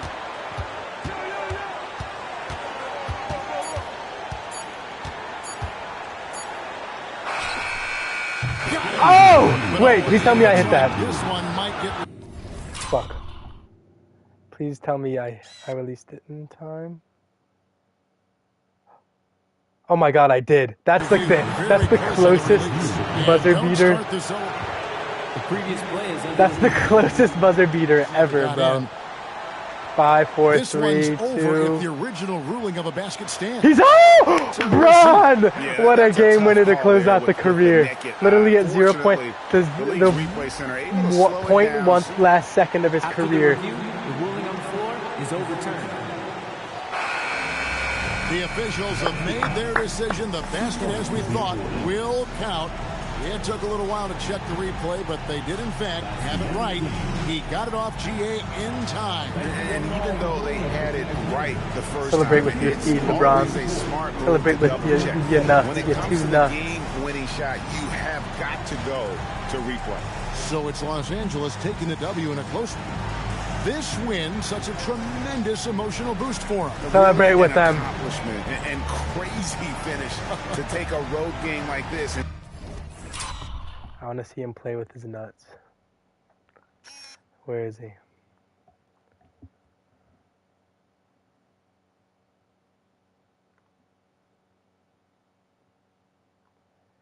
The initial celebration after the review. He bumps Bryce in the air. Bronny, Luka, Harden. Those 5 being the last. I mean, what a great crew to end it with, man. Now let's go win you a chip, Bron. And that's going to do it tonight, folks, for our broadcast. The disciples of Stan Van Bron. Gundy, Greg Anthony, and Allie LaForce. I'm Kevin Harlan, signing off for this presentation. There you go. Way to end the career. Now that's where the food getting cold right there, man.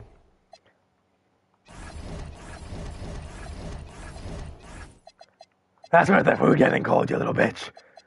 Now, Nuggets, Suns. Oops, sorry. Nuggets, Suns. I want the Nuggets to finish at least even, because then that makes his MVP look legit. Although that will make the Suns look really shit, and nobody's going to want to sign with them if they're really shit. But let's make his MVP legit. He carried them to an even season. They didn't even finish below 500 solely because of him. Pels, Wizards. Wizards got their 20 wins. Nothing they do matters. Let the Pels show that Zion and Ja did not come to dick around. Now it's Mavericks Kings, last game of the season. And I'm fairly certain this is the game that secures the Thunder the regular season. I mean the edge. So the Thunder are the 4th seed. So let's just really quickly see the awards. Jokic, Shea, Wemby, Ant, Cat. Let me also clear the injuries from the playoff teams. Maybe, oh my God, they're cooked. This can't all happen at once, right? I wanted the playoffs to be somewhat competitive. I turn off injuries in the playoffs, so every playoff team, no matter play-in or what, you're gonna get your guys back. Fuck it, Dylan Jones can come back. No, he can't. He's gonna stay with the fractured. Actually, nah. He can come back. I don't give a shit. Cavs. The Raptors are in it. I forgot about that. CMB. Queen. The Bulls are in it. Kyrie. The Heat are in it. The Pistons. Pacers. Celtics. The Hornets are not. Pacers again. Suns are not. Raptors. So, the only guys that are left on here are on teams that missed the playoffs. And we can look really quickly at season awards. The players of the month: Cade, Giannis, Paulo, Cat, Cade, and Jokic, Shea, Wemby, Jokic, Shea. Cade definitely deserves a shout for MVP. He probably doesn't deserve to win it. No, but 31-8 is kind of himmy. Now it's the ethical dilemma in my heart if I let Jokic get more MVPs than Bron, and I don't think it's really my choice. I think it's Jokic. Shea had 2 other All-Stars on his team. Jokic had none. So it's Jokic. Jokic MVP. Peterson Rookie of the Year. It'll be my brother Jeremiah Fears as 6th man. Please put some respect on Mr. Maya. Started 0 games. I forced him non-starter. So Jokic MVP, Peterson rookie, Fierce six man, Wemby Depoy, Ace most improved, Shea Clutch, Chris Finch coach of the year. So the Wolves executive and coach of the year, and then Cat NBA Cup MVP. Jokic, Shea, Wemby, Cade, Giannis, and it's Luka, Trey, Cat, Ant, Zion. Ooh, wow, Zion, All NBA second team. Who the fuck are you feeling like? Then it's Ja, Jalen, Paulo, Bron, Chet. Do I disrespect Chet and put Jalen Duren over him? No, because like 22 and 11.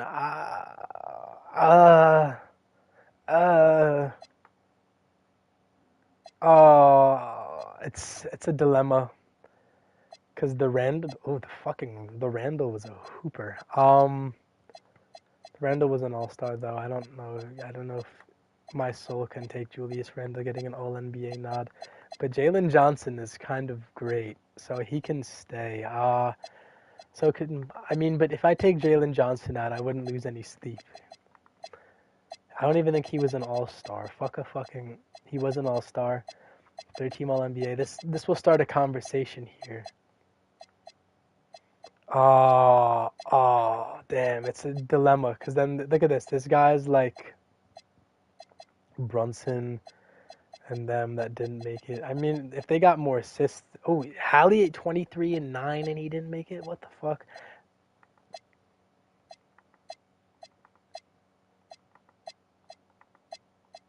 So, the first team untouchable, second team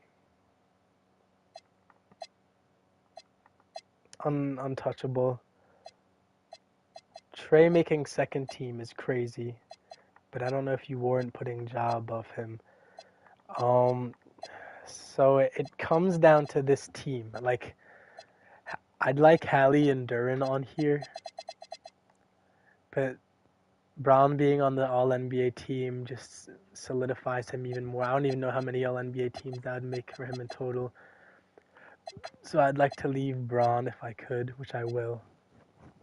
If I took Johnson out for Hallie and Chet out for Duren, that'd be dirty. Absolutely dirty. I won't do it, man. But poor Hallie. That's just like almost disrespectful.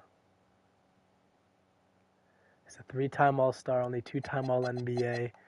Probably should be 3, but I mean, the stats have never looked better from his comp. And Johnson, man, he fucking deserves it.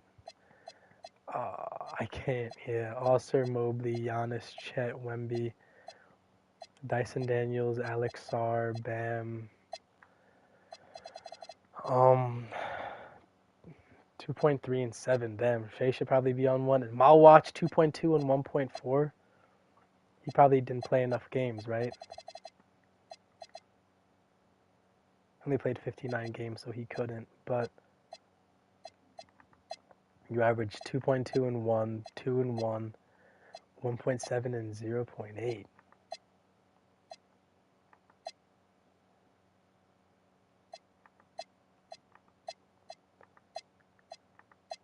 So these guys are like the untouchables. Dyson Daniels arguably doesn't deserve to be on there.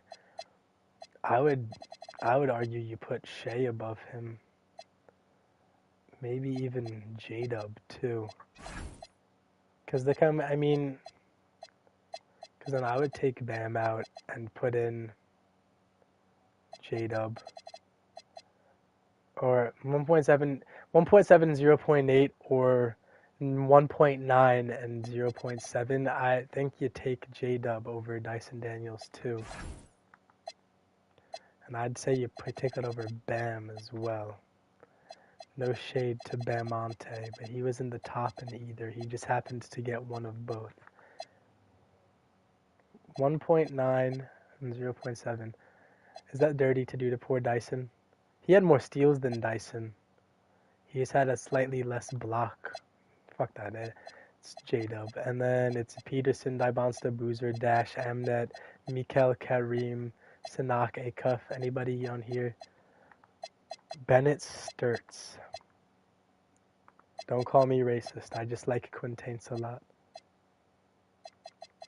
I also like Caleb Wilson a lot. I like Wilson more than I like Quintance. If I put Quintance, I could see you calling me a racist and whatnot. But it's my league. I do what I want. So Caleb Wilson makes it. Yeah, matter of fact, it's my league. I do what I want. I don't. Chet, I think Chet's a little bitch. A little whiny little bitch. I think Duran is a real man. And Jalen Johnson, he deserved it so much. There's got to be someone I can take off and not feel guilty about. Like, Zion gets notably disrespected, but an all-NBA second team would really cut that loose. And then Jalen Johnson is getting an all-NBA nod this early. I think, yeah, there's been definitely, I mean, Zion, none of these years he actually, but this is before they added the rule of, like, you need to have games to qualify. Like, I mean, like here, he could have very easily made an all-NBA team. That was his second year, but he didn't get it. Oh, this is his 6th year. Fuck. Do I put Hallie in for Jalen Johnson? I feel like there's definitely going to be more chances for Jalen Johnson. Definitely going to be more chances for him. Like 100% going to be more chances. Heads, yes. Tails, no. Heads or tails? Tails. Tails, no. Now, it says what you don't want to hear, and then you feel like giving it. I think I give it to Hallie. It's dirty. It's so dirty, and I know that. If anyone should come out, it should be Braun. Braun doesn't need it. Braun so doesn't need it, bro.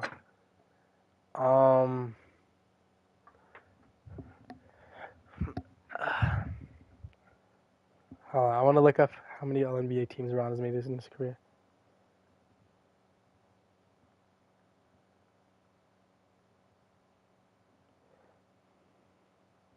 He has 21. 21 All-NBA teams and 22 All-Stars. So every year he was an All-Star, he was an All-NBA player.